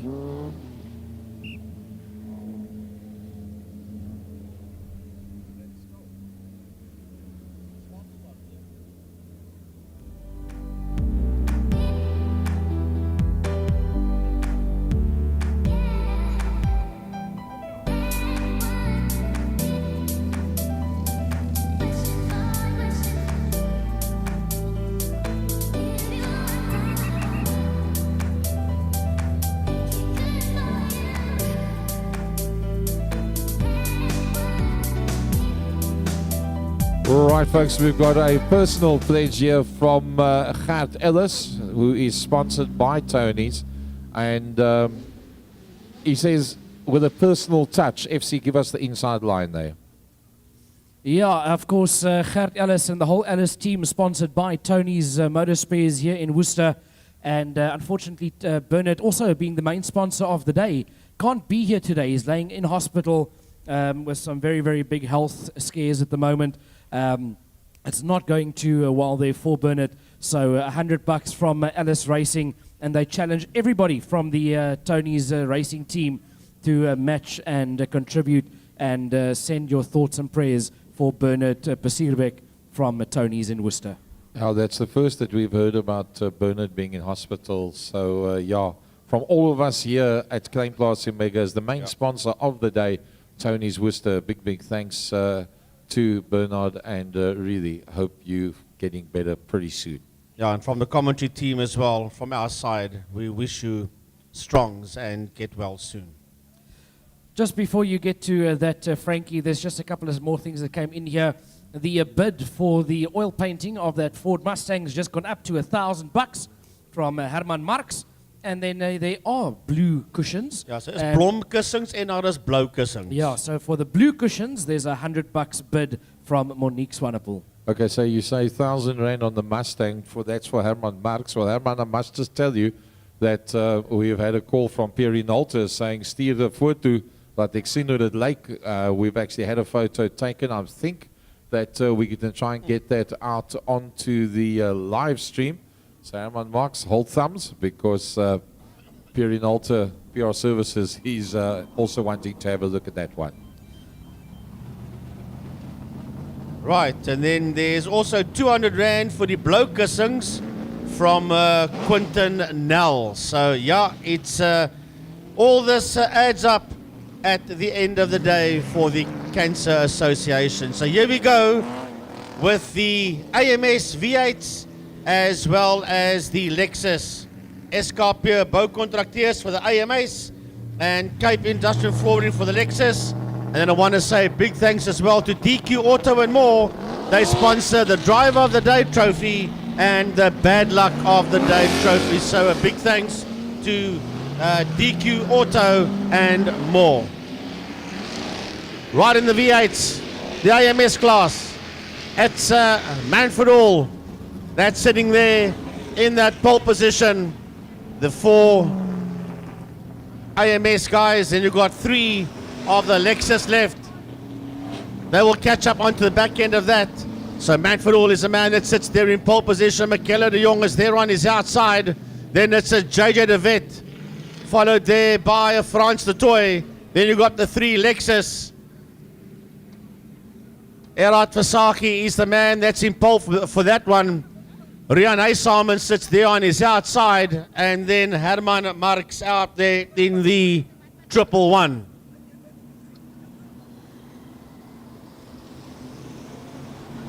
So, Frankie, we don't see Quinton Miller out there. Now, remember, Quinton Miller and Johannes Havenga had that incident earlier on. I think Havenga was not in the best of medical shape, and I think the car's a bit bent as well. And we haven't seen a Miller come back out on circuit now either, Quinton Miller.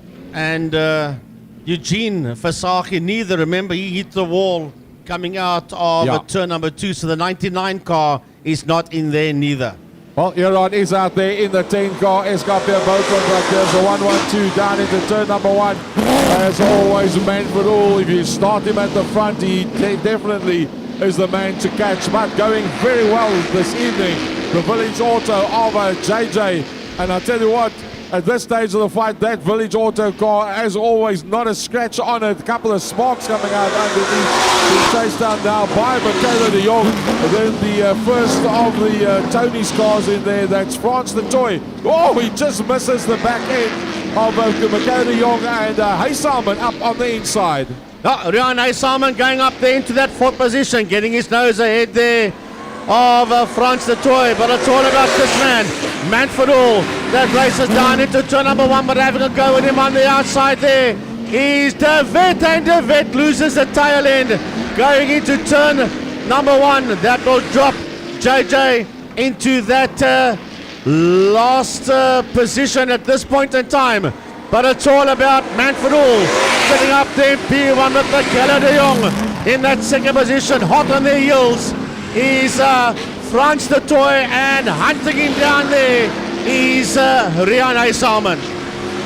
Well, I tell you what, it was Manfred Hall pulling away at the front end and then picking up the whole shot. In turn number one, he's done a brilliant job, as always. But Michaela de Jong, in the absence of the village auto car that had a bit of an incident, finds himself in second. But Frans de Toy is closing down from behind pretty quickly, and not that far behind is Rian Salmon as well. Yeah, the four front runners come towards us to start another lap. Manfred Hall is absolutely nailing that accelerator to the floorboard as he works his way out of turn number one. Down the back main he goes. Michaela de Jong is in that second position, and here comes Frans de Toy. Frans de Toy right on his case as they exit the Wyntuin corner. Right behind them is Rian Salmon. Rian sits up there in P4, but he's also the lead car in the Lexus as his foursome runs down the back main into the Wyntuin corner. Probably one of the best races to date with that car out of Michaela de Jong in that second position, holding off the man that led out a long time in heat number one, and that was Frans de Toy. Rian Salmon, as always of late, going very, very well, and finds himself right there with that front bunch of four cars, and literally a four-way battle for the lead in this race. Right, here they come out of the Wyntuin corner to start their last lap. One more lap to go. Oh, there's contact between Michaela de Jong and Frans de Toy, but no harm done at the end of the day. Down the back main they go. Then it's JJ de Wet. He's fought all his way back there into that fifth position, but the checkered flag comes out and the win will go to Manfred Hall. He comes home first. Frans de Toy finishes second. Michaela de Jong finishes third. Fourth will go to Rian Salmon, and fifth will go to the village auto car number 43 of JJ de Wet. Well, Frankie, if I've got it right, that's the ex-Alan Boyson car that was just driven now by Manfred Hall. 100% correct.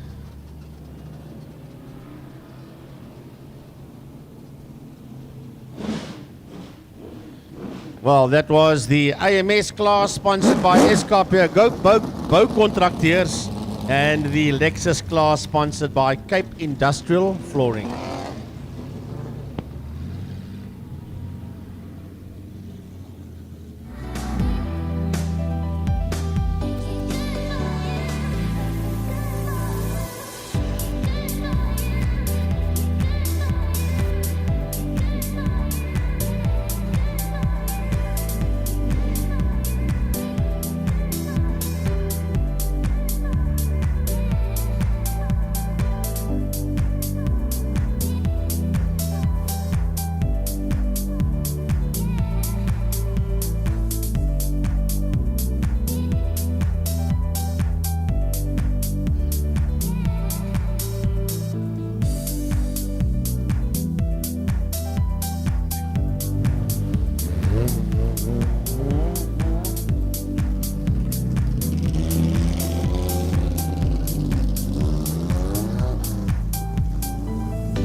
Theo's Bucky Spares, 2.1 modified saloons, heat number 2. And the man that's there in pole position is Peter Niemand. On his outside, we have got JP Jr., JP Kotze, then Johan van Dijk is in there, Jan Kluter, Herman Smith. Pitgate is closed. And that's a subtotal of the 2.1 sponsored by Theo's Bucky Sales.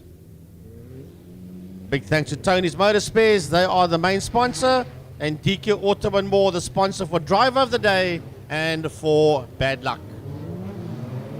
Right, the flag goes down. And off we go with a 2.1 modified saloons, and it's JP du Plessis Jr. with a lovely start, working his way out of turn number 1. It's Pieter Niemand in that second position. Down the back man to go, it's JP Kotze. Kotze sits there in that third place, ahead of Johan van Dijk, right behind them, Tiaan Klute and Herman Smith. Ja, Tiaan Klute en Herman Smith die agter van die veld daar, maar dit is Pieter Niemand wat buite hardloop. En die hele oplos daar van JP Kotze, maar dit is niemand wat net betyds toemaak daar. Intussen terwyl niemand die pak daar ophou, is dit JP du Plessis Jr. wat weghardloop aan die voorkant. Nou hardloop niemand buite en hy los die deur oop daar vir JP Kotze. JP Kotze wat opskuif dan na die tweede plek toe met niemand aan die derde, Johan van Dijk in die vierde plek en dan Tiaan Klute. And Herman Smith in there behind Tiaan Klute, but JP du Plessis Jr. He's running away with them at this point in time. The fight is on here for that second position. It's JP Kotze. That's in that second place, pulling away there from Pieter Niemand. Right on his heels, he's Johan van Dijk, being chased down there by Tiaan Klute and by Herman Smith. Herman Smith in die agterkant van die veld daar is Fiesta. As hy begin terugval daar so Tiaan Klute wat sit daar in die tweede laaste posisie. Maar intussen is dit JP du Plessis Jr. aan die voorkant in die Renault Clio wat 'n kwart baanlengte voor die res van die veld is. Dan in die tweede plek JP Kotze. Hy begin stelselmatig wegtrek daarso van Pieter Niemand af. Niemand wat sit daar in die derde plek. Deur Johan van Dijk en die nommer 10 die Brede Vallei Truck Center Kotze daar in die vierde posisie met Klute en Herman Smith. But who's going to catch JP du Plessis Jr.? Nobody's got the whole back straight and a touch more that he is ahead of the man in second position, namely JP Kotze.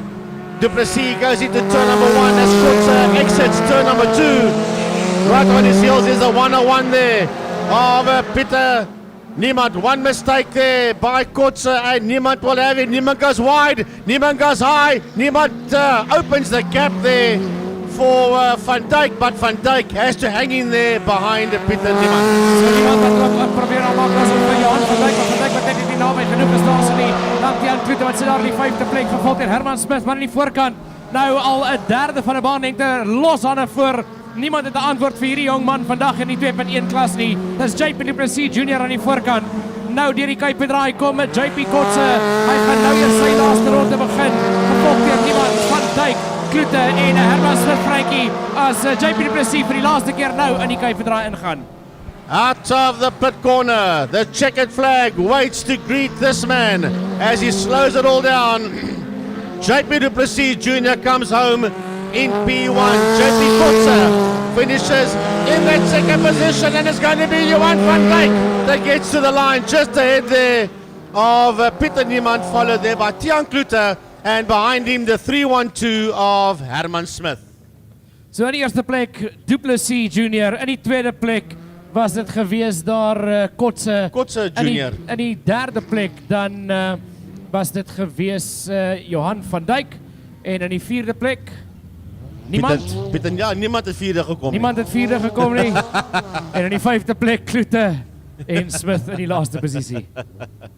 So niemand het vierde gekom. Niemand het vierde gekom nie, maar daar was 6 karre. Dit was dan jou 2.1's gewees met trots geword deur Theo's Bakkie Sales. Theo Loupsher, die man van Theo's Bakkie Sales, nie uit op die baan vanaand nie. Right, we move on now to the stock rods, classes A and C, and then from there we move into the finals of the event.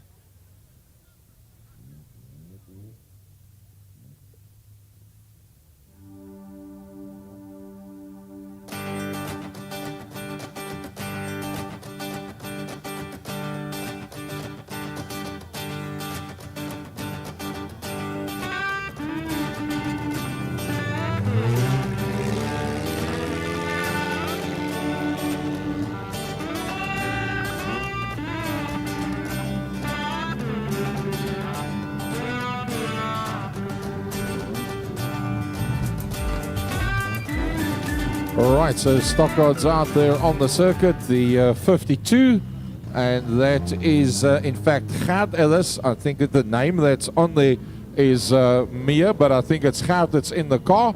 Then we've got Sarel Small in the 45 on the front row on the outside. Then it's Janine Els, then the Worcester Gearbox Centre 110 of Smith, then the first of the Kuchelenbergs, the 151 in the motor deck Stickland and Razorbacks, that's David. Then the 85 on the outside of that. I think that's Gavin Smart. And that, Frank, is the front 3 rows of the grid, starting behind that with Bonties. Yeah, it looks like it might be Petrus Ferreira. I see right behind him is MJ van der Westhuizen Did and you say Andre. a calmed version of Petrus Ferreira or just Petrus? Petrus, because he's not going to be calm, that's for sure. Just checking. Then Andre Horn is in there as well. Then Jano Kuchlenberg, oh, it's going to be war out there. Alonso Picard is in there as well, as this whole group works its way out of the pit corner. The flag goes down and let all hell break loose, because here we go. As Kat Ellis runs him down into turn number 1. Ellis there into turn number 1. To the outside, it is a Sidle Small. He gets run right up against the wall as this whole field races down. There's a bonnet coming loose there, as that's Janine Els. That's in that second place. That bonnet is coming loose of Janine's car.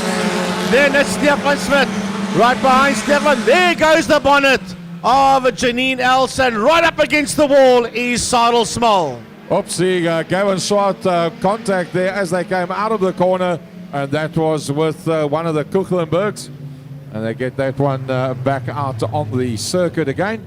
So that bonnet will have to be removed from where it is. Probably the best thing that could have happened for Janine Els, to have a situation where the bonnet comes off, and it's safer for everybody around the circuit as well. Gavin Swart looks like he's hell-bent on recovering that original position. Ponty sticks his hand out the window and says, no, hoe bedoel meneer, no. Well, everybody drives past the bonnet, and then there was one guy that drove over it, but I don't think there's any damage done to that bonnet. I don't think so. Well, if Gavin Fleming was here, he would have driven over the bonnet. Yeah, he probably would have. Yes, He loses his front bumper, the whole pack comes through, misses the front bumper, he goes and rides over it, only eventually to find it was his own front bumper. Yeah, but that's Harvey for you, that one. That is Harvey. And our boys from the States will be coming back. They leave the 15th of December. They'll be back here on the 16th. So that'll be Albie Alexander and Gavin Fleming and Sean Jordan and Anku Jordan, Tacey Valentine. All of these guys that have been on these 10 months contracts, they'll all be landing here on the 16th of December. I want to keep an eye on that second last car, that is AJ LaRue. He did so well Yes. out there in the opening heat, and that's a new name to me. This is obviously his second outing. I wasn't here for the first one, and he ran away with the class that he was in heat number 1. He starts there in that second last position, just ahead of Andre Horn, and just behind Alonso Picard. So the white flag is out as they exit the pit corner, and it is Gert Ellis from Janine Els and Stefan Smith from David Kuchlenberg. Gavin Swart, Sidle Small is in there, Petrus Ferreira, MJ van der Westhuizen, then the 74, that's Paul Victor, and then I'll have a look, then we've got Janu Kuchlenberg, Alonso Picard, AJ LaRue, and at the back of the field we have got Andre Horn. All right, so that pretty much lines them up. Can Gert Ellis, having put the 100 rand down out of goodwill for the man from Tony's, can he hold them out? Down to turn number 1, they go having a look up on the inside line is Kuchlenberg. Kuchlenberg gets his nose in, they rub between third and fourth position. Gavin Swart has a look around the outside and goes up alongside third position. Can Gavin Swart hold? Kuchlenberg tries to close the line off, gets it completely sideways. Swart keeps the line very neatly. Stefan Smith holds on to that third position. Out of turn number 1, they go down the back by Ernest Gert Ellis from Janine Els, sitting first and second. Then they're trying to pull away there as they work their way out of turn number 2, and trouble out there for Gert. He slowed right down. Stefan Smith has now come through into that second position. Right on his heels there, we've got David Kuchlenberg. Behind David Kuchlenberg, we've got Gavin Swart, followed there by Petrus Ferreira, but the full course yellow flag is out. Front left flat tire there for the Tony's Golf, number 52 of Gert Ellis. No, he couldn't go any further with that one, and they weren't sure whether he'd be able to make it at that stage of the fight off onto the infield, hence the yellow flag coming out. So interesting stuff. A lady racer once again leads them out at the front end of the field. Smith in that second position, then Kuchelenberg, then Swart, then Bontis, then Van der Westhuizen. Yeah. That front six, Frankie, any of them. Yeah. Any of them. Yeah, don't forget about Paul Victor's in there, Sarl Small, Alonso Picard, AJ LaRue, and the last man is Andre Horn. That's going to be tough out there as this field rolls past us. Back into turn number 1. So we'll have a look-see as they make their way down that back main. Any one of that first 1, 2, 3. Well, I'm watching the progress of LaRue. He's still out there in that second last position. He hasn't really had a chance to go yet. Gary, green flag. Here they go. Janine Els off the line with Smith in that second position. Down towards turn number 1 they go. Bontis has a look on the outside of Gavin Swart. Gavin runs it slightly wider. It's MJ van der Westhuizen that's right in there. Out in the back man they go. Janine Els is doing it all right. The lady racer Janine Els is doing Anastasia Whitehorn on this field. It's not often you see a lady racer that leads out a very fast pack of cars.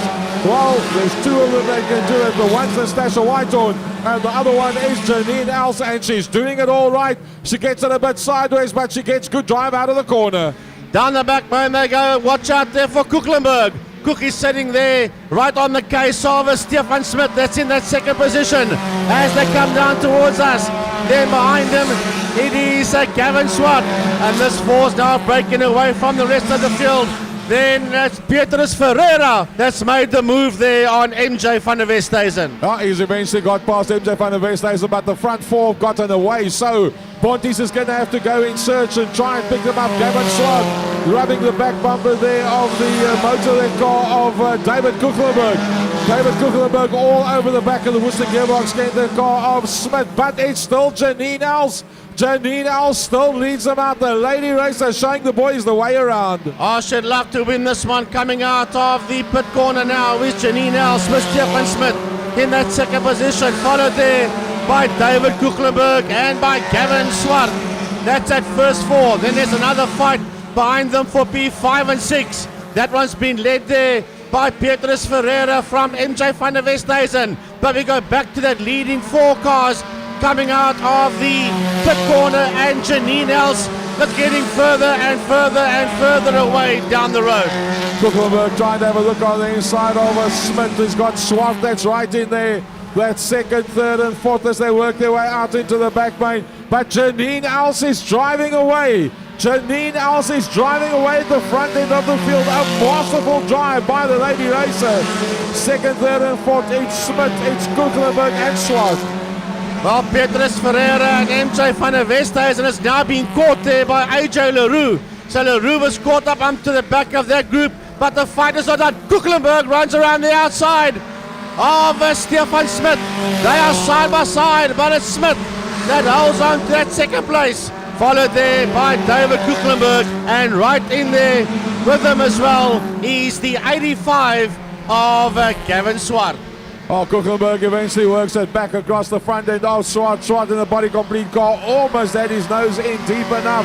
But Smith is doing it all right. The white flag comes out for Janine Els.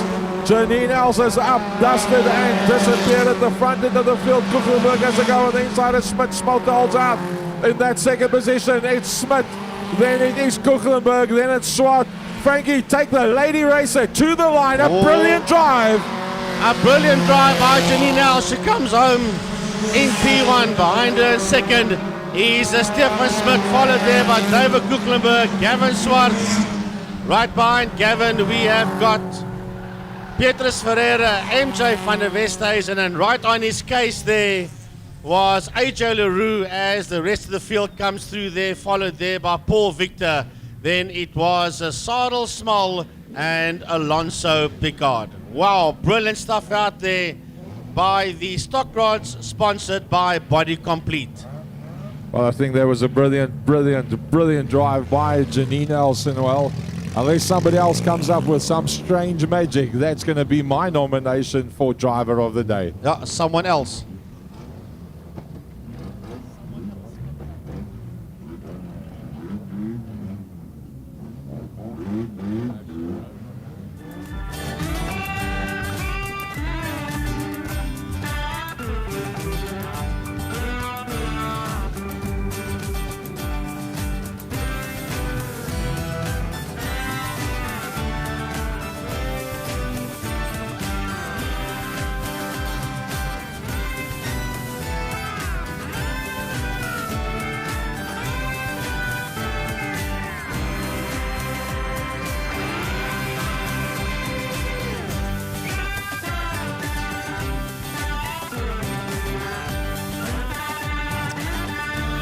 Ons het pas 'n nuwe bod gekry hierso vir die skildery oor die van die Ford Mustang. R1500 deur Lubri SA. Dis Rian Maree van Lubri SA met R1500 bid vir daai skildery. En dan is hier 'n bod vir die blou kussings, R200 deur Quintenel.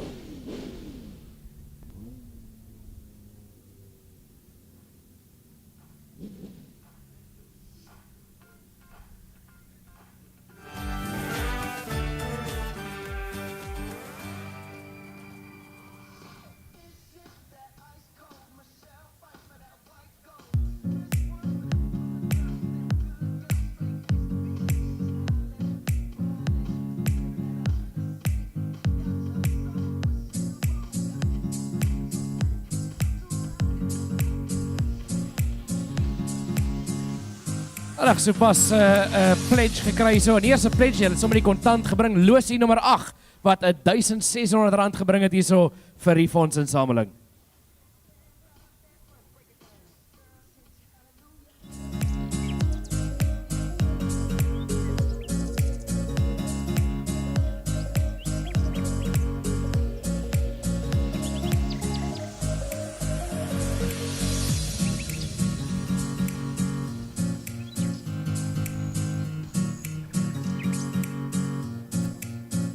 Right mense, daai geld moet julle nie inbetaal voordat die byeenkoms verby is nie.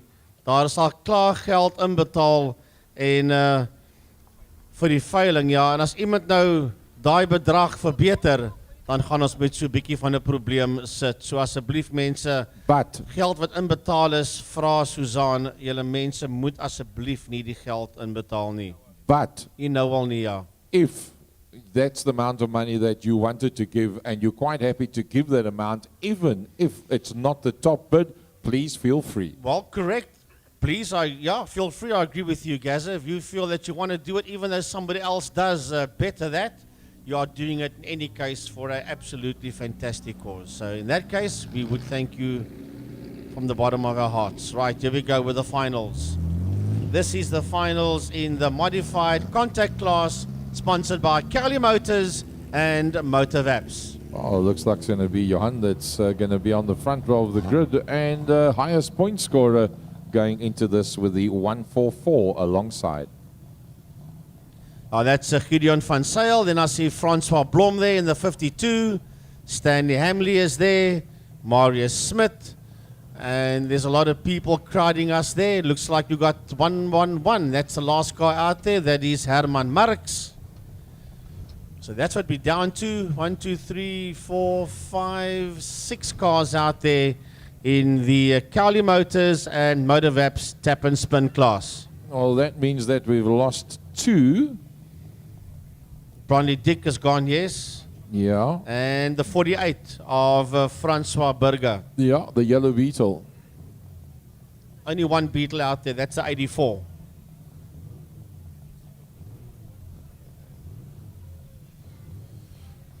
Right, for the Herald, we're good to go. Just give us a few moments. The lap scoring ladies are still busy finalizing a few points, and then we will start with the finals of the evening.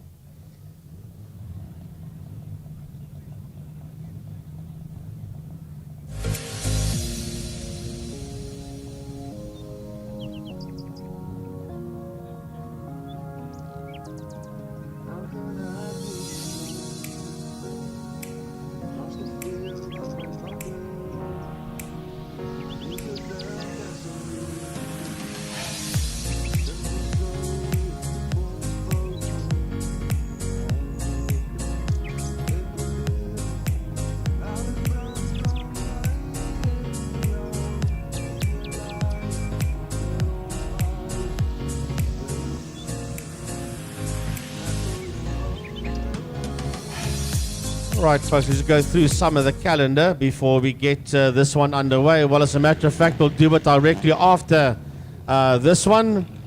This is the Cali Motors and Motorvaps 4-cylinder contact finals, as the Honda Accent of Johan Milan leads them through turn number 1. And then on his outside, we've got the Mazda Capella of Gideon van Zyl. That's the front row of the grid.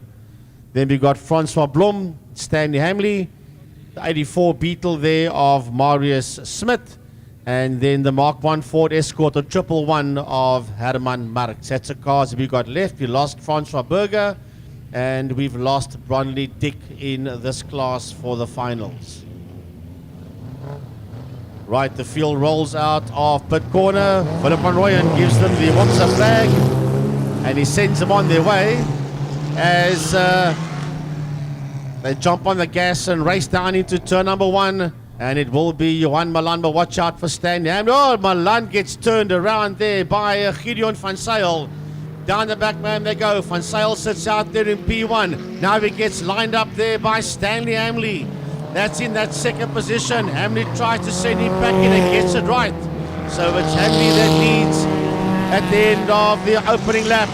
And it is Francois Blom that storms up into that second place. But here comes the Capella fighting right back there. And that is Gideon van Zyl. Right on his heels is the Honda Accent of Johan Milan. Down the back, man, they go. That's second, third, and fourth, as Milan rubs the back end of the stanza and turns him around. Coming out of the pit corner, he turns Gideon van Zyl around. 2 more cars out there. That is Marius Smith and Herman Marx. But down the back, man, they go. And it's all about Stanley Hamley that sits out there in P1. But he's been chased heavily there by the Honda Accent in that second position. And that is Johan Milan. Milan there in that second place. He's got the red mist down. And he's got missile lock there on the Datsun up front of Hamley. Down the back, man, they go. Hamley's sitting up there in P1. It's Milan in second position, followed there by Francois Blom, and then the escort of Herman Marx Gary as the leader works his way out of turn 1, but he's been caught there by Johan Milan. I think Stanley Hamley is going to be quite aware that Johan Milan has got missile lock on the back bumper of that motor car. And Johan Milan, we know, is quite prepared to turn somebody around. He doesn't have a problem with that. And, well, at this stage of the fight, I don't know if he's closing fast enough. Stanley Hamley might just be able to stay away from Johan Milan and pick up the win in the final. 2 front runners are making their way out of the pit corner as Herman Marx is in a touch of trouble there in turn number 1 in the Wyntuin corner. Working their way out of turn number 1 is your 2 front runners. That's Stanley Hamley and Johan Milan. Down the back, man, they go with Francois Blom. That sits there in that third position. Coming through as well as Marius Smith and Gideon van Zyl. The white flag comes out. 1 more lap to go for Stanley Hamley. 1 more lap to go for Johan Milan as they work out of turn 1. I think Stanley Hamley's done enough as he works his way down the back main for the last time, coming up behind the 144 of Gideon van Zyl. As long as he doesn't get held up there, it should be all fine. Stanley Hamley will take the win in the final. Johan Milan, both of them, in fact, having a very, very good outings here tonight. Oopsie, problems just before the line for the 111. The escort comes across the line in the hands of Herman Marx. Then the stanza just ahead of the Beetle. The 52 coming across the line of Francois Blom. And then Marius Smith in the 84 in the Beetle from the 144 of Gideon van Zyl. So that was the finals for the 4-cylinder contact class. And they are sponsored by Cali Motors and Motorvaps.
So Dane Parrish finds himself on the front row of the grid on the inside of Tyrone Else. Then it is Rudy Viljoen on the outside of that, Jared Alexander. Cassius van Tonder. Then the 5 of Llewellyn Kortse, and then we've got Tian Kuti off the tail end of the field. So first time out for a long, long time is Jared Alexander, finds himself just outside of the top 3. Ja, kom ons kyk wat gebeur hier so in die Breda Vallei Track Center. Hot Rods, Dane Parrish, dan Tyrone Els, die Woemsa vlag wat van die lyn af gaan. Die Parrish wat van die lyn af gaan. Els en Viljoen sy aan sy kontak tussen Viljoen en Els in die wyntuin draai in. Maar is Rudy Viljoen wat bo uitkom in die tweede plek. Dan is die deur oopgelos daar vir Tersius van Tonder om deur te glip in die derde plek in. As Els uitgedruk word daar. Agter hulle is dit Alexander, gevolg daar deur Llewellyn Kortse en Tian Kuti. Jared Alexander having not had a good first lap out there. It's all about Tersius van Tonder. That's got himself up into a very decent position, but he's now side by side. He gets better drive, Tersius van Tonder, than the Worcester Gearbox Centre car of Tyrone also up into third position now. Tersius van Tonder. Rudy Viljoen definitely getting more and more accustomed to the rotary as the night goes on. But Dane Parrish once again with a brilliant night's racing and very, very accurate. Problems in the maintain corner. Ja, probleme daar so vir Jared Alexander en Llewellyn Kortse, die geel vlag wat uitkom. Ons yellow wat uitkom. En al daai harde werk wat Dane Parrish gedoen het tot dusver toe wat dan nou verniet is, as die hele pak nou weer reg tot in sy agterbumper gaan kom daar met Rudy Viljoen, Tersius van Tonder, Tyrone Els, Tian Kuti, Llewellyn Kortse en Jared Alexander. Well, a bit of a misfire there for Jared Alexander, not sounding good at all. And I think he's going to retire that car onto the infield. He's got a Beams motor underneath the bonnet of that Tigra. I think that's ex-Donovan Vorster car with the nose and tail having been taken off and rebuilt by the wild child jockey Bester while Jared was out in the States. And it looks like he's going to retire that car now onto the infield. Rather than damage that motor any further, rather parks it. You see that lovely Simpson helmet that he's got on. That's one that he brought back with him from the States. And that American-style aluminium seat, also what he brought back with him on the flight back from America. I wonder if he managed to fit the seat on the overhead storage.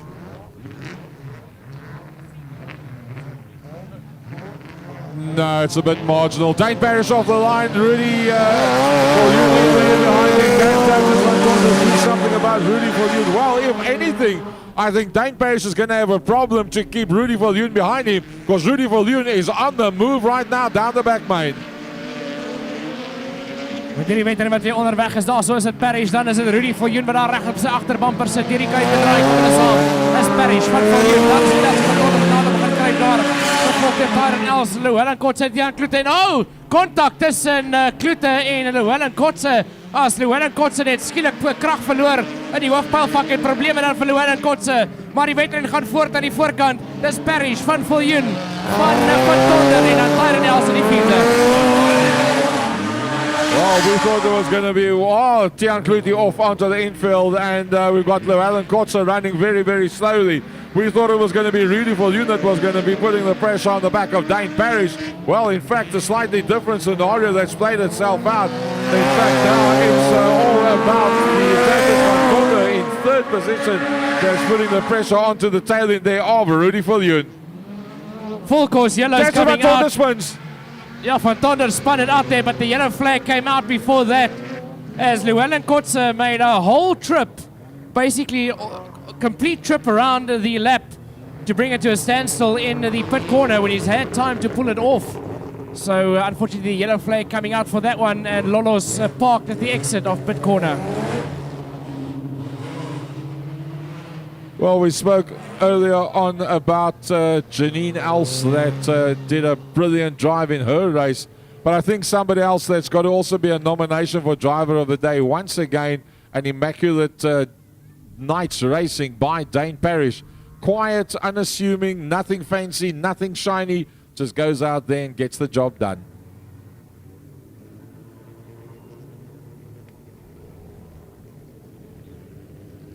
So the Well Unlimited Kotze takes the Honda Civic off onto the infield, or should I say the push vehicle takes him off onto the infield. Oh, Tyrone Else is out of it.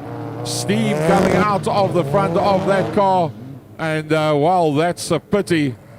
Definitely a bit of overheating going down there. Let's just make sure that we've got the necessary marshals nearby, just to make sure that nothing goes wrong. Let's get Tyrone out of that car. We don't want water pipes bursting while we got a driver inside the car. So we're down to 4 FC as they work their way down the back main, just about ready to go for the restart. Ja, 3 drivers uit hierdie finale uit. Jared Alexander, Llewellyn Kotze en Tyrone Els wat dan ook die 5-6-3 daar aftrek. Die groen vlag wat val en van die lyn af gaan hulle. Dis Dane Parrish die voorkant, Rudy Viljoen hardgefight en dit los die deur oop vir Van Tonder en Kloete. Die Kloete wat ook deur Glataas en opskuif vir die derde plek en Rudy Viljoen wat heeltemal onkant gevang is op daai wegspring. No doubt about it. Well, the start flag came out a third of the way into the corner. The drivers are looking in front of them. You got to look 90 degrees to see the flag. I don't understand that one, but either way, that's what it is. That's the way it was. Rudy Viljoen's out of it. Rudy Viljoen slows it all down. Something's gone wrong. And Rudy Viljoen, I don't know if he's going to be able to finish this race. Ja, groot probleem met al vir Rudy Viljoen as hy heeltemal geen krag na die kar het nie. Maar intussen is dit 'n geveg hier in die voorkant vir die eerste en tweede plek tussen Dane Parrish en Tertius van Tonder met Tiaan Kloete wat met 'n baie breë glimlag daar in die derde posisie sit en Rudy Viljoen wat net sirkuleer om seker te maak hy kry sy punte. Pity that Rudy Viljoen's not going to be able to finish this one in a competitive format because he's had a very good night's racing so far. The white flag comes out. Dane Parrish from Tertius van Tonder, who's actually had a bit of a quiet night. We haven't had much to be able to say about Tertius van Tonder, there and thereabouts, but just falling one short from Dane Parrish going into the last corner.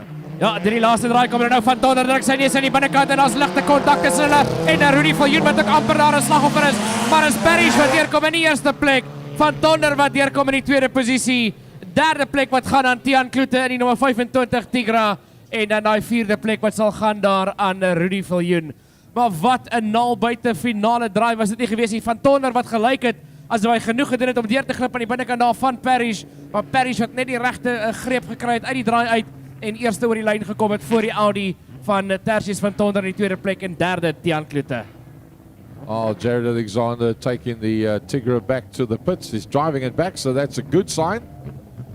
But wow, what a nice last dive there. I think he was listening to the commentary, just wanted to prove me wrong.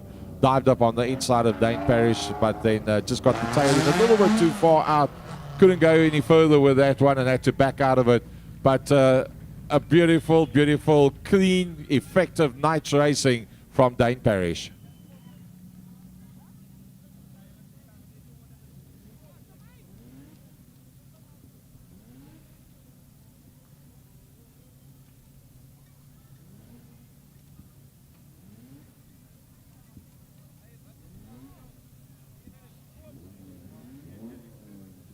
Give him a nice round of applause. Dane Parrish came and quietly went about the business, and he gets a handshake there from the head honcho. Well done, Dane.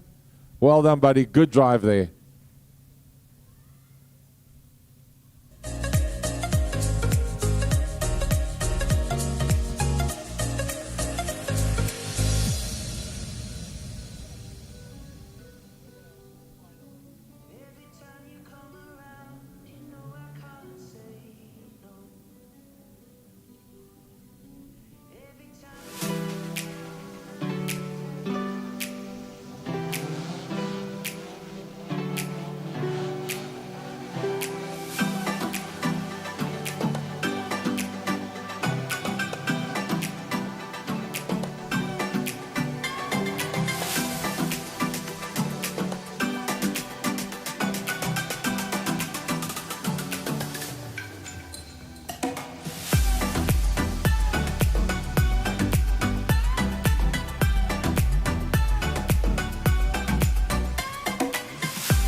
Right, I do think next up will be the heavy metals for their final. Let's see who comes out in front. Oh, Alton Steyn, the first man that comes out, and then it's Van der Westhuizen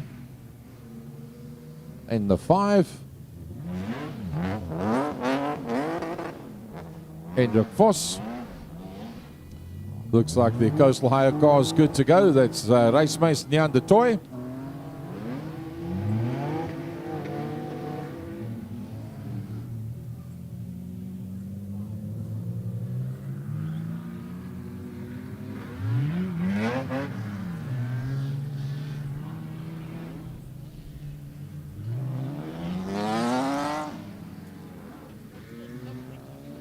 All right, so it's Coastal Engineering Supplies is the inside line, the inside information on exactly that sponsor. So Nyan de Toy, not having finished one of the races, finds himself standing a long way down, but that does not negate him from working his way through towards the front end of the field.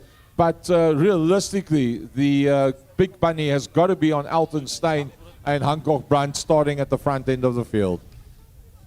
Right, Francois Smith rolling through. I think he might have clutch issues. So it's Alton Steyn, Hancock Brandt, Martin van der Westhuizen, Philip de Wet, Hendrik Vos Jr., Hendrik Vos Sr., Nyan de Toy, Albert Swanepoel, Arno Engelbrecht. As the field makes its way off the line, heading into turn number 1. But I don't know if they're going to beat this man up front there. Alton Steyn, Nyan de Toy Racing. He's going to be a hard guy to beat. But watch out for Nyan. Nyan will be coming from the back of the field. FC, take them off the line. Here they come. Woensdagvlag wat val en dis Alton Steyn wat van die lyn af van daar so saam met Hancock Brandt. Die twee manne is 'n heel aantal daar aan mekaar en dit is 'n Steyn wat eers in die draai ingaan daar met Brandt in die tweede plek. Dan Philip de Wet wat sit daar in die derde posisie met Martin van der Westhuizen wat deurkom in die vierde plek. Gevolg deur Hendrik Vos Jr. Dan is dit racebuis Nyan de Toy wat aan die binnekant deurgaan daar van Hendrik Vos Jr. But it's all about Alton Steyn that makes his way into turn number 1, and here comes Philip de Wet. Philip de Wet working his way up there on the inside of Hancock Brandt. Brandt been demoted down to that third position. Right behind him we've got Martin van der Westhuizen, and here comes Nyan de Toy. The Toy goes and sits and runs around the outside there. Van der Westhuizen. Will he make the move? Stick on that outside line? No, he won't. He pulls right back there behind Van der Westhuizen once again. And the number 80 was on the move on the back end there of Van der Westhuizen and the Toy. And that is Francois Smith. Ja, Francois Smith daar sit agter Nyan de Toy en dan Hendrik Vos Jr. As Nyan de Toy in die buitekant gaan sit van Martin van der Westhuizen. Hulle sê aan sy maar van der Westhuizen met die binnelyn nou maak oop aan die binnekant, maar de Toy wat duik vir die buitekant om verby Martin van der Westhuizen te kom. Laat hom die brekke gaan sit, hy is weer sy aan sy in die los en gaan de Toy. Hancock Brandt wat wyd hardloop en hier kom Martin van der Westhuizen. Yeah, watch out there for Van der Westhuizen. It's a lovely fight, but right on his heels there we have got a Nyan de Toy, and they both come through on the inside there of Hancock Brandt. That slows right down, arm out the window. Trouble out there for Hancock Brandt, but the full course yellow flags are out. Full course yellow flags are out. There's debris on the circuit lying on the opposite side on the back straight. There's debris there, and that brings the full course yellow flags. That's a piece of plastic bumper that's laying there on the back straight.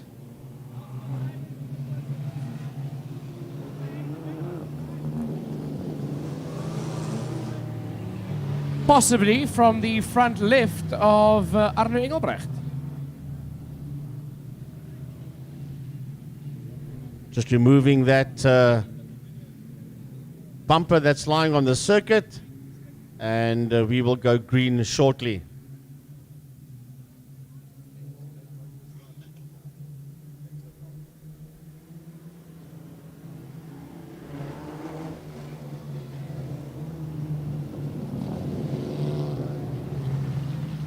Reg, so ons het vir Alton Steyn daar op 'n pole posisie aan sy agterkant. Dit is daar vir Philip de Wet met Martin van der Westhuizen, Nyan de Toy, Francois Smith, Hendrik Vos Jr. en Senior, dan Arno Engelbrecht en Anton Swanepoel en Albert Swanepoel aan die agterkant. Frankie, vat hulle van die lyn af.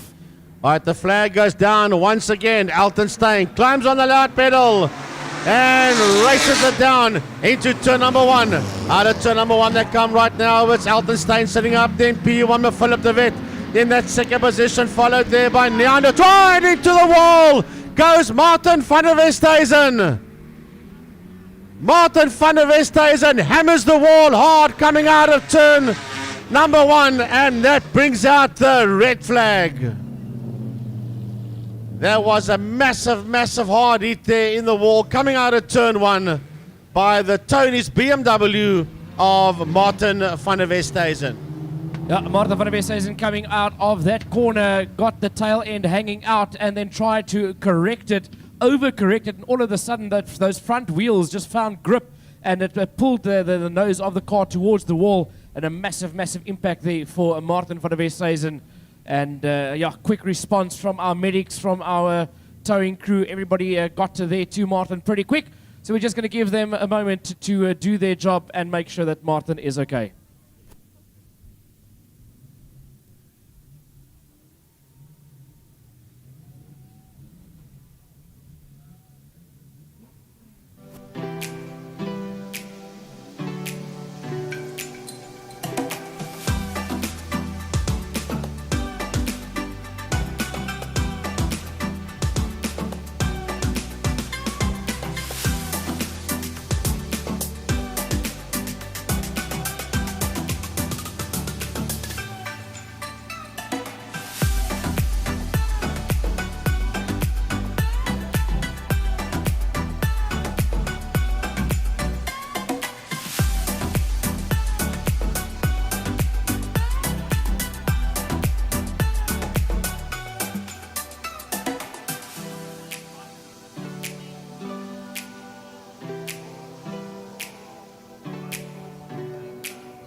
Right, while they remove the car there of Martin van der Westhuizen, I got a message from Gerrit Lowe and the team from Value Cars up in Vredenburg.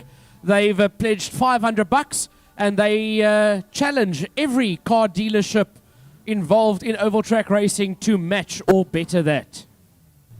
Well, the last that we got on the Kravar was 6,500 from Skygo Contractors, and I've 6.5.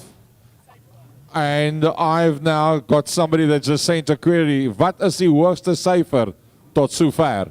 6,500. So, wow. Let's see how that one plays out. So we're just waiting for this one to get restarted. The ASJ Motors Alton Steyn with Neandertoy, the sign writing on the side of that. I think that car was actually built by Nean, het jy daai kar gebou? Jy daai kar gebou. Yeah. So that car is actually built by the man in the Coastal Engineering Supplies, which is Neandertoy, alongside him Francois de Toy in the CV Bonus number 80 car. And then a man that's having a brilliant race today, and that is Philip de Wet in the Village Auto 44 with a lovely new sticker job. He'll pull away in second position there behind Alton Steyn. Francois Smith with a clutch problem. He'll get that one going. Arne Engelbrecht in the snap change comes off the line. And that makes up your top 5.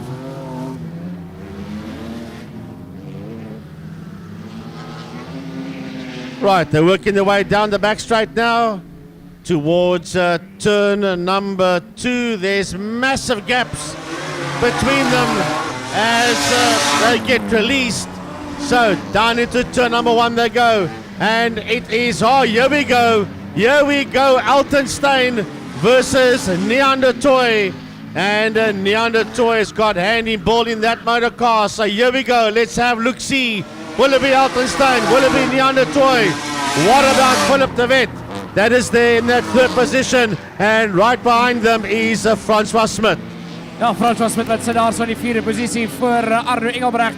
Agter Engelbrecht is dit Albert Swanepoel met Hendrik Vos Junior en 'n senior. Maar aan die voorkant is dit 'n ewige tweestryd hierso tussen Alton Steyn en Neandertoy met Philip de Wet wat die beste view in die huis het. Well, it's going to be hard, but it's going to be clean out there between Alton Smith and racemate Neandertoy. Nean up on the inside. Alton sitting there on the outside. There's slight contact between the two of them, and that is to be expected. Now Alton's going to have to go if you want to keep ahead of Neandertoy. Neandertoy slides up on the inside. Alton Smith is trying to deny him this, and eventually it's Neandertoy that gets his nose up front. But with all of this, Francois Smith's got his nose now ahead there, FC of Philip de Wet. Ja, Francois Smith met opskif dan in die 3de posisie toe voor Philip de Wet. Dan het ons daar vir Engelbrecht, Albert Swanepoel, dan die twee vosse as Neandertoy nou daar agter Hendrik Vos senior verbygaan. Engelbrecht wat het verloor in die uitgang van die wyntuin draai en twee posisies verloor daar as die voorlopers nou verby hom ook gaan kom. Gaan hulle die geel vlag uitbring. Oh, amper kontak daar tussen de Toy en Engelbrecht by hierdie wedstryd gaan voor met Neandertoy, Alton Steyn, Francois Smith en Philip de Wet. Let's have a look now and see what Smith's going to do. Will he close up onto the back end there of Alton Steyn? But the checkered flag is going to come out, and it's Neandertoy that comes home in P1. Alton Steyn just holding on to that second place ahead there. Francois Smith followed there by Philip de Wet. Coming down towards us now is Albert Swanepoel, and behind him is Hendrik Vos Jr. and finishing their races as well as Vossie Senior, and way down the 47 of Arno Engelbrecht.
Oh, this is going to be a goodie. Honor Hooghart and JB Jr. on the front row of the grid. Grant van der Westhuizen and Nigel Thorpe. Then Rico Kuchlerberg, Gavi Hendricks. And then, wow, two of the frequent flyers actually coming off the tail end of the field in Van Tonder and Engelbrecht. Yeah, but Engelbrecht's not had a fantastic evening compared to his standards. That's why he finds himself right down at the base end of the field, and so was Tasha Sien van Tonder as well. But here we go. It is JP Jr. that will start this one in pole position. Running down into turn number 1 on his outside, and right in there with him we've got Arno Hooghart. Then right up there is Grant van der Westhuizen. Down the back man they go, and Hooghart is busy giving Duplessis a bit of a love tap, saying, come on, get going, because I have got van der Westhuizen right on my back bumper. Oh, no doubt about it. Hooghart's got more than enough power under the bonnet there. I still say that that car of JP Jr. is set on a rev limiter, and that's why it does exactly the same thing lap for lap. Hooghart putting a lot of pressure there on him, getting a little bit now away from Grant van der Westhuizen, but then 4 cars, the line is turned behind that. Now that car not sounding well at all of Junior. Hooghart in second. He's getting away now from van der Westhuizen, but have a look behind them. Gavi Hendricks, Tasha Sien van Tonder, and Nigel Thorpe tried to have a look up on the inside there of Francois Engelbrecht, but Engelbrecht holds that position there for now as Nigel Thorpe up on the inside. Does Thorpe make the move? No. He stays in there behind him. It's a 5-way scrap out for that third position. Currently there in the hands, Gary, of Grant van der Westhuizen. Tasha van Tonder putting a bit of pressure on the back of the GH racing car of Gavi Hendricks. Gavi Hendricks up the inside of van der Westhuizen. Tasha van Tonder as well. If that's the gap it's going to open up for me, just dives in there with a Titan Tools car. The 4 car on his way out in the back main. Francois Engelbrecht now by the inside. Van der Westhuizen climbs the wall. Climbed right up against the wall there, but no issues for him so far. He's still in it. Right in there behind Francois Engelbrecht. He sits, and then Nigel Thorpe's in there as well. But Tasha van Tonder is crowding the back end there of Gavi Hendricks. Down the back man they go as the 2 front runners work their way out of pit corner. Well, some of the cars starting to bounce around quite a bit now. The motor of Arno Hooghart is a beautiful sounding motor. It's very, very smooth. It sings as it comes past us, but the suspension spring rate on that car is not conducive to the slightly rougher surface as you see him come through the pit corner. Right, coming down towards us now. Have a look at this fight there for 3rd, 4th and 5th. That is Gavi Hendricks with the Tasha van Tonder. And right on the outside there is Francois Engelbrecht. He's going to drive around the wall on the outside. Is Engelbrecht? No. Right up against the wall is Engelbrecht as he pulls in there behind. Now sits once again there, or tries to sit on the outside, and there's slight contact there between Gavi Hendricks and Tasha van Tonder. What a hell of a fight we got out here for 3rd, 4th and 5th. Gavi Hendricks did exactly to Tasha van Tonder what Tasha van Tonder got right the previous lap. He just braked a little bit later, stuck the nose up on the inside line. But the biggest win out of that one is Francois Engelbrecht, who's now moved up yet another position. But Tasha van Tonder is not over yet. Van Tonder is going to dive for that inside line again on the inside of Engelbrecht. Tasha van Tonder goes one-on-one with Engelbrecht. Polo versus Polo up the back main. Checkered flag comes out for Jake Duplessis Jr. and Arno Hooghart. They'll finish 1st and 2nd. 3rd is up for grabs. It's Gavi Hendricks. It's Gavi Hendricks just ahead there of Tasha van Tonder, followed by Francois Smith. And right behind them was Grant van der Westhuizen, Nigel Thorpe, and coming through now is Rico Kuchlenberg. Well, I tell you what, there was a lovely drive up front there. And what a dice that was, I must say. Hooghart had a very good run in second, but that 3rd place battle was utterly brilliant as well.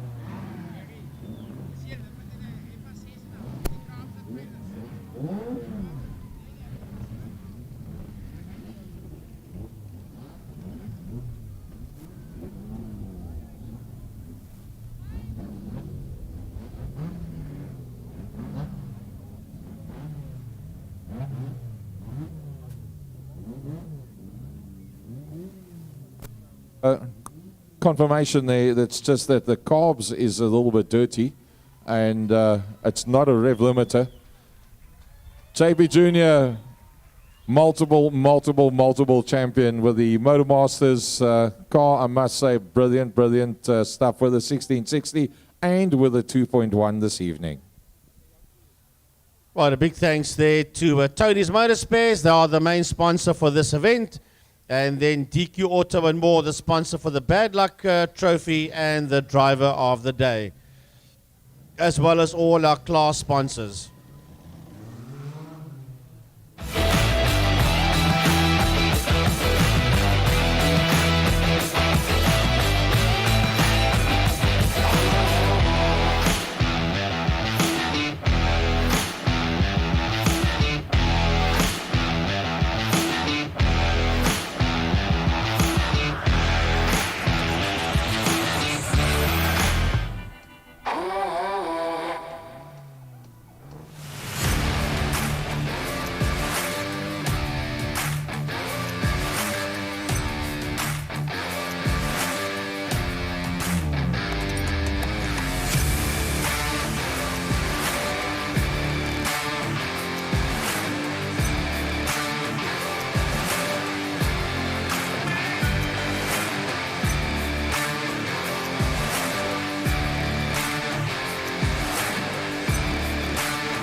Extreme Paddle and Spray A en B klasse midgets uit op die baan. Wit vlag is uit en dit is Skalk Chucky Swart wat op 'n pole posisie staan aan sy buitekant die 72 dae van Cameron Netling. Dan 'n stukkie van die Merwe, Jacques daar so in die 38 in daai derde posisie en dan sy buitekant die 27 Tony Scar daar van Timmy Perry.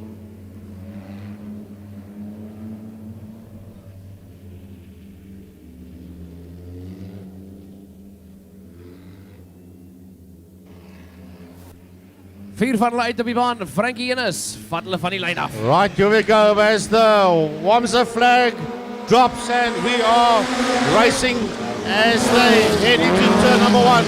Out of turn number one they go down the back main and it's Skalk Swart with Cameron Netling in that second position. Right behind Netling we've got Jacques van der Merwe and then leading the B class in fourth position at the end of the opening lap is Timothy Perry. But they work their way out of turn number one down the back main. And Skalk Swart, I don't think anybody is going to be able to catch and challenge this man as Swart works his way back into turn number one with Netling in second. Third is Jacques van der Merwe. And in fourth position, Class B leader is Timothy Perry. Timmy Perry wat sy beste probeer daar aan die agterkant van die veld om 'n buite hou by die A-klas manne, maar daai agterkant van sy kar is baie los is.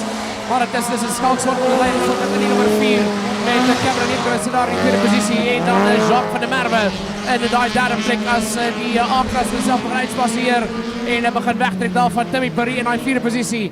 Maar los aan die voorkant Frankie, niemand kan hom vang op hierdie stadium nie. Skalk Swart volg deur Cameron Netling in die tweede plek.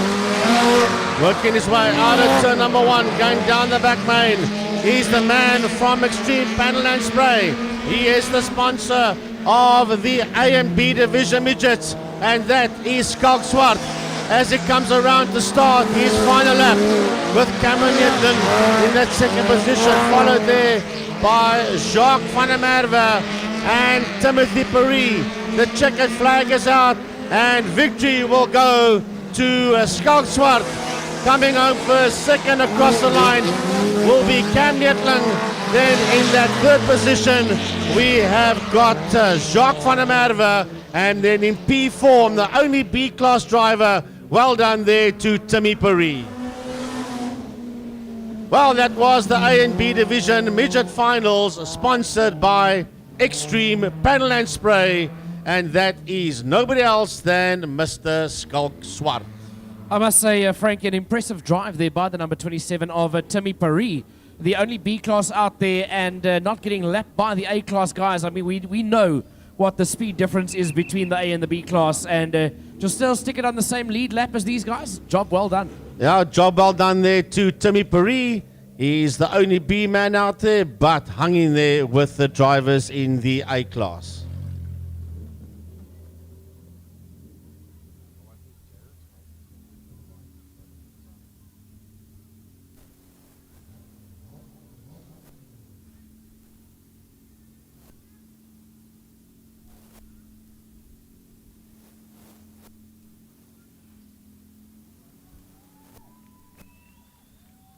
Gee hom nog lekker aan 'n klap. Julle wenner in die finaal vir die A-klas, Skalk, Chucky Swart in die A-klas en dan jou B-klas wenner vir die aand, die nommer 27 daar van Timothy Perry.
All right, here we go. 2.1 modified saloons. Gooi op onderdele.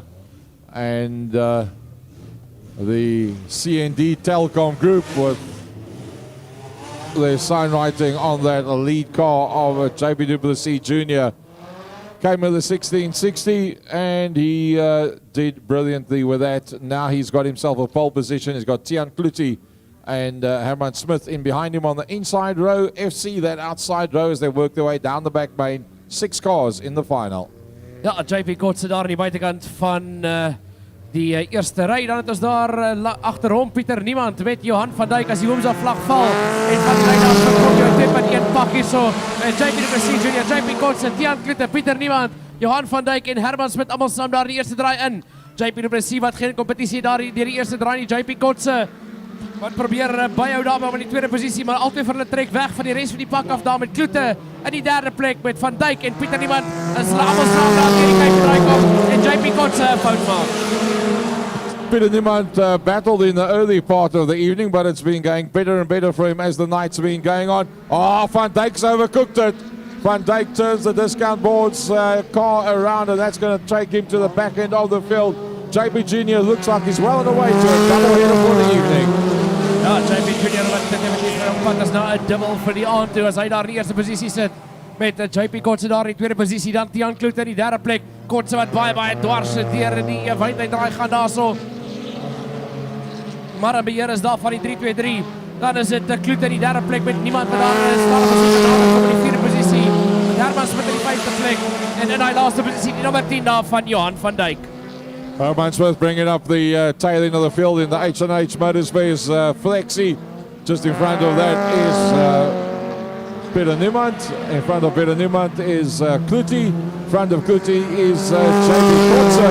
And then right at the front of the field is JP du Plessis Jr. That's doing exactly what he did in the other class. Up, does disappear at the front end of the field. And while he's definitely put his name on the list for driver of the day, there's no doubt about that. Doing what he does best, multiple time rider, JP Jr. And while he's taken that car from one level to the next, and he's now undoubtedly the quickest out there in class. Rond is wat stadig maar seker begin aftel hierso in die 2.1 klas as JP du Plessis Junior die voorkant se daar so hy begin nader kruip daar in die agterste plek van Johan van Dijk. Agter hom is dit JP Kotse in die tweede posisie. Gevolg daar deur Tiaan Klute en dan Pieter Niemand. Herman Smit bevind homself daar in die vyfde posisie, maar die wit vlag behoort binnekort uit te kom vir die voorloper JP du Plessis Junior wat nou sy weg hier deur die Kuip draai maak. As hy hier besig is om na te kom aan Johan van Dijk. Die wit vlag wat uitkom is die laaste ronde vir Du Plessis. Laaste ronde begin nou vir JP Kotse as hy oor die lyn kom, gevolg deur Tiaan Klute, Pieter Niemand en dan Herman Smit wat deurkom in daai vyfde plek hier deur die Kuip draai en dan Van Dijk kort op sy hakke. Maar Van Dijk maak 'n fout en hy hardloop wyd daarso en dit los die deur oop vir Du Plessis Junior om deur te kom. Dis JP Junior wat deurkom in die eerste plek. Tweede JP Kotse. In die derde plek Tiaan Klute, vierde Pieter Niemand. Vyfde posisie wat sal gaan aan die Ford Fiesta van Herman Smit wat nou hier deur die Kuip draai kom.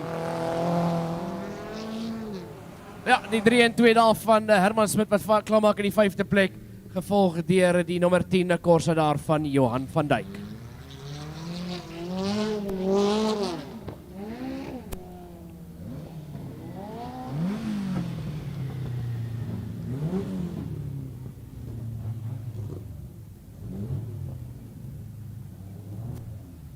Right, here is your winner of the finals in the 2.1s. And I tell you what a marvelous, fantastic young racing driver this man is. Multiple SA champion. Give it up once again for JP du Plessis Jr.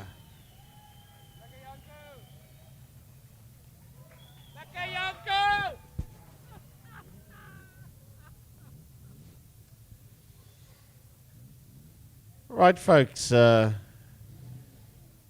Next Saturday we've got 2 events, one in Cape Town FC, and then there's one that you're going up to in Gauteng. There's quite a few meetings happening next week. Yes. So you've got Cape Hull Drivers happening next weekend where you will be doing duty at. Provisionally, I am slated to head up to Joburg for the first round of the Woomsa Tar Nationals. And then if you find yourself somewhere close to the Northern Cape, the Daisy Race. Correct. Taking place at the Namaqualanta Oval Track at Springbok. Springbok, yep. So don't miss that one either. And then on the 15th, there is the next round of Vescus. That will be happening there on the 15th. And at Kalani International that weekend, they've got a short circuit racing as well as a rallycross if they get enough entries for the rallycross testing. That is there on the 15th. And then on the 22nd, there is, I know it's Killarney International Raceway, the next round of the Wingfield Motors Power Series. That is at Killarney on the 22nd. There's another one happening next weekend, Frankie. Oudtshoorn Motor Club has their spring race as well. Yes, the spring race at next weekend Oudtshoorn. at Oudtshoorn as well for that one. But we'll continue with the calendar after the 8-cylinder final. Yeah, don't forget about the Killarney Motor Show the last Sunday of October as well. That Killarney Motor Show, that's going to be pretty biggie. So V8's AMS is out on the circuit. Is that going to be France the Toy that's going to be in pole position? Well, it looks pretty much like it's going to be, Grandpa's going to be on the inside and Manford will be on the outside of that. But I must say France the Toy's car is starting to puff a little bit more smoke as the evening goes on, but it doesn't seem to be down on power whatsoever. Oh no, that car's not down on power, so it is the family feud out there. Oupa, Tien, Klein France the Toy versus Manfred All. I actually said to Opa, I'll give him $100 if he spins Manfred. I don't think you got to give him $100. Just say to him, what do you think of the idea? I think he'll do it anyway. Opal versus Kleinsian down into turn one. The voice of West Province Motorsport, Frankie Ernest, take him off the line for the final. Right, here we go. France the Toy versus Manfred All, and what a start off the line there by Manfred All. France the Toy will come back on the inside as Manfred boxes himself down. Then there's JJ de Wet. That's come up now into that second position, and diving in there with them as well is Rian Salmon. Well, Manfred Ulf gets himself bogged down on the outside, and that's JJ de Wet. And the Village Auto car comes up into that second position. Don't count Rian Salmon out of it either. He's also got Michaela de Jong that's in there. Michaela de Jong had a lovely second race for the evening. Salmon doesn't back out. Manfred Ulf finds himself hang out to dry on the outside. Well, it's a lovely fight here between Rian Salmon, Manfred All. They're not too far behind them. You've got Michaela de Jong and Erhard Versace as they work their way down the back lane. But it's all about that man that sits out there in P1. That is France the Toy. Heading back down into the pit corner with JJ de Wet in that second position. Not too far behind him in third. You've got Rian Salmon, and he's been hassled heavily there by Manfred All. Down the back man they go. And then the last two cars on circuit is Michaela de Jong and the 10 of Erhard Versace. A very upbeat drive once again by Rian Salmon. He's really come to the fore towards the end of last season, and for the first race of this season, and now this the second race, finding himself once again in the top three, and that ahead of some pretty big names. Another person who's made a big impression is Michaela de Jong. France the Toy in the Tony's Hydraulics outfit sits out there in P1. They're not going to catch France. Down the back main he goes with JJ de Wet in that second position. Rian Salmon sits third overall, but first in the Lexus is Salmon. Then behind him in the AMS class is Manfred All, followed there by Michaela de Jong. And then last but second in the Lexus class is Erhard Versace as the white flag comes out for the final lap. Oh, the legend France the Toy leads him out. What a lovely sight. Super duper chuffed that this man he still has the ability, the want, the desire, and the need to get into a racing car, go out there and have fun, and that's exactly what he's doing. And well, it just doesn't get any better than this. France the Toy in the Tony's car, the winner of the finals, the sponsor of the day, second Village Auto of JJ de Wet, Rian Salmon, then Manfred All coming through just outside of the top three from Michaela de Jong, who's also had a pretty good outing out there, and then Erhard Versace coming through behind that. So, well, France the Toy, the legend, the legend, the legend. I tell you, it doesn't get any nicer. What a man in terms of motorsport. What a mastermind in business. What a brilliant family man. And we're super proud to have him here with us at Klein Plasie Mega.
The legend himself, folks. France Detroit, give him a lovely round of applause. Awesome, awesome, awesome stuff. Love it every time we have an opportunity to see this man out on circuit and still loving the sport that he's done for so many decades. Probably in the 5th decade of his racing career already.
Well, here comes something really good. I think this is going to be on the edge of Car Wars on the front row of the grid. That is Mr. Bosman himself.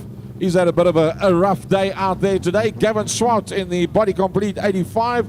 Then we've got AJ LaRue on the outside of that, Bontis. Then we've got the first of the lady races. That's the TTMS of Nastasia Whitehorn. On the outside of that is MJ van der Westhuizen, but I do think that it's going to be one of the Kuchlenbergs that's going to move in there. Yeah, that's David Kuchlenberg, 3rd row on the outside. Janine Els on the 4th row on the inside. Well, here we go. This is the final race of the event, and it is in the body complete stock rods. It's now 20 past 10. We've done pretty well so far as the stock rods work their way down the back straight. This is going to be awesome stuff. Gary, take him off the line. Trouble. Alonso Picard has stopped on the back straight. Yeah, she's got no drive on that car. The snap change car of Sassy Lassie. She stops on the circuit, so she hasn't given up. Can we get a push vehicle, please? Gents in the middle. Yep. Hello. Hello. Anybody in the middle of the circuit? If we can get a push vehicle of some format. There we go. Lights ablaze. Well, that's a big pity. Sassy Lassie in the snap change car. She's done exceptionally well. She's getting quicker and quicker. Another one of those success stories, starting in the minis and then moving along up through the ranks and just getting quicker and quicker. And as the confidence comes through, Sassy Lassie is just getting better and better. Right, give the support vehicle chance to get that 8 Golf out the way. That's a pity that her finals ends this way. Maybe they can get it restarted because she hasn't gone off the circuit, so she feels there's still a chance. And they haven't started the race yet, so they might be lenient and give her a gap because the green flag, the Wumsa flag, did not go down. So she has that opportunity. It doesn't want to fire up. And that is the end of that for this young lady, unfortunately. Well, so it's going to be Bosman that's going to be the man that's going to get that whole shot. But don't forget about AJ LaRue, the unknown car driver combination that cleaned up in heat number 1. Kuchlenberg in there behind that. In fact, that's both of the Kuchlenbergs that's in there. Linus Stern. Don't forget about the likes of Janine Els. She's also had a race win and is brilliant behind the steering wheel. Right, the flag goes down and away they go as they make their way down into turn number 1. Who's going to get the whole shot there? It's Dirkie Bosman. Dirkie Bosman coming up then P1. They all make it out of turn number 1. Gavin Swart up there in that 2nd place. Then it's Petrus Ferreira. Behind Ferreira is AJ LaRue. And right there behind him is David Kuchlenberg. As lap number 1 is in the back. Nastasia Whitehorn has got Janine Els there. The two ladies are one behind each other. It's Whitehorn and else, and then it's one of the Ellis cars that's coming through there, and right behind that car is the 12 of MJ van der Westhuizen. Yeah, moving up from the development class, MJ van der Westhuizen doing a lovely job. But Bosman's having the race of his life. It's Dirk Bosman that's going to lead them out. Gavin Swart also having one of his best events ever. But Bonti's upset, happy, sad, doesn't matter. He rides hard irrespective, and he's there in that third position. Don't forget about Janine Elson fourth. Front three are now beginning to pull away as they work their way out at turn number one. Right behind that lot in fourth position is David Kucklenberg. Kucklenberg setting up there in P4. Then it's the Stasha Whitehorn. That's on the case of Cookies as they exit the corner. Then it's Gert Ellis, and right in there behind Gert Ellis we've got Janine Els, followed there by Paul Victor. Only then do we see Damon Ellis, and behind Damon Ellis is the 12 coming through on his inside there, and it's MJ van der Westhuizen. Going back to the front end of the field, down towards the Vaintain corner. Bosman from that pole position, Gavin Swart from second, Bondi's from third. That's the positions that they are still in as they work their way down the back main. First, second, and third. Then it is, I think it's David Kucklenberg. Bontes goes wide. As Bontes got a problem, David Kucklenberg gets a good drive up on the inside. Nastasha Whitehorn comes with. Nastasha Whitehorn's in the top five, the first of the lady races. They fight it out. There's a car standing up against the wall on the far side. Full course yellow. Yeah. Full course yellow. Full course yellow flag is out. There's a car in trouble at the exit of turn number one. And it's Damon. I think it might be. No, Could it be David Kucklenberg? No, it's not. It's a Tony's goal. It's not. It is. It's Damon Ellis. It's Damon Ellis that's stuck there against the side of the wall. Well, pretty much after the apex of the corner and the driver side on to the oncoming cars. So for the purposes of that, clerk of the court saying, hold on a second, let's bring them all back together. Now that makes for pretty good stuff. Third place and fourth place will be swapped around. It'll be David Kucklenberg and Pietrus. The two of them will swap around. David Kucklenberg shows Pietrus, yep, yeah, you come through. Nastasha Whitehorn. Then it's Ellis, Els, Victor. Oh, I tell you what, brilliant class this is. Pity that we've lost out on the snap change 8 ball in the infield. That's the third of the lady races that would have been out there in this, the final. Bit of smoke coming up the back end there of Petrus Ferreira's car. Sitting there in that third position. He's just ahead of David Kucklenberg. Right behind the Cookies, we have got Nastasha Whitehorn. Then Gert Ellis in the 52. Then Janine Els. Behind Janine, it's a Paul Victor, MJ van der Westhuizen, Leonie Swart, Sarel Smal, and Andre Horn is the last man out on the circuit. Sure. A hectic pace out there. Handful of laps still to go. The calm before the storm. Can Bontes put the pressure on Gavin Swart? Can Gavin Swart hold on to the back of a Bosman? Out into the front main they come. And straight away David Kucklenberg has a go at the back of Bontes. David Kucklenberg is doing a lovely job at this stage of the fight, but Nastasha Whitehorn is starting to come into play now. She finds herself in the top 5. Right, she's just outside of that top. She's in P5, just behind Kucklenberg, as they work their way back down into turn number 1. Out of turn number 1 they go, and it's Dirkie Bosman from Gavin Swart. That sits up there in P1 and P2. Then it's Petrus Ferreira, and here comes David Kucklenberg. Kucklenberg all over the back end of Ferreira. Then it's Whitehorn. Behind Whitehorn, it's Gert Ellis. Behind Gert Ellis, it is Janine Els, Paul Victor, MJ van der Westhuizen, Leonie Swart, and Sarel Smal. Out of turn number 1 they go. But Gavin Swart all over the back end there. And now on the outside of Dirkie Bosman. Oh, Gavin Swart getting very confident with that car. Prepared to have a look around the outside, but he went just a little bit too wide, did Gavin Swart, and where he had a bit of space between himself and Bontes in third position. He's now halved the gap between the two. Now he's going to have to drive his way back to the back bumper of Bosman, but that battle for third, fourth and fifth with Whitehorn now closing up there as well in that fifth position. I think that's probably where the camera's going to be. Bontes, Kukelenberg, and then Nastasha Whitehorn. That's a lovely fight there. Bontes, Cookies and Whitehorn as Gert Ellis pulls off onto the infield, but don't forget about that fight for the lead. It's going to become a 5-way fight pretty soon as Dirkie Bosman and Gavin Swart is having third, fourth and fifth close up right onto their back bumpers. And Petrus Ferreira says to David Kukelenberg, and he says to Nastasha Whitehorn, let's go and fetch these two. And now Cookies had a look up there slightly on the inside of Ferreira. I think Cookies finds his opportunity to get up into that third position. Now he's up on the inside. Bontes just closes that line off. But don't forget about that battle up front. Gavin Swart has a look on the inside. Bosman's doing a brilliant job. He's had a bit of rough and tumble earlier on today, but he's come out tops. Gavin Swart looking the most confident I've ever seen him in the body complete golf. What a fight we have here in the Stockrot Finals, sponsored by Body Complete, as Dirkie Bosman has got Gavin Swart right in there with him. Down the back line they go.